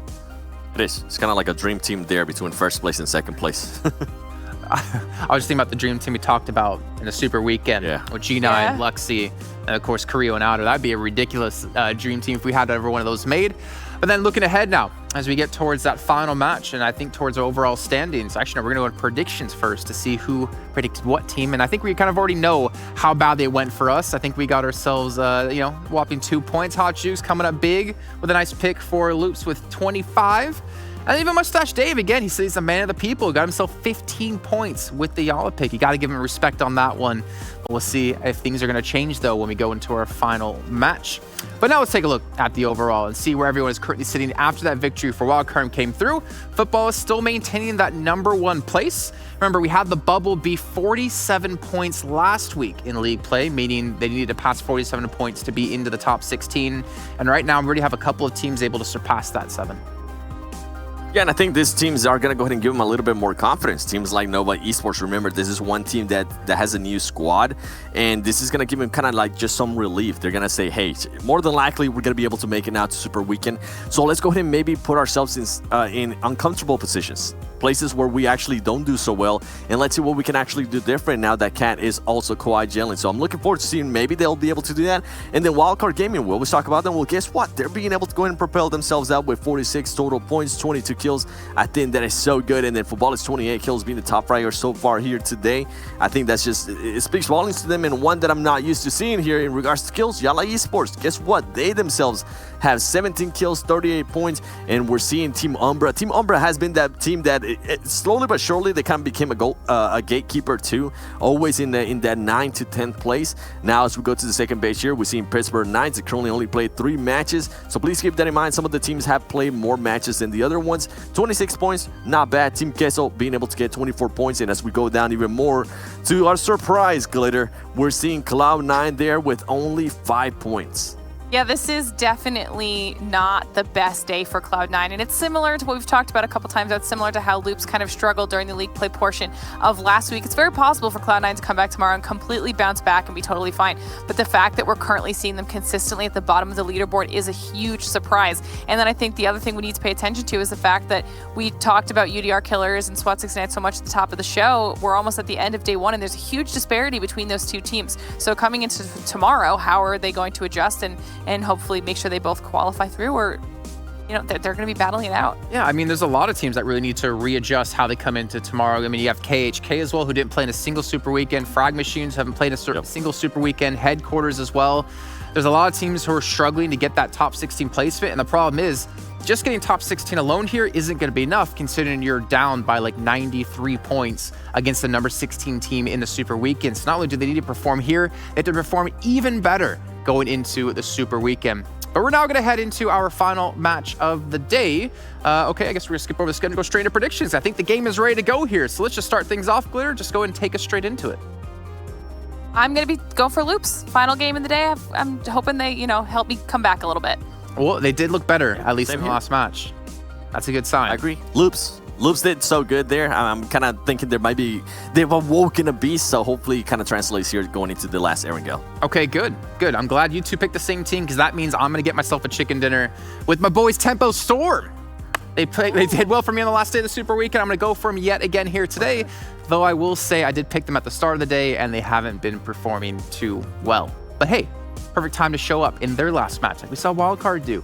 And we'll see what you guys are going to say after we get with this final match all done and dusted with. So we'll check with you guys in a little bit of time. And we're going to talk about how you guys at home can still be winning prizes. We have the lucky draw still going on this entire time. You guys can check that out as long as you head within the game and you get within the Esports Center. You have a limited time outfit that you could get if you are lucky enough. And just like being lucky not only there, you have a chance to maybe get on the show here. If you tweet to us at Esports PubGM with the hashtag PMWL, maybe you'll get lucky and show up on the show with us, and we can talk about you, maybe get you some followers as well and some extra fans. And speaking of fans, I have two gentlemen going to be joining me here who are massive fans of me, I have to say. Because they're not here, I can easily say that without them saying a single word. Though looking at Dave, it looks like he does not agree with me at all. Why is that, Dave? Thumbs up, thumbs up. Universal language of yes, I agree. Yes, I agree. You're a great guy. Universal. You're a great guy. Yeah. I'm not really believing this, but that's fine. That's fine. You know, you guys got some good points. You're man of the people, Dave. Last time, y'all got up some good points. Of course, Loops, you said Hotchuk's able to get some good points as well. But let's talk about maybe Cloud9. Obviously, the elephant in the room here, or roof here. They have had roof in the room here.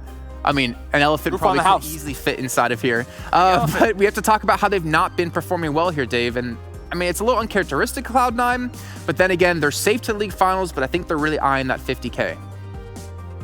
Yeah, I mean, I mentioned it in the game. I personally believe every squad is allowed to have one off day. But if Cloud9 come into tomorrow with the same performance and not make it into Super Weekend, I mean, Hot Jukes even mentioned it, like that's going to open it up for a lot of these teams down there at the bottom in order to rack up some more money here. Hot Jukes, what's your take? What's your hot take on it? I mean, in all honesty, it's like it's hard for me to believe that Cloud9 will not make it into Super Weekend. I think a part of me inside just cannot possibly fathom that actually happening. At the same time, though, I kind of have this like sinking feeling in the back of my mind with Cloud9 having these performances thus far.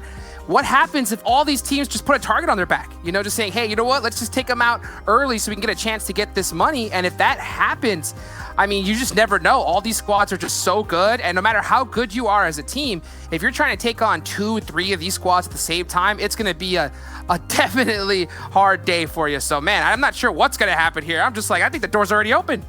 All right, well, you know what is going to happen, or you should hopefully know, is your prediction. Which team you think is going to take our last map of the day? And Dave, you're man of the people. Are you going to stay a man of the people here? Who's your prediction? Yeah. I before the day even starts, I type in all my teams, and I picked Headquarters like before game 1 even started, before all you people started jumping on the Headquarters bandwagon here today. So I'm a true believer, and that's the team I'm picking here for game number 5. Okay, all right. We'll see how they do. Hot Jukes, who are you going to go for? I'm going to go with B4. I'm going to go with B4. You know, I think that it worked last time. I said Loops, they had a tough game, and they bounced back and had a great performance. B4, same thing here. Maybe we'll have a repeat, and I'll take my crown back as number 1 on the talent prediction leaderboards. Not happening. But what will happen is you guys take us into our final game of the day. Go ahead, gentlemen. Let's go. Match number 5, the last game of the evening. I'm sorry, I'm too pumped. I'm too excited. Let's get it going. Back into Erangel. Let's go. Hey, your favorite, Livik is my favorite. Tomatoes out here. So it looks like the plane will be starting on over Novo and finishing on top of Zarky. And we've seen during plane paths like this one, we've seen teams actually utilize Zarky for loot. I believe you and I were casting like last week, and 2 teams went to Zarky. So it's gonna be interesting to see if we see that here in this final match here today. That was like the hunt down of a lifetime. I was so surprised at that play. For anybody who's just kind of tuning in right now, you got to definitely watch some of the VODs and see some of these games that have happened thus far. Some insane PUBG Mobile competitive matches, that's for sure. And this playing path, I think this is a pretty fair one. I think above the, like all over the board here, all these squads are going to be able to hit their spots. Yeah, looking to hit that spot. Footballists will be dropping on out. Looks like they might be able to connect and have their boots on the ground first to start that looting phase here in circle number 1. Everybody currently waiting to see where the zone goes. Beat 4 looks like they might opt to go on into that military base, and Nova right above them in farm.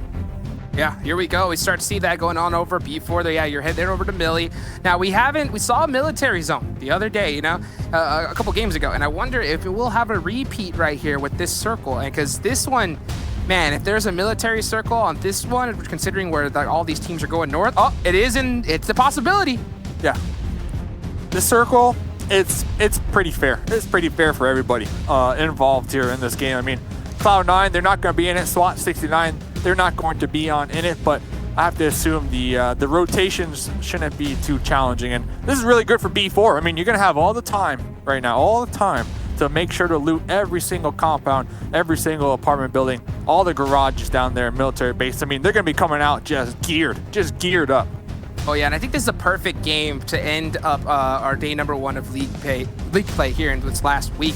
Is because with this kind of circle, this is that one circle that I think all these teams are just going to know like the back of their hands. This is like their favorite, I think. So for this kind of game to kind of happen, I think it's going to be fair across the board for all these teams to be able to really show off their skills and make something happen here. And I think the team that definitely needs to make something happen is Cloud9. They need to have a big game, I think, to really kind of offset their performance here today. If there's any team that can do it, it's them. At the same time, though, Dave, yeah, I think we've definitely seen Cloud9 struggle in the last Erangel match of the evening consistently. I mean, I'm not worried about Cloud9. I'm not worried about them. I mean, they're taking today and they're using it for their vacation. You know, they're all laying down. They're just chilling. You know, because they've been doing such a good job here within the West League. Like I'm not worried about Cloud9. I mean, yeah, they're having a couple of rough games. I mean, honestly, these zones have been pretty scuffed on the side of Cloud9, so you could always, you know, chalk it up and blame it on the zone at the end of the day. But I'm not worried, man. I ain't worried. Maybe they're just taking a vacation. Maybe vacation, bro. Yeah, you know, relaxing. Just, kick back, you know, get reset for the upcoming games that are going to come up. Because, man, talk about the pressure being on. So much money on the line, so much pressure on all these teams. And, yeah, maybe you're right. Maybe Cloud9 is just kind of just taking it easy here in this match. Tomorrow they're getting a chicken dinner. All right, I'm just gonna say it. You know, they need it. I already live tomorrow, and I already know. You know, tomorrow they get a chicken dinner. They finish top 5, so I'm not worried about Cloud9 at all. They will be in the Super Weekend. I'm confident. Okay, well let's see it. You know, because at the same time, you have my house on that. You have to consider these other teams. You know, and how much they want to take Cloud9 out early. And we saw like how Loops, when they had them kind of against the ropes in that last Miramar match, they made sure to just flush them out no matter what. Now Loops, they still had one member left from B4. They could have got that point, but as soon as they took out Cloud9, they went and said, all right, our mission was complete here. Now my big concern is, if other teams see Cloud9 so low on the leaderboards, will they go that extra step to ensure that Cloud9 doesn't go on? And if they do that, I'm telling you, I think anything can happen here. Yeah. So with that mindset here, you know, if you're a squad, you get a knock, you know you're up against Cloud9. I think you're going to insta-push that, or you're going to camp them. You're going to make sure to try to damage them as much as possible.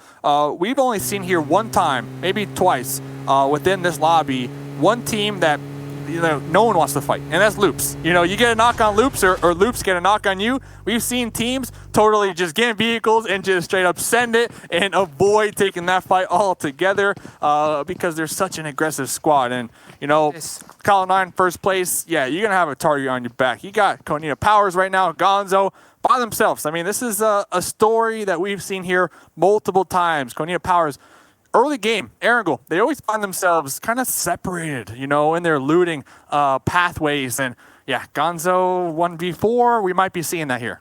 And talk about having a target on your back. Gonzo has a literal target on his back right now with that pen, and he is just trying to just hopefully just sneak on by right here from Team Unique, but they didn't hear him. They haven't heard him. They're still moving around, still looting though right now. And oh, Annalise, he looks to be headed straight into that building. Doors open. Oh, Buggy. okay, he went to the buggy. Oh, goodness All right, steal the buggy. Okay, that's a win. That's a win. That's a win right there. Deny on Gonzo's their brow utility. right now. I mean, if you're Unique, you know, you're still looking for loot. You see all these doors open, you might not assume, okay, there's someone here camping. You're just going to be like, oh, this is already looted. Let's keep going on. And look at Tixie with this rotation. That's going to give him out. I mean, yeah, like he just rotated right on the open. Gets back in the UAS, and yeah, you're not going anywhere, says Frozen. Big shots onto Tixie, and there goes KP losing a member early. Gonzo stands up though, gets 2. They had no idea that Gonzo was there. The second that they got that knock, Gonzo just said, we're gonna go ahead and get this revenge. Throws out the nade. Will it hit lightning? Oh, it does go short. So close right there. But I wonder where's the rest of KP to get the support? Another grenade coming out from Gonzo. You have to assume Gonzo's nade situation has to be pretty low because it is so early on, but Gonzo tossing out about 3 so far. Make it 4. Gonzo, you got 3 members from Unique right now, all bleeding on out. Unique and Frozen up, and oh, they were able to get the revive actually. So yeah, where are the other members of Korea Powers? There they are. Oh, they're so far away. Wow. They're so far away right now. Going to try and get the support as Axer is putting in some work. We see some in the kill feed, though. All kinds of stuff going down. We see Tempo getting it with PK. We saw Loops getting it with Cloud9. But right now, we are locked on to this fight with both Konita Power and Team Unique. Gonzo taken out. M4, lock and loaded. Gonna be peeking this corner. Sees the revives coming on out. There goes the 2 Thirst. And now there's only going to be, I believe, 1 up for Unique. And Gonzo, the lone wolf, somehow coming out on top of this one. Yeah, and you can just see it. There it goes. Take it out, Frozen. There goes Team Unique in last place right here. Gonzo, he set up the trap. You know, he was just laying there, waiting that whole time. And yeah, we saw Tixie do a kind of really interesting rotation. I wonder if it was just to kind of do a big distraction. But yeah, it didn't end up working out for Team Unique. Oh, Pittsburgh Knight, Raven, the jump shot, not by successful. Spec with that hip fire, able to connect on the Raven and take them down. Spec really low, should be able to heal on up. J7 hopping in their vehicle and saying, see you later. She-Fan from Nova, right here in the shed. Strat. The Gonzo strat re-enabled right now. She-Fan just trying to stay really quiet right now, not give away his position. Now Tempo Storm really needed those kills, and I'm glad they ended up getting them, especially considering that they do have a member out of this match right here. Not sure exactly what happens, but yeah, that's going to be Tempo running a 3-man squad. We see Pittsburgh Knights have already lost 3 members, only J7 up right here. So man, talk about battles the way to start off this last match. Yeah, J7, the last person alive for the Knights, and that's kind of why we saw them, you know, get in that vehicle and send it. They're going to be on the shoreline right now, just camping it out, going for those placement points. So Tempo, they see some vehicles on over here. They see some doors open. It does look fishy, but let's go check on in with this replay. AZ from Nova. Okay, so this is what happened to the Knights over here. AZ with the hipfire, with the Uzi. Insta flush onto Jagger the Fragger right there. And here comes the support from J7 to save the day. So this is how She-Fan kind of got stuck where they are now. And I guess he just kind of played it quiet that whole time, considering his position right there. And yeah, able to kind of hide away from the rest of Tempo Storm. You can just see right now we're on HH24. We're looking at the map right now as Loops trying to get in. Now, one thing I have to comment on is Loops actually went hard on Cloud9 early on. We haven't seen them do that really often, but they went over to South George from crates to try and get the pick on to Cloud9. And guess what? They took out Bayo. Wow. They're IGL, one of their top fraggers right there. And a lot of teams, when I've talked to, they say that when it comes to Cloud9, when they take out Beowulf, they get 10 times more aggressive when that one member is out. And so that is going to be a huge loss right there for Cloud9. Yeah, so we'll see what they can do. They are going to be in this zone. They're going to be right in between one member from Yala and SWAT 69 all the way up there by School. And Looking at B4, I think you picked them. Okay, we saw Pedro. They had some enemies in their sight lines. And headquarters, this is the team that I picked here to win this final match of the day. They got 4 up. They got 4 vehicles, and they're on the move right now. And there's a lot of teams in this area. Oh yeah, this is that hill right across from Pachinki Hill right here. You can see UDR Killers trying to hold OP Dip against Alpha Legends right here. And Shatur just gonna go ahead and hit that lay down right next to his buggy. Oh, here's those pop shots though. Might be getting pretty darn nervous right now. A bullet going right on over their head. 69 problems out here from SWAT 69 is going to be instantly thirsted. Yala getting me a lot of points on the caster leaderboard last game. Looking to continue on with that momentum. SWAT 69 3 up. Just looking for somewhere that's safe that nobody's going to shoot at him. Yeah, and if you're SWAT 69, I think this is a critical match for you, especially considering the performances that they've had so far. They need to make it into this next Super Weekend. So for them, especially considering the teams that are sitting below them, they need to have a pop-off performance. They're in a really good spot, holding the center of circle right here. At the same time, though, this circle can still go anywhere. Cloud9 up there to the north. They're going to be somewhat distant from them and Alpha Legends. B4, I saw HH in the kill feed taking out one of their squad mates. Loops right on over there as well. I mean, south of Pachinki, I would not want to find myself there right now. That is like one of the toughest spots for sure. We can see all these teams kind of having the same idea, and they're big boy squads right now. B4 is on the absolute edge of it right now. They did end up getting, Levi ended up getting knocked, does get revived. But right now, we're just seeing right now Cloud9, you know, just really taking... Look how uneven. You know, he is just making sure to get any sight lines he can. Does not want to get caught by another squad on this rotation, as Cloud9 is trying to push south really carefully into this next circle. Yeah, they're going to be pulling right on top of Shelter. See, Adar will be receiving a bullet or two, you know, just some pot shots back and forth, pulling back to, you know, keep those tires safe. Alpha Legends out here got a couple vehicles to themselves. They got 1 kill to themselves, and everybody just making sure that these vehicles stay secure, stay safe, and they don't get their tires popped, because you got to bet, you know, you're going to have to use these moving forward. You're going to need them so bad here. And everybody waiting for this next circle. J7, fingers crossed, it goes on top of them so they can continue to survive. Let's see where it goes. Okay, not too far from J7, but this zone, I mean, what sticks out to you? I mean, this is a circle that, like we've mentioned multiple times, they're super familiar with this zone. I think in the last circle in Miramar, that was definitely a little bit different from a lot of these teams are used to right here. So you can already see right now Tempo taking the shore nice and south. Everybody's trying to be really diligent with their rotations right now. It's a tough one to rotate in, especially since these squads know all the angles covering the different paths. I didn't kind of feel bad for Cloud9. They opted to go for that wide rotate on top of Shelter. Now they're going to have a challenging way on into the zone. Frag Machines have a nice little building to themselves. Konzo was trying to push on across the road. Rob, Axer in vehicles, pull on up to provide that support as well. But, I mean, Gonzo has been in some engagements this game. Oh, yeah. He was off one of the most ridiculous rotations right at the start here. And you can just see he just kind of laid down on the road, stuck out in the open. The rest of the Konina Power, they're stuck outside a circle. Cloud9 is doing a really wide rotate right next to them.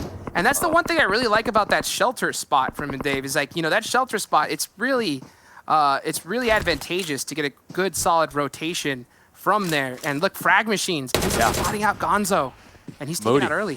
Yeah, Hamoudi spotting out Gonzo with this off angle. I mean, Frag Machines, they got 3 in these compounds, and Hamoudi all the way out there with that off angle. Now going to be spotted by Rob. Yeah, taking those mini shots on over there. And Hamoudi's like, okay, I got 1 knock. I took out Gonzo from this position. I'm gonna come back. I'm gonna come back to safety, boys. Hey, take the point and run, right? Take the point and run. So regardless, that's going to be a big break for Konina Power.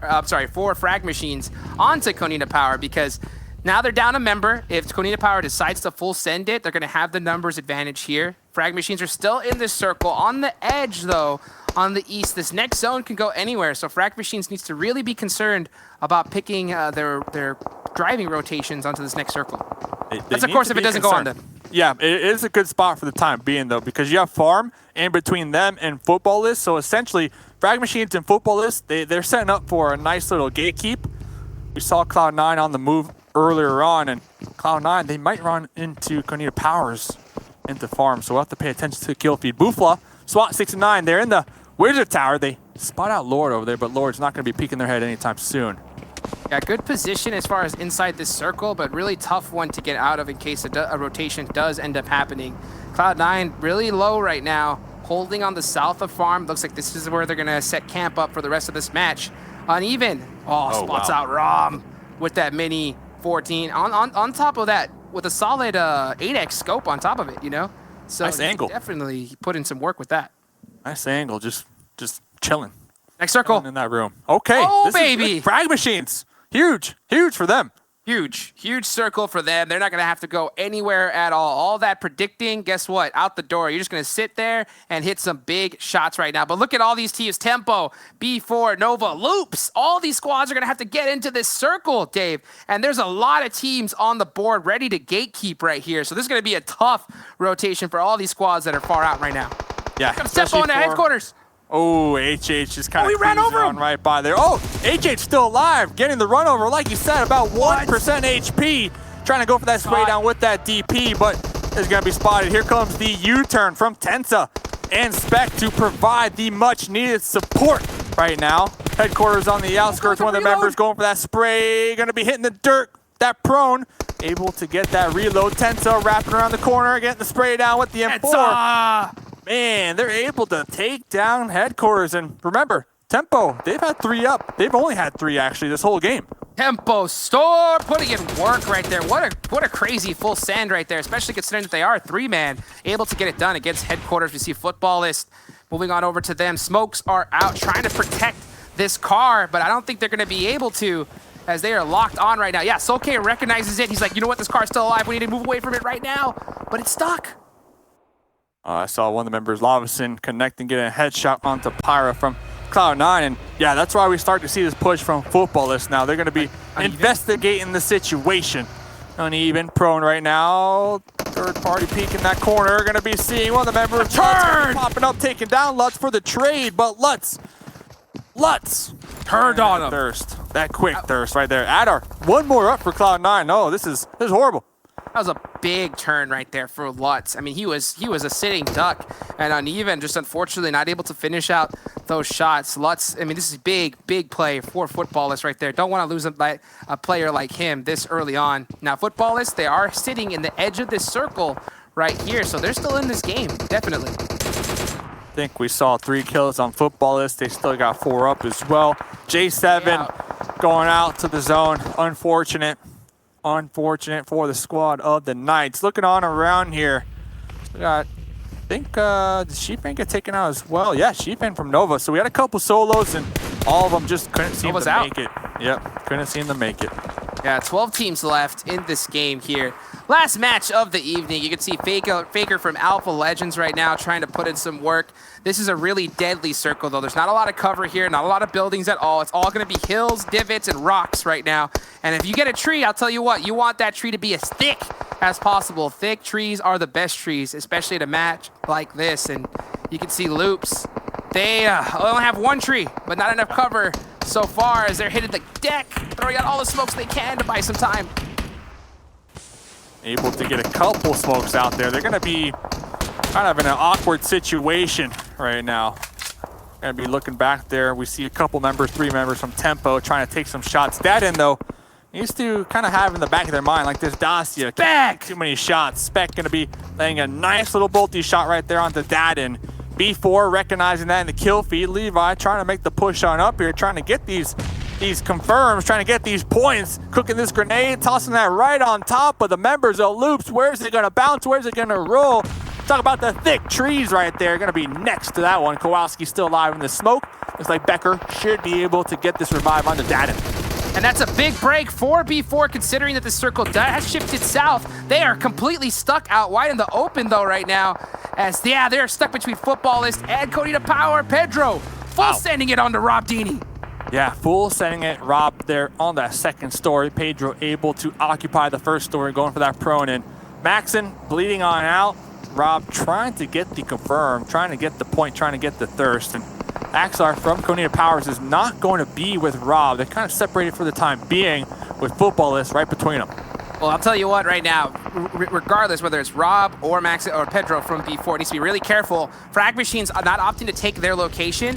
They did move up right here to this antenna. This is a really good spot for them. They need to worry about Footballist, though. If Footballist decides to full send it onto Pedro, that would be devastating for B4. Ooh, Zero thinking they had the shimmy dip of the century right here. Dacia will be providing some cover. Axel taking some shots with that DP, going to be giving up for the time being, going for that reload, but they have that information. They know that they are going to be down there. And you said, Frag Machines, they need to be cautious of their recent pull-up right there. I saw one of them getting knocked out. Pedro cooking this grenade. Soke crawling in the smokes. Did they shoot out all the tires from Soke right there? Because I heard him driving, but I don't think he was able to go any further. Oh, here comes Lutz with the pull-up, though. That's exactly what I was talking about. It's all right, Rob spotted. Pedro tossing that grenade right on top of Lutz. Lutz going to be cooking his grenade for that return nade, that return splash damage. Here comes the remaining members of Football. Oh Pedro for that pre-fire grenade. Taking down Pedro. B4 taking out Rob on that second story, bleeding on out. Hearing the chaos unfold. Here comes the thirst onto Rob as well. Insane nade right there from Footballist, just shut down B4 on that rotation. That was just perfectly cooked, perfectly timed for them. And yeah, Footballist putting some big kills on the board, trying to finish this match out. And Footballist making a lot of noise, a lot of ruckus out here. Becker going to be spotting them out 4 times on the DP. Sandro from UDR cannot live, cannot survive. Lausen connecting, getting another point right there on the board for the squad of Footballists. Yeah, Footballist all 4 up still. This squad has been putting in work today. Here comes Loops, a team that just bounced back in the last game right here. Still have all 4 up right here. It's anybody's game right now. Wonder where this next zone is going to pop on over to. And it's dead center. Center's out from all the way from all these teams. So it's just Axer from Konita Power left alive in it. 10 kills. 10 kills on Footballist. If they can get 10 more, they'll break their own record. They got to win here. They got a chicken dinner here today with 19 kills, and they're looking to get the doubles. The double. Loops out there playing passive on the edge, won't be favored in this next zone, but they do have 4 up, so they could play a spoiler to the plans of Footballists. Yeah, and Footballist, they've just been crushing it. That was one of the most beautiful nades I have seen. It was just perfectly timed. Just so happens that it's just about to go off. The rest of the B4 squad drives on in, and it is all over. But here comes Loops right now, putting the pressure onto Footballist. Can Footballist survive and return now? M16 single tap right there from Dadden. Able to get some damage on the board, but the trade, Kowalski out here in the distance playing that anchor position will be spotted. Will force Becker to pull back, go for that revive. Lutz trying to get that fire right on into that grass over that hill to get the thirst, but the hill able to provide the much needed cover for the revive onto Kowalski. Man, they're putting work right now. What just happened, Team Queso?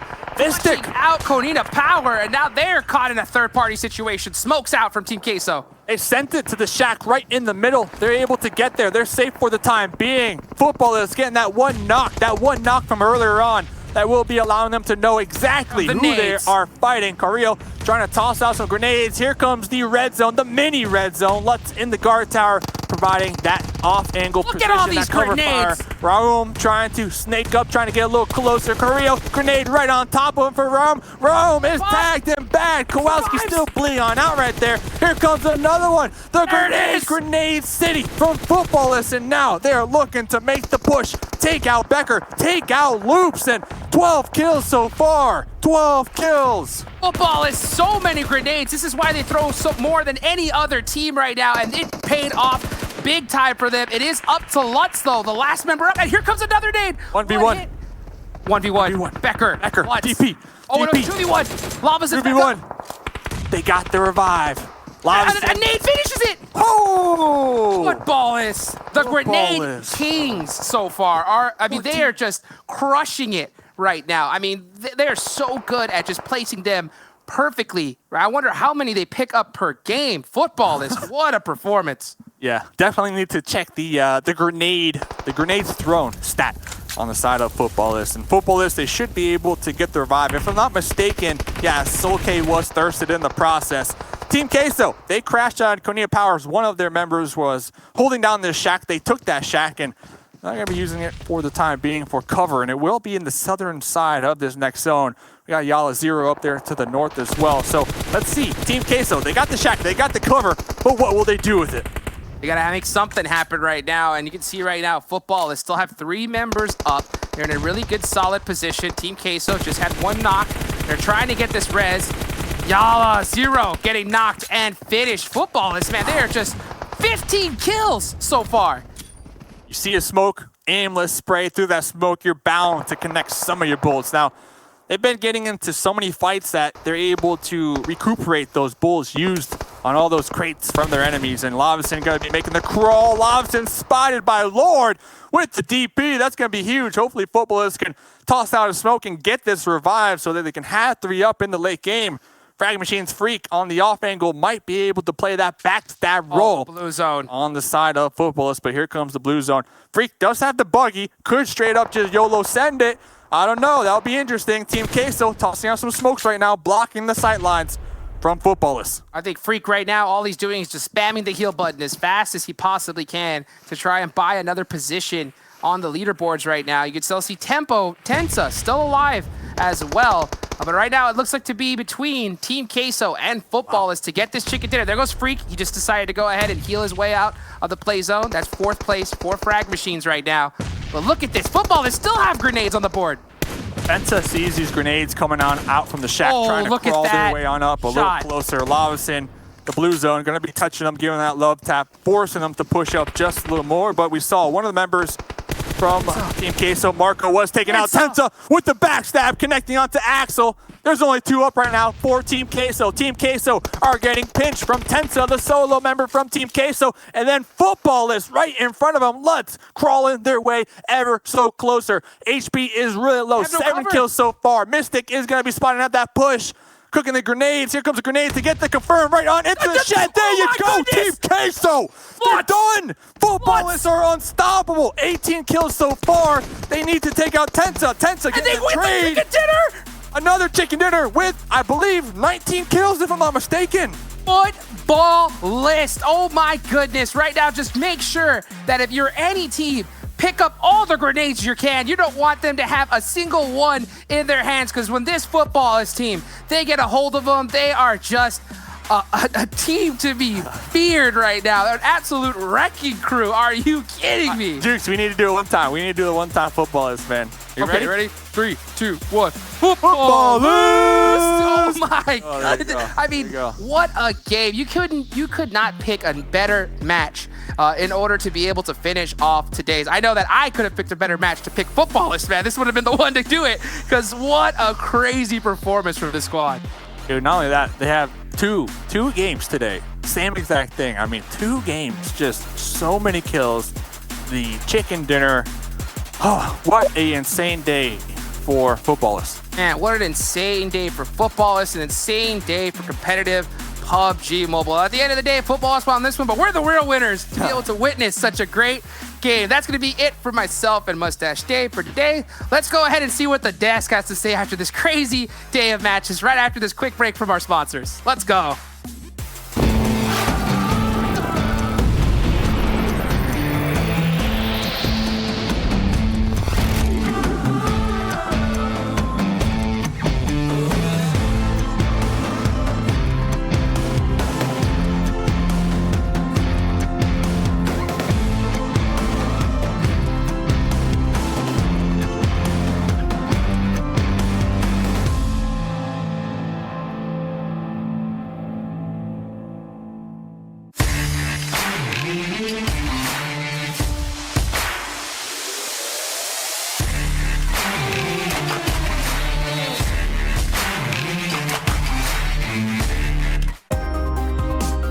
The PUBG Mobile World League is brought to you by the title sponsor, Qualcomm Snapdragon Elite Gaming, and the official beverage sponsor, Mountain Dew. Watching that last game, I remember saying to myself and to everyone that we were talking to, Team Queso, 4 players in the zone. They cannot lose this when there's 1 player from Tempo and there's 3 players from Futbolist. But I guess Tenza helping out a little bit here for Futbolist, having to push against the zone, gets himself the 1 knock, and they group up inside the shack, only to be met with a nice surprise, a nice grenade coming through, and a nice Kobe to end off our final match here of our first day of League play in the final week of it as well. What a crazy game that was, though, Glitter. That was so much fun to watch. I think we've actually had an incredibly strong day of games across the board, but that all of the nades that came in from Lutz at the end of that game were insane, whether they were against Loops, whether they were against Queso. Futbolist is just so strong with their throwables. Yeah, what do? You kind of have to like hide or run or something like that. We even saw some crazy action between them and Loops with nades being thrown constantly from both sides. Let's take a look though at our map standings from the last match of the day and see how many points were accumulated from all the teams in Futbolist. Is that the second game they've had 19 kills, or was it 18 kills they had earlier? I think it was 19. No, it was 19. It was 19 as well, and it was both in Erangel. That's what makes it even crazier, that it was both in Erangel, and they had to sit out the first Erangel. So it leads me to believe, what could they have done if they actually ended up playing all the 3 Erangels here today, as they were just an absolute fire. And I think tomorrow, hopefully, we'll be talking about them too. Maybe we'll show you guys some stats in regards to Futbolist and their grenades, because I think this team is starting to become the grenade gods in a way.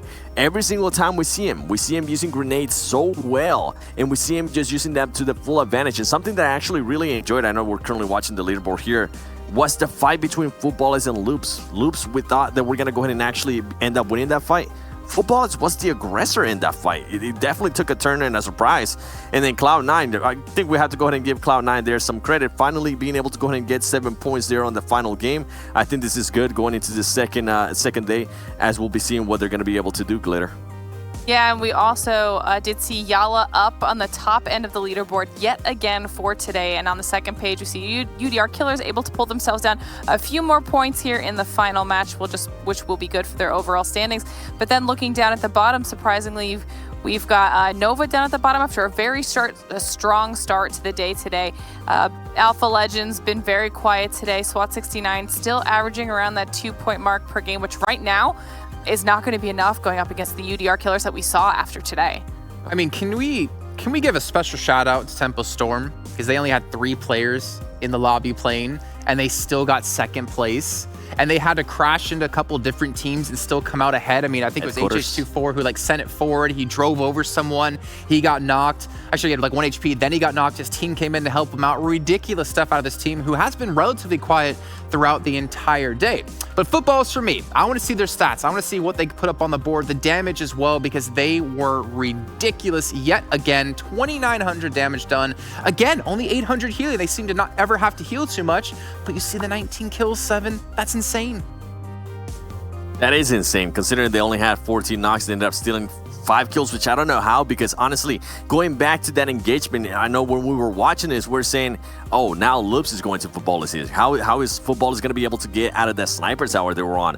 Well, guess what? Loops was able to actually knock some player from, Futbolist was able to knock some player from Loops Esports, and then we saw the aggression in Futbolist just kind of pushing onto Loops and making sure they ended up getting those kills, making sure they threw grenades, and I think that's what helped them out on that push. They were just throwing so many grenades. At one point, we saw Carrillo actually end up getting knocked, and he ended up dying to grenades. So overall, the utility, the way they're using the utility is just so good for Futbolist. And I really hope we're going to see that play you're talking about in our do moments, our highlights from the last match. We'll get those up on your screen here and start to talk about them, because honestly, there was a ton, Glitter.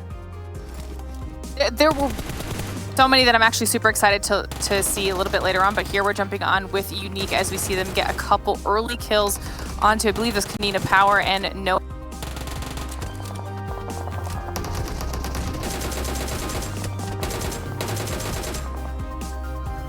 All right, well, I mean, we see Tempo start to pick up the slack here as Spectre's rushing straight through. I don't even know how he was actually able to come out ahead in this trade here when he was already spotted first and he got immediately shot before he even had a chance. But Tempo really pushed it as far as they possibly could in this one, and have to be so proud. This is the play I was talking about, I believe it was, where he gets the run over onto headquarters, and he survives with so low health. And yet again, this is a 3-on-4, and yet they still come out ahead because of the back of Spec, and of course Tenza as well, able to close this out. Tempo Storm having a fantastic game, and I have to wonder why they've been so quiet. Seven, you still here with me? Nope, I'm all alone here, so that's cool. That's cool. I talked about doing the show myself, and I'm gonna try it right now. So yeah, Tempo, again, continuing the pain train here as they went up against Case a little bit there. We talked about the nades out of Footballist and Let's in particular, banking it off that windowsill. And Team Queso, considering they had such a rough time, so many kills still coming their way, I was still so happy to see them have a good game, considering we've been kind of criticizing them over time with how they've had a little bit of an underperformance throughout these last few weeks. But again, the Shack, they're happy to get in there, happy to steal it away from Kanina Power, but in the end, it was going to cost them their lives as the nade came in out of Footballist. And this is what Seven was talking about before between Loops and Footballist. The nades constantly being thrown in. There was, I swear, like 15 nades thrown from both sides, just constantly raining down, a giant minefield for both these two to have to battle it out with. And I'm actually more surprised we didn't have any teams even third party this, considering how much attention it was drawn from other teams. But then you had, you know, again, Tempo with one player, so they were going to stay out of the fight. Then you had Yala long range trying to help out here in the meantime, and Queso were just waiting for their opportunity to really strike as they were able to punish Yala there. Later on, we saw Enza. He rushed forward around this rock, and with that disruption, look what it did to Queso. They moved straight in to the Shack, and Let's, basically the finisher from downtown, queue it up with the Kobe, gets the 3 kills and the wipe. And then again, Ten's the last man alive here for Tempo, is able to survive long enough to get them the second place finish, and a fantastic finish indeed. Football is really showing how strong they have been throughout this day alone. I'm curious if they can maintain that momentum though going into the Super Weekend. I'm not sure if you guys are back with me. I can see you. I'm not sure if I can hear you though. Okay, so I'm gonna have to just guess what they're saying. Seven saying, Jason, you're the best predictor ever. I love you so much. Glitter was saying, make sure to follow Jason Kaplan on Twitter and Instagram. Oh, thanks, Glitter. I appreciate the shout out. But yeah, obviously really well done by Footballists. And we're gonna get rid of you for now, and I'm just gonna close out the show because you know what? I'm gonna earn my money today. So bye, guys. We'll see you later. Don't worry. Save your voices for tomorrow. Where's the button, Seven? I was expecting the button to come a little bit more done. He's too late. He's gone anyways. I think we should look, though, at the overall stands before we do end out the show, just so you guys can see how everything really stood up for all the teams and who's currently in first place, though I think you're going to be able to guess that it should be Footballists, but we have Cloud9 really in a struggle position. We can see here 102 points for them. They get themselves the 2 chicken dinners, both on Erangel, and get a massive amount of kills on the board, which puts them a lot closer to Loops in the overall, which, speaking of them, in 8th place, have really underperformed today considering their previous performances. But you have Yala at number 2, UDR Killers at number 4, already crossing that threshold, that 47 points they needed last time when they were at 46. So they should be getting through into the Super Weekend. They bounced back with a massive vengeance, considering they didn't play last time. You even have Frag Machines in there. This is a team we haven't seen too much in the last 2 weeks, but if they do make it into the Super Weekend, they still have a lot of work cut out for them. So now let's head over to the second page and see what we have up here currently. For the rest of the teams, I'm imagining Cloud9 is going to be here in 19th place. This team has been first place every week so far. First place in League Play Week 1, first place in Super Weekend Week 1, first place in League Play Week 2, etc. If they don't come up here, I'm going to be a little bit disappointed, maybe a little bit surprised to see if they can continue going into our finals, which they're already qualified for. Yes, SWAT 69, 17th place with 17 points. The cutoff right now is Headquarters at 18 points. So that's the number we're going to be watching as we get through into tomorrow's games to see if anyone can maintain that top 16 position or maybe sneak in the last few moments of the games. But that's all going to be kicking off tomorrow. I think we're just going to close out the show for now, as unfortunately Seven and Glitter didn't want to join me any longer. But then again, a big shout out to everyone out there who was watching today. A big shout out to our commentators as well. And of course, our production crew here live in Katowice, Poland. So tomorrow, 11 a.m. PDT, it's going to be the final day of League Play. You're not going to want to miss this. Make sure you show up because we're going to find out who still has a chance to qualify into the League Finals.